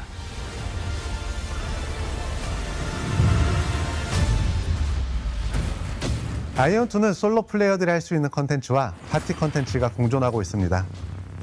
그리고 파티 플레이를 하더라도 큰 부담이 없도록 컨텐츠를 디자인했으니 선택에 따라 편안하게 즐겨주시면 좋을 것 같아요. 런칭 이후 플레이어 분들의 컨텐츠 진행 속도와 플레이 패턴을 면밀히 살펴보면서 업데이트 시점을 결정해 나갈 계획입니다.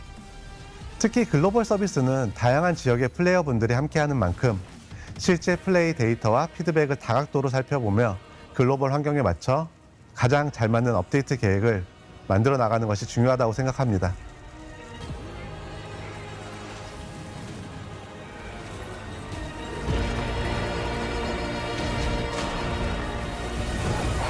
이걸 빨리 글로벌 유저들한테 어서 빨리 보여드리고 싶은 그런 마음, 너무 기쁜 마음으로 기대하고 있어 사실. 지금 바로 스팀 위시리스트에 추가해주세요. 9월 17일과 18일 이틀간 진행되는 런칭 스케일 테스트에도 꼭 함께 해주세요. 10월 5일에 플레이해보세요.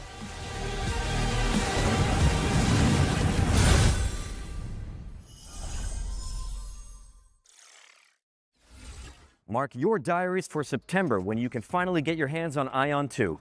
Okay, Ange, let's give the good people another trailer. You got it. Ой, Here's the release нарешті date нове trailer for щось. Star Trek Outposts Unknown, a Starfleet Star city Trek builder where you Outposts track это очень. Линия. Або стратегія.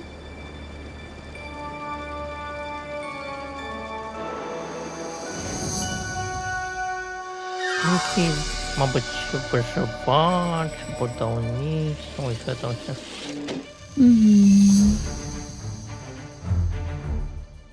О, станьте капітаном. Та вон Колонію. ресурси є ніякі. Надають. Ну, цивілізація ніяка, мабуть. Або ні, заселення, колонії. Зустрінься з невідомим.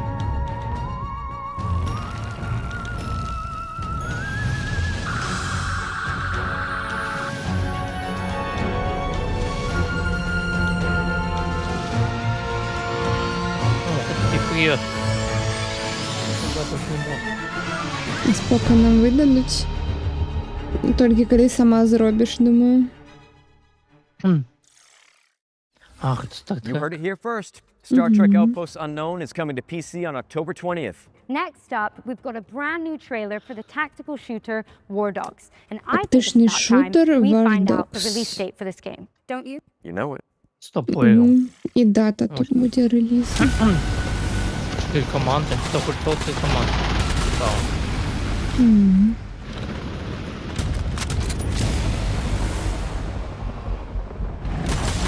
Одна зона.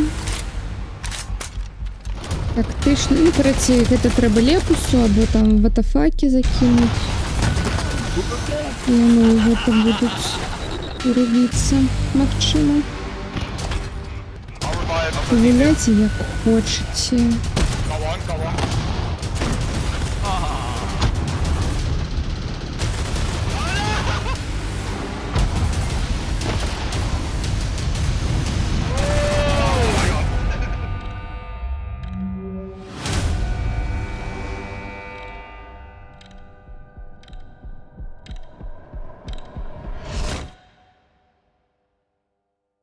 Ранній доступ 10 вересня. Pre-order and wishlist it now because War Dogs is launching into early access on September 10th. And now it's time to check out The Journey Home, an atmospheric puzzle platformer written by the best-selling author Гэта вельмі добра Sophie выглядаў, гэты платформер. Мне вельмі спадабаўся. How I got here? Ну, всё гэта геймплей. Вельмі стылёвы так. I've spent my whole life gazing up at the stars. But I've never seen beauty like this. This place is different. Time has stopped. Or was it ever even moving at all? Everything, all at once, illuminated. There's something here, and it knows me, all of me.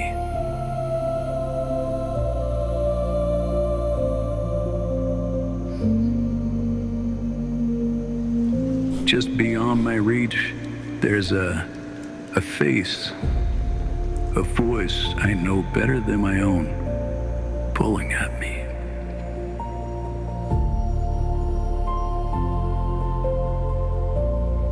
Whatever is waiting for me out there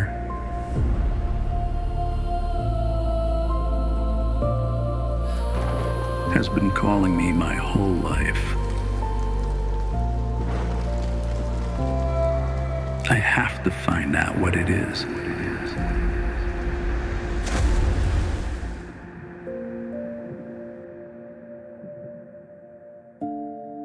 Journey Home. Подорожжя додому.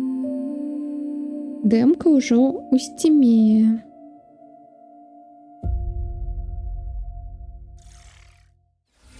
The Journey Home is coming soon to PC, but there's a demo out now on Steam if you want to check it out. What's next, Nick? Well, we've got some news about Moonlighter 2: The Endless Vault, the beloved shopkeeper RPG which is currently in early access, but for how much longer? Уже хутко може вийти з раннього доступу. І зараз, мабуть, дата буде релізу. It's your duty, your legacy, and it gives you a chance to learn how to read the room, to pick your battles, to know exactly what's worth keeping.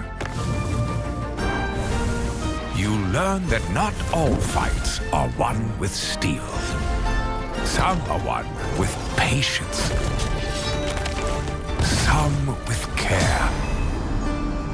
Because greed will fill your pack. But only wisdom brings it home.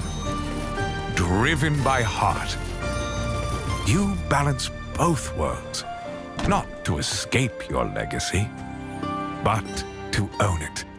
This is who you are. О, 2 вересня реліз. Moonlighter 2. Так, дорогі. Moonlighter 2: The Endless Vault 1.0 release lands on September 2nd for PC and consoles. Don't miss it. For this next trio of trailers, we're going to pass over presenting duties to some awesome HoloLive creators. So, while we go hit the safe room for some green herb smoothies, please welcome Shiori Novella and Vestia Zeta to the Future Game Show. How's it going? Thank you, Leon and Grace, or Nick and Angela. I'm Shiori, and this is... Hi, I'm Zeta, and we're so excited to be here with you guys. Alright, let's get into it. First up is Everwind, a first-person survival game where you and your friends command a flying ship across a shattered Я зараз буду представляти гульні, але... Я думаю, це будуть ось такі маленькі гульні, але, мабуть, помиляюсь.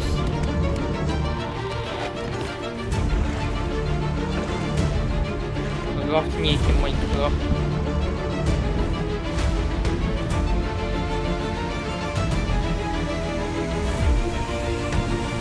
Колеги себе побудували чого. Sea of Thieves, тільки льотаючи.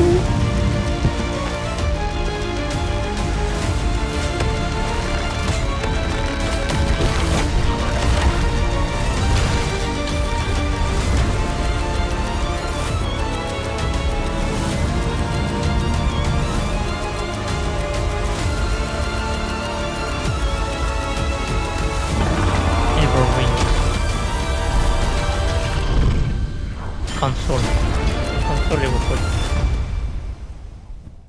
Everwind is coming to consoles in 2027 with a major update coming in September. На Steam позднее, короче, да? What's next? Next is... Не ведаю. Максимум я одразу. А мабуть, на PC тоді вже вийшло. Або у ранішньому доступі. Мабуть.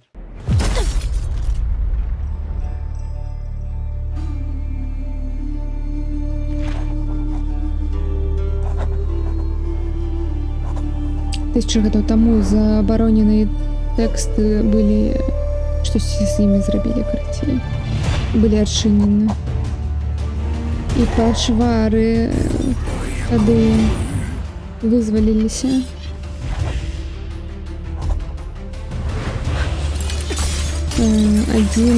Одна вучениця некого там плану повинна зробити щось супротив. Заборонили текст. Умело обранную тупку. Ну, бачно, что это китайское, по-моему.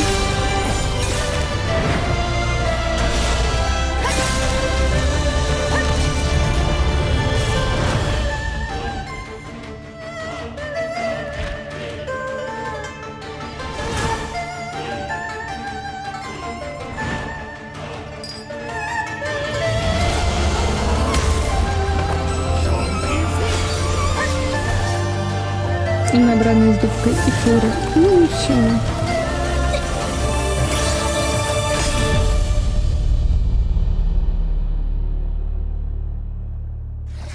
Sword Sage Awakening is coming soon to PC and consoles.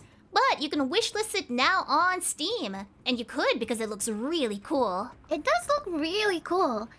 We have one more game to show you before we hand it back to Nick and Angela. Here's a new trailer for the Sinking City 2, a survival horror game set in a creepy Lovecraftian world. City. Угу. Але ён вже вийшов, мабуть, DLC ніяке, ні?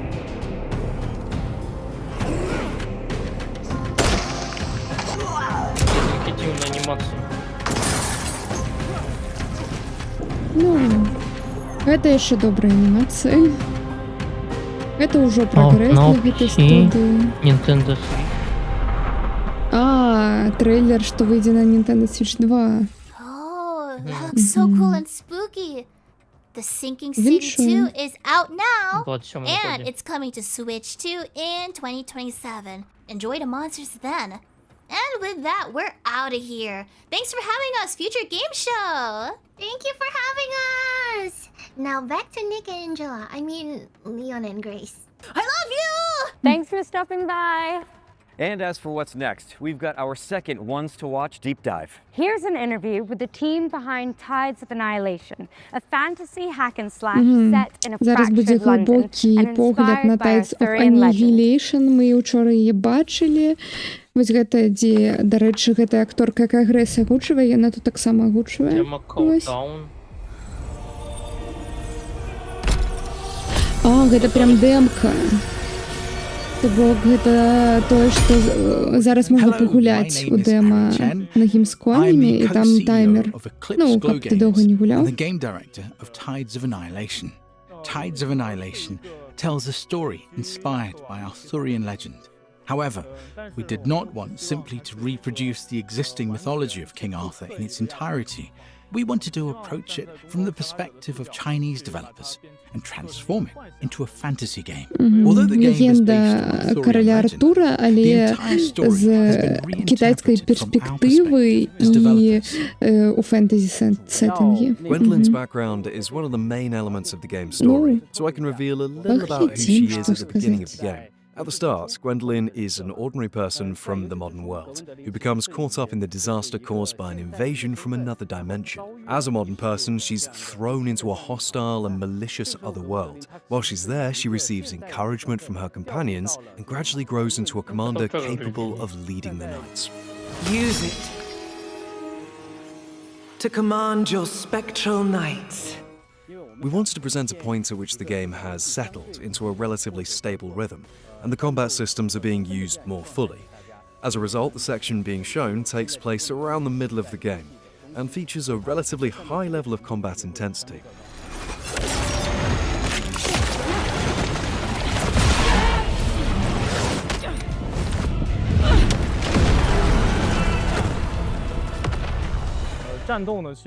Combat is at the heart of the experience, because this is ultimately an action game.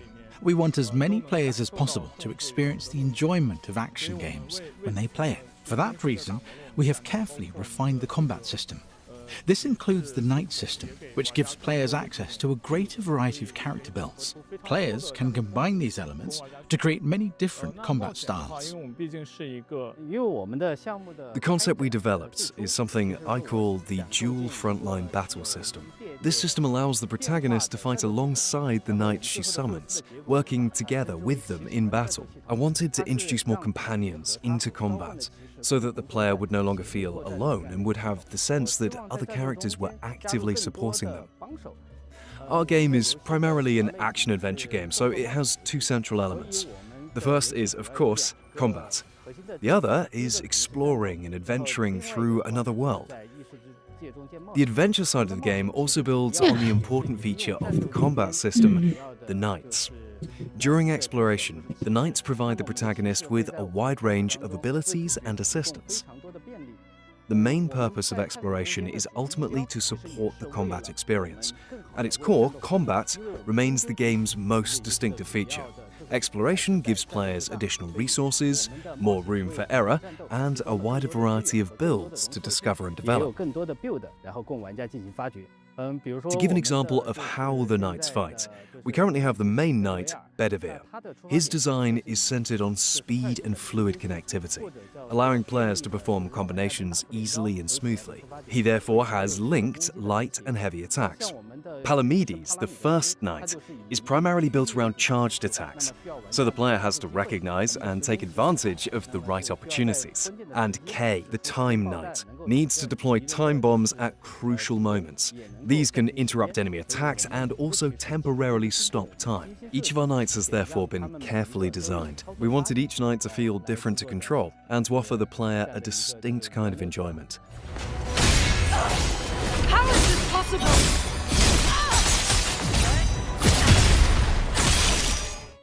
This is the first time we're formally introducing the knight Lancelot. He's a very important character within the game's story, and he also has a highly distinctive presence during combat. He can closely follow Gwendolyn's movements and perform coordinated attacks with her, creating the feeling of a sword dance between the two. With Tides of Annihilation, our hope is that our first project as a studio will be recognized by players within the action game genre. We hope that, in the eyes of players, our finished work will be considered a worthy and accomplished action-adventure game. Damn sorceresses. As for when the game will be completed, I think we simply need to continue working harder so that we can finish it and bring it to players as soon as possible. Thank you all for your interest in Tides of Annihilation. We sincerely hope that players will enjoy the game when it comes to PlayStation, PC, and Xbox. Thank you.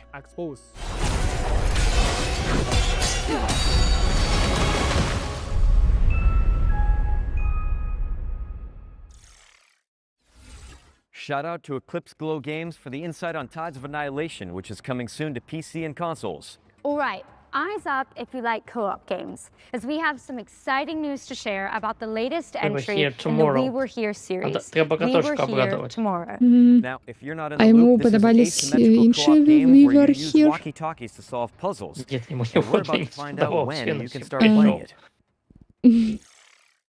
Okay. Ready up, Captain. The walkie-talkies are back! Testing, testing. Eagle 1 to Eagle 2. Eagle out. Do you see that canister behind you? Does that fit in there? Call me big brain, call me big brain. So all my drawings, they're all black and white, so I could probably only go based off shapes. Okay, well it looks like a button and it's spiky. Sorry, come again? I like this one. I'll take this one. Oh. Let's see what this does. Whoa! Get it off of it, get it off. Oh yeah. Oh yeah. Oh no. Hey!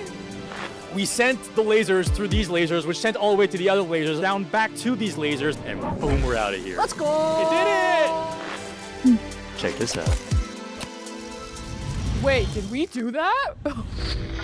Fantastic progress, team.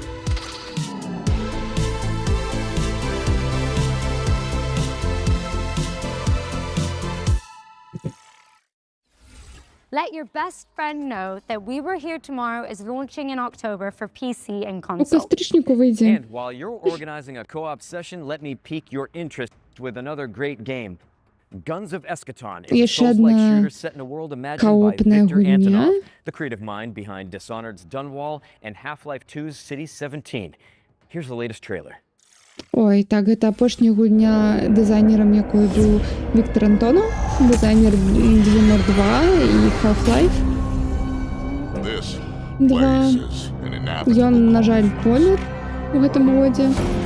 І гэта яго апошняя праца. І вось. Віктор Антонов, прабачце. ends with you. Ну, бачите, коопно.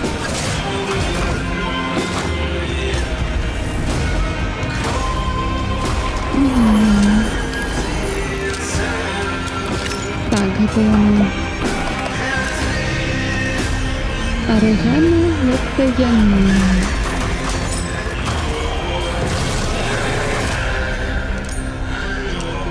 You must die for you to survive.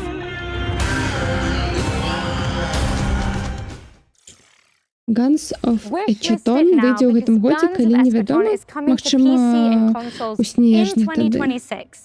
Раз даты няма, і нават месяца няма. Hillthorn — карткавая дэтэктыўная гульня.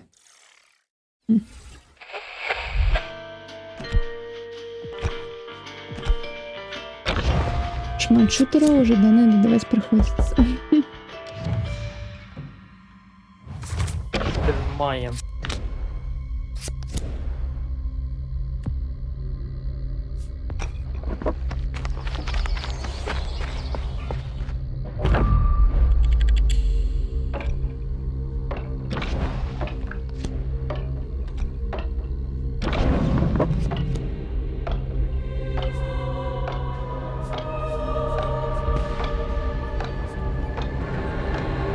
Тобойца дворецкий, конечно.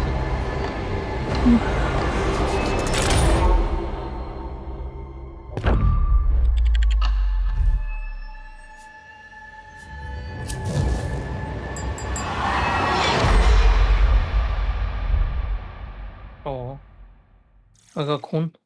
О, яшчэ адзін канкурэнт GTA.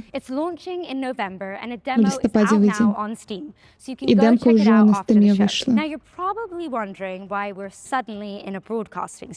Kind of, but I'm really just digging the jerseys. And if I had to guess, though, I'd say it had something to do with our next world premiere. You're always one step ahead of Так, me. сусветная прэм'ера OSBN Omni Sport Broadcast Network ад стваральнікаў Journey to the Savage Planet. BHL, хоккейная ліга нейкая.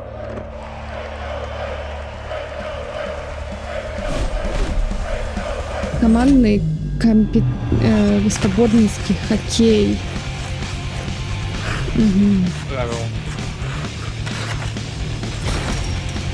Няма ніякіх правил. Контролюешь одного вульта. Чисто навык. Заўсёды экшн.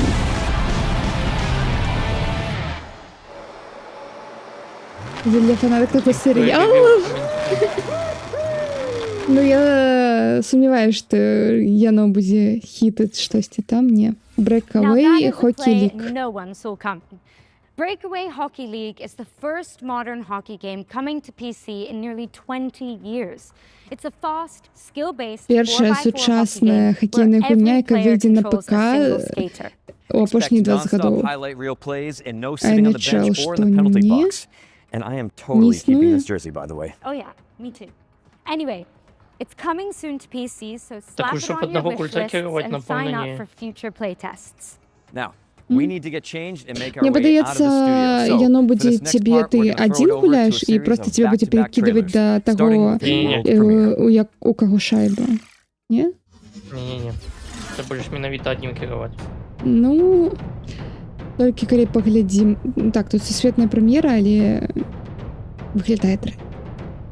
Мне падаецца, там яны гаварылі штосьці пра тэсты, ну, бета-тэсты, мабыць, толькі тады ўжо відавочна будзе. Так, що гэта за PUBG? DNA Nemesis. DNA.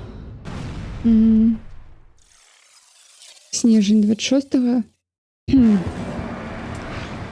Каліполі. О, гэта пра гэты. Японска-китайскую войну мы глядели.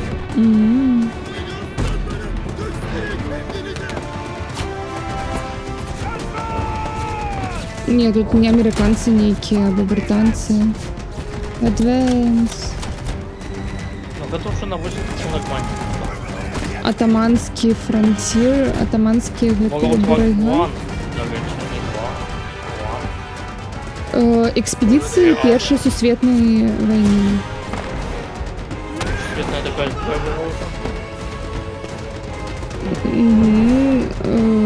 Короче, разные фракции так. Разная зброя. Outnow. Галиполи Атоман Фронтс.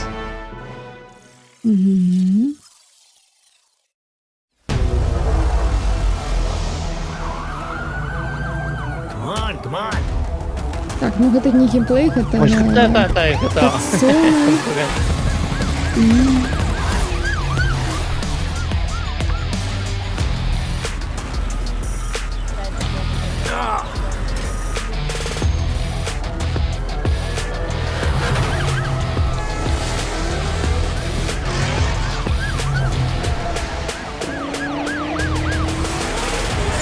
Nothing exciting never happens around here. A whole truck.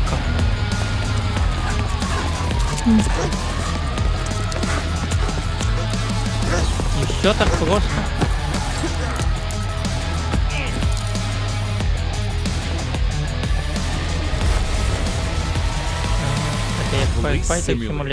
Your badge awaits. Wish list now. Окей. Мне подается там нечто цензурное. Ну, думаю, не подается мне. Богемия Интерактив. Ой, я пам'ятаю это мнение, я ж показывала. Чого прикрили? Ну, щось поміж ног.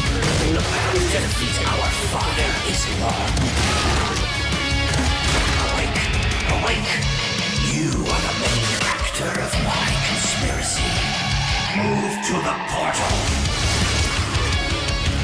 My father has to be removed. Join us or die. Someone has to kill the nail crown. Как он с гвоздем? Nick, I just saw this in that green room. What do you got? Ran out of coffee, morale is gone, everyone is exhausted, itchy, tasty. We should probably be worried about that. Yeah, let's just play it by ear. Camera's still rolling. Oh. Welcome back, everyone. Here's a new trailer for Resonance, A Plague Tale Legacy. Resonance, Plague Tale Legacy.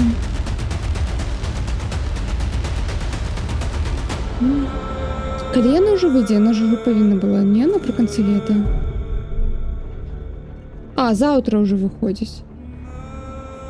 Вось. Гуляем за Софію. Available tomorrow. Ну, заўтра. Грошей не дам, не адказ. Добре. Почекай знижки, так, гэта хуйня. August 27th for PC and consoles. Don't miss it. And speaking of plagues, we're following that trailer with a closer look at Exterminals, a cooperative shooter where you play as a pest control crew. І сёння іх на Xbox уже показывали. Ну, гэта клон. Не клон, але натхнённая Helldivers-ами. Яны занеслі ўсе, мы учора кілі занеслі, Xbox занеслі, вось Future Game Show занеслі. Hey, Future Game Show. I'm Vincent from Behavior Interactive in Montreal, Quebec, and I'm creative director on Exterminats, which is a co-op PvE shooter where you're part of a blue-collar crew whose job is to repair and exterminate. It's fast, relentless action that rewards teamwork, creativity, and skill to get the job done. Thankfully, you have all the weaponized power tools at your disposal on your work shift. This includes not only guns, but a variety of special weapons to deliver crazy elemental damage, and a special power clamp that activates your overdrive system to use in all sorts of utility and combat situations. Exterminats takes place on planet Tien, where a new miracle energy source was discovered called polymorphic plasma. So it's just one problem, alien pests. This plasma is like honey to them. They'll tear through infrastructure, machinery, and entire facilities to get at it. causing chaos across the planet, and this is your problem to fix. You might have seen the trailer we released yesterday. We wanted to kick things off by showing the tough, blue-collar style the Exterminauts have and focusing on the gear and the tools they use. Even if they have a job to do, we wanted to show off the frenetic action right away, but also the comedic undertone that's always ready to creep up.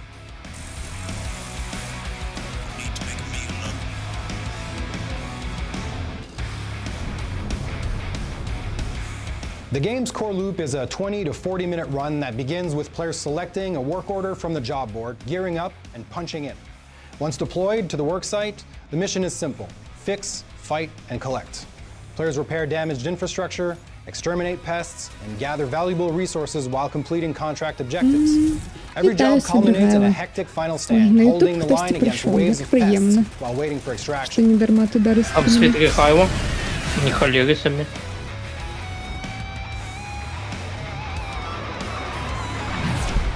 Back aboard the rig, players can cash in their earnings, purchase upgrades, customize their loadouts, and prepare for the next shift before punching in for the next contract. After almost 5 years of working on this game, at this point, I'm just excited for people to discover the experience at large. If you want me to pick one, I'd pick the special weapons. Man, I love our special weapons.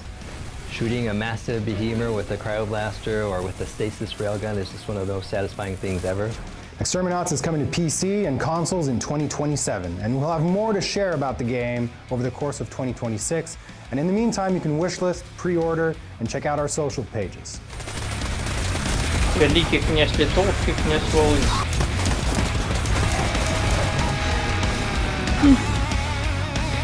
Гэта на вільному гульні, гэта прямая трансляція Future Game Show з Gamescом 2026, і тут показують нові гульні, які там будуть виходити у ближайший год, ось, або навіть можуть анонсувати супернові гульні. Тут і такі маленькі можуть бути гульні, ось, мультяшні, і поболі, ось. Найомтеся і Георг. Георг, по-нашему.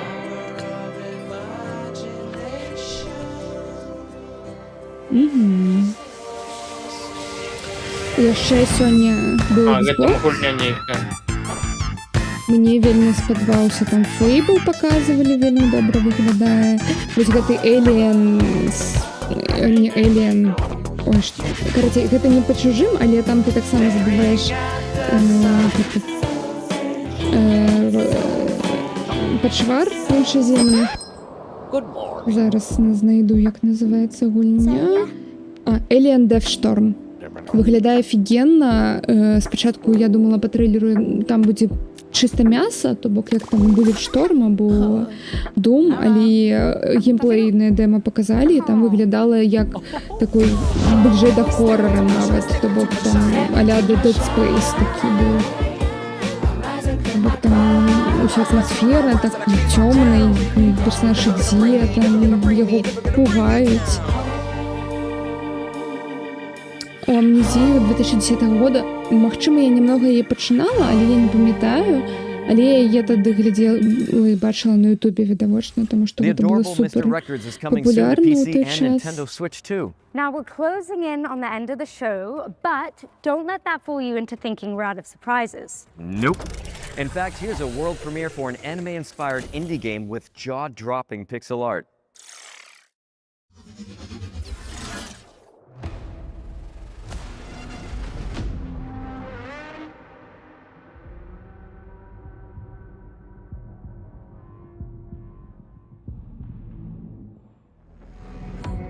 О, прыгожа вельмі выглядае. Не, гэта зараз Геймском у Нямецчыне, у Кёльне. А я думаў, што ён так рано пачаў. Але, мабыць, гэты вядучыя амерыканцы, відавочна.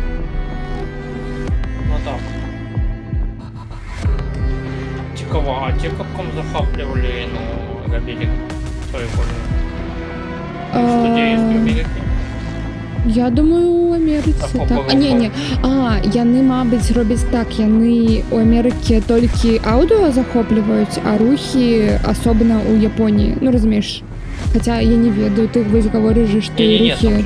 Там показывали, что менавіта гэты акторы былі. Гэтая гульня мне спадабалась, якую зараз показалі. Стылёва вельмі выглядае. Last-ditch effort, which is coming in 2027, but you can wishlist it now on Steam. And now we've got a gameplay presentation for Into the Wind, a Хвайна. dreamy delivery simulator where you pilot a sentient motorcycle. Мотоцикл? Лятаючы, не? Так, лятаючы. Hi, I'm Robin from Bloom and Gloom Games, and this is a gameplay sneak peek at Into the Wind. A cozy adventure where you take over your missing uncle's delivery firm and drive, fly, and run deliveries together with your trusty sentient motorcycle plane, Hermes. Let's get started.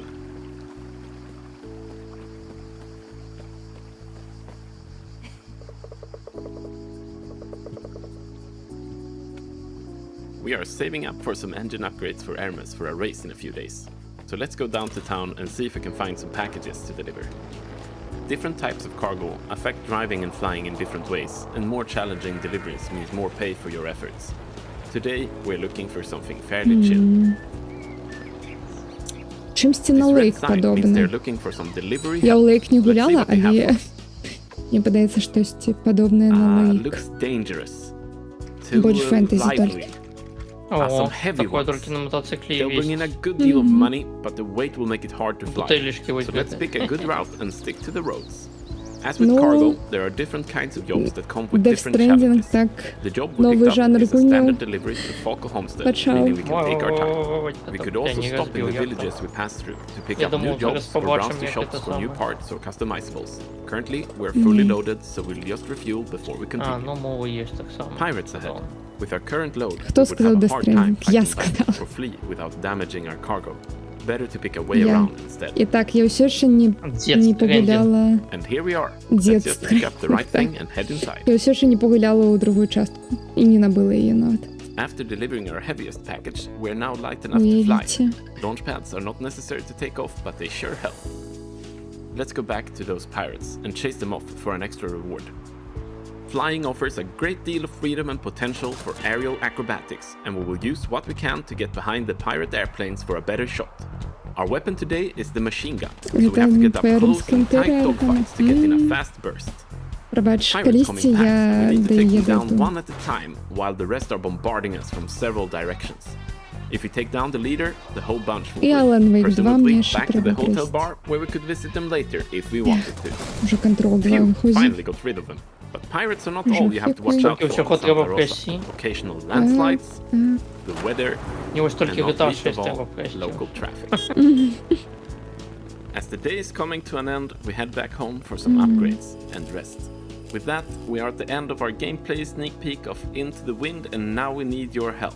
The game is still very much in development, and we are preparing for playtests in the near future. Head over to our Steam page to wishlist and sign up for the playtest now, and come join our Discord to follow Into the Wind's development up close.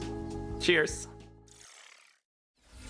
Into the Wind is coming soon to PC, but you can sign up for the playtest now and join the official Discord to chart its development. Okay, what's next? You guessed it. World premiere. World premiere! Here's a brand new entry in a beloved series of strategy games.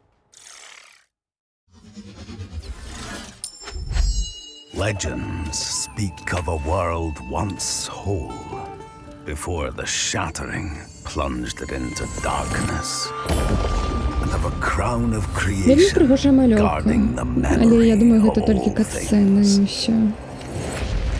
Wielding shards of great legacy, the lost lands could rise once more, to be explored, to be claimed. But deep beneath the forest boughs, the greed has learned to rule. Kingdom Rising Realms 3. Побудуйте свое legacy. Нашатство. Спадщину, побудуйте свою спадщину. Так. Reclaim the land in Kingdom 3 Rising Realms, which is coming soon to PC and consoles. And continuing the fantasy theme, this next game has you catering for weary heroes in a cozy tavern. Oh, I've got a great recipe actually. You take a red herb, mix it with a green herb, add a little seltzer water, and it fixes everything. Hangovers, chainsaw wounds, trust me, it's awesome. Let's hope this place can do better than Raccoon City hospitality.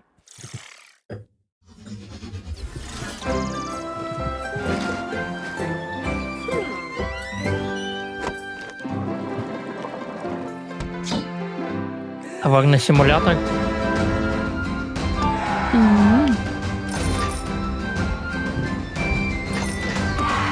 Квесты.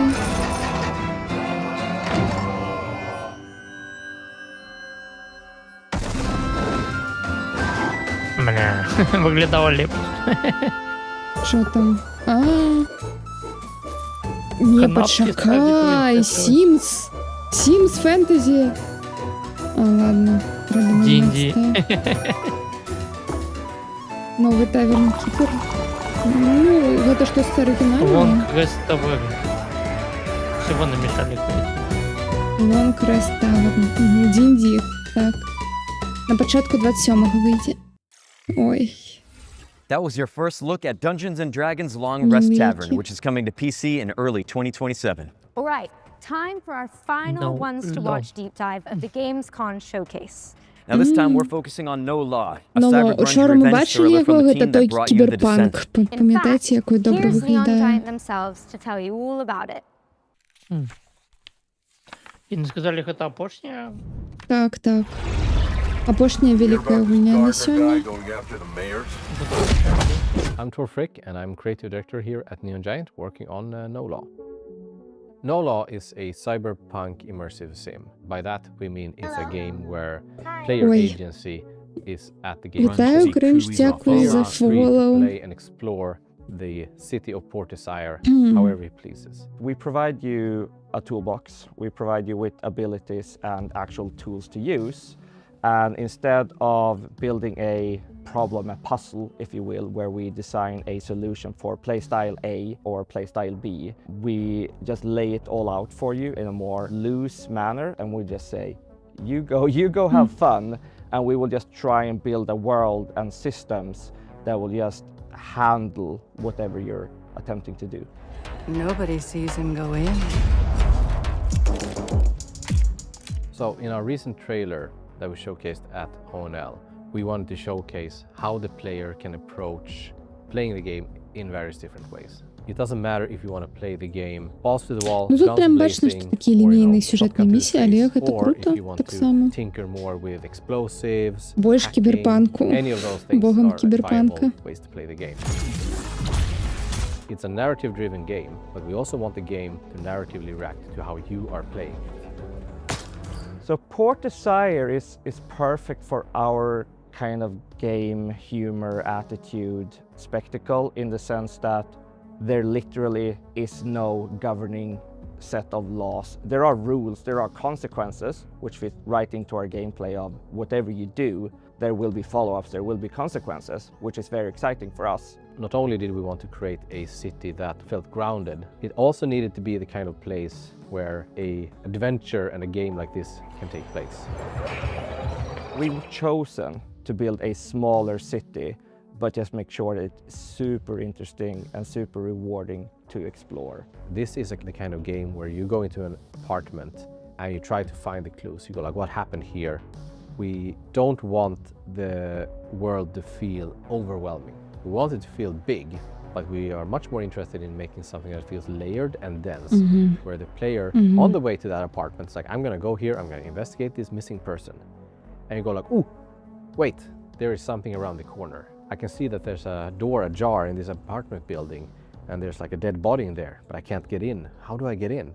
We want that kind of distraction where as you're moving on your feet through the city, if you see an open balcony, you can probably get up there. And again, we're not telling you how or where to go, but we want you to kind of choose your own approach, choose your own playstyle, and choose how to get there. The guns are big and heavy. You know, if they jam, you know, it's the kind of gun that you can hit someone over the head with, right? Like we want that feeling in everything we do in the game. No matter if it's, the chunky computers to the, the weapons to the mechs, all throughout the game, we wanted to have that grounded physical feeling. And a mantra we had from day one was, if 100 people play this game, there should be 100 different user stories. We really want this to be your story. We don't want to force you into telling you, and this is how Gardner solved all the problems. It's much cooler if you tell us, how did you do it? So я просто не бачу тут прям open world. Так, город ёсць, але мне падаецца, гэта просто одна великая локация такая будзе. That shop is pretty much effed and has to close down because there's no staff around. You take out every single weapon vendor in the city. You no longer have a way to buy guns. This can definitely put you in certain predicaments as far as knowing what to do. So we have put one safeguard in place is that if you kill some of the absolutely most major characters, the game will tell you, like, just so you know, you did this. You're free to continue your adventure, but this character won't be able to help you. Are you sure you want to carry on? And that's just our way of saying, it's your responsibility now. You can't go on Reddit and say, I don't know what to do. No Law is coming to PC and consoles in 2027. Thank you so much. В наступному году, бачно, що їй ще треба дооптимізуватися, допрацюватися.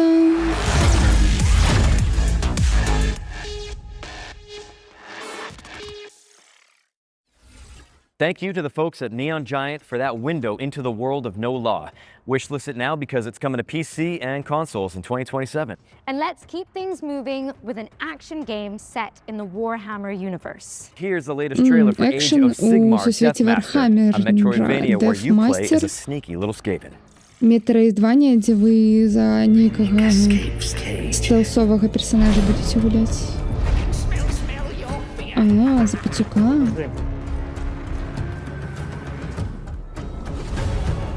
In the corners. Kill slays.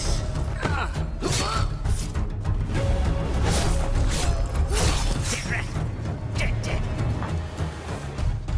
Harmonicus ascends. Needs chicken, yes.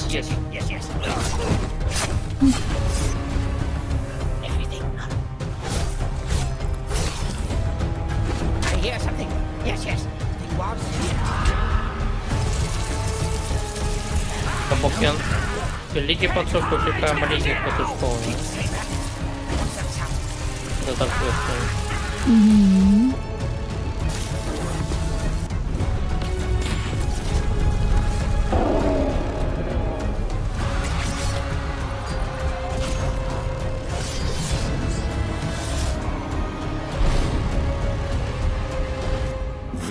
will be Death Master.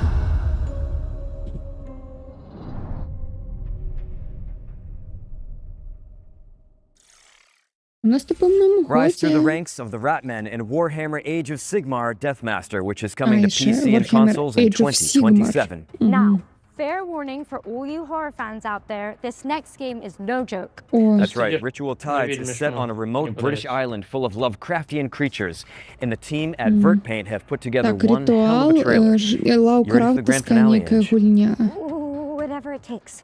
Count me in. По Лаукрауту. Ну, або з істотами, натхненными Лаукраутом.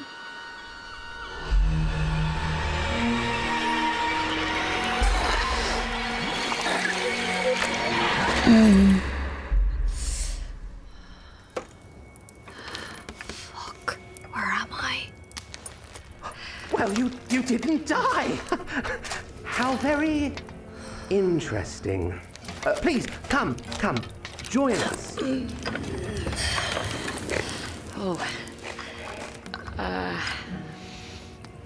Кого со слюнями?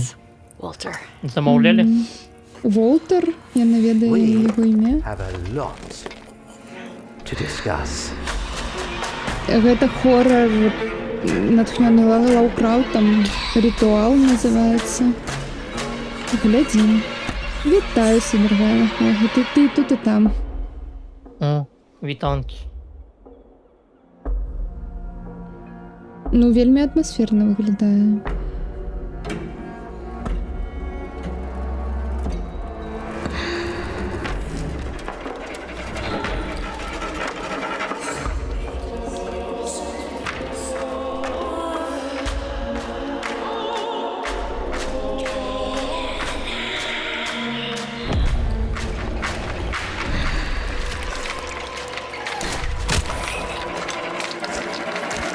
Дзяўчына галоўнай героіні, дарэчы.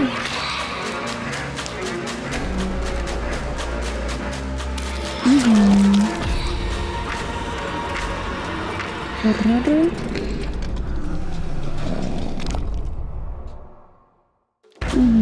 Жудосно прям.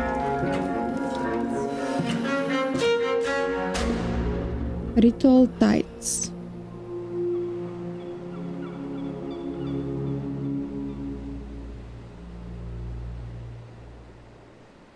Толькі Steam на дадзены момант. As well as your nightmares, Ritual Tides is coming to PC and consoles, and you can wishlist it now. The great work continues with new hands. Andrew, what's going on? I thought this was the end of our show. What is this place? Looks like an abandoned toy factory. Oh, they're building something big out there. Whatever it is, I think we're trapped. Listen, so while you guys watch our final trailer, let's me and you look for some animal medallions, chest plugs, precinct keys, I don't know. Яны сказали, гэта фабрика цацак. Always thinking. Enjoy. Это может быть Poppy Playtime. Мабуть. Поглядим зараз. Мабуть, Poppy, так.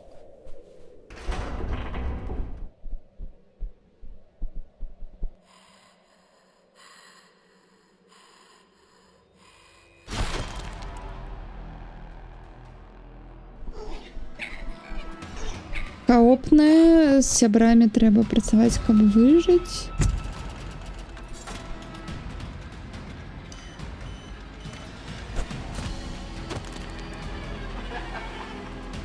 Пагрозы блізка. За кожным кутком. Escape from Playtime. О, і ваші сябры таксама могуць. Escape from Playtime, так. Ваши сябры таксама могуць вас забіць. 11 на этэры, моцна. Ну, учора была 23, Poppy Playtime universe from a new perspective in Escape from Playtime, a co-op survival horror game where you play as a crew of misfit toys. Агулам так на у тебе Escape from Playtime is coming soon. But with that, we've officially reached the end of the Gamescom showcase. Mission accomplished. But guys, really, don't go anywhere. FGS Live from Gamescom is airing right after this, with even more exclusive trailers and premieres that you don't want to miss. And the fun continues on August 30th for the FGS Best of Gamescom, where our editorial team is taking you onto the show floor for a debrief of the biggest news from the event. And in the meantime, remember to head over to the official Future Game Show Steam page to wishlist everything you saw from today's show. And you can also check out gamesradar.com for all the follow-up intel. I'm Nick Apostolidis. And I'm Angela Santalbano. And this has been the Future Game Show at Gamescom 2026. Look at that. Yeah. Так, але на Xbox.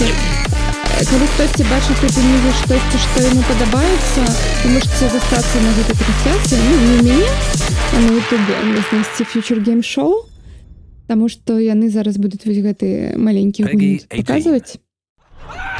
Я, на жаль, не буду далей стрыміць. Я тут з 5 гадзін Xbox глядзела. На Xbox вельмі спадабаўся, як я ўжо гаварыла, Eternal Life. Не показали, як я говорила, Alien Death Storm, Fable, щось ще там було. Щось це було, але я не пам'ятаю. Я так само сьогодні вже висмажений, тому я так само буду скончувати. Калі што, сёння таксама яшчэ показалі немного геймплею Вядзьмара, вось гэтага дадатку новага. Вось, там хвілін 10. Не буду, пан Мартинський, я стаміўся вельмі сильно. Я так само, уже вось 5 гадзіна. Так. Болтган. Ну, усё тады, дзякуй вялікі Міхась, што прыяднаўся. Я бачила. Ну, я учора в атафак уже рейдила, так што сёння я кагосьці іншага пайду рейдіць. Я пойду до Всеслава. Ось. Вам усім добраніч. Гуляйте у добрій відеогульні і побачимося завтра. Завтра інди буде, так? Інді і Xbox так само з 5. Добраніч, добраніч. Па-па. Бібі. Так, Бібі. Все, давайте. Так, і тебе добраніч.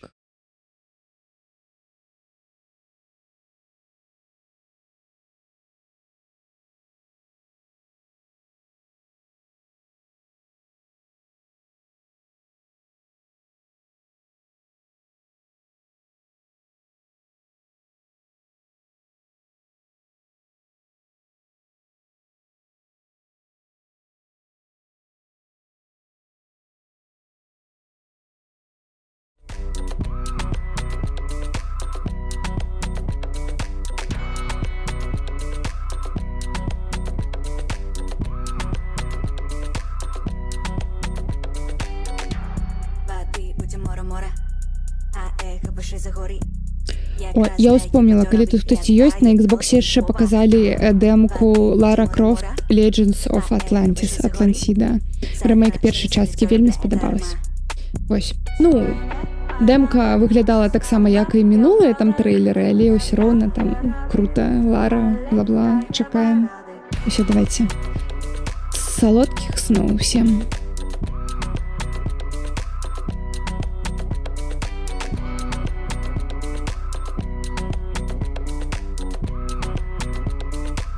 Магічак передав вітанки. Так я зараз хотіла до Магічака йти. Ладно.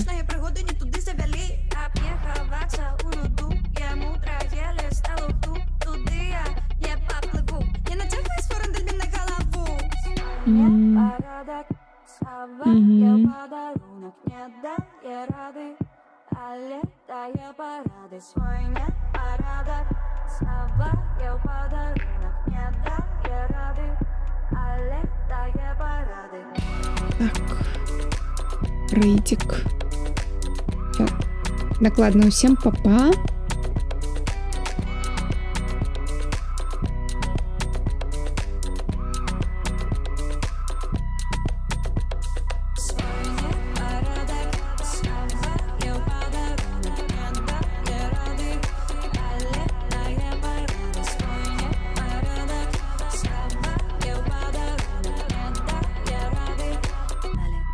Всім ради.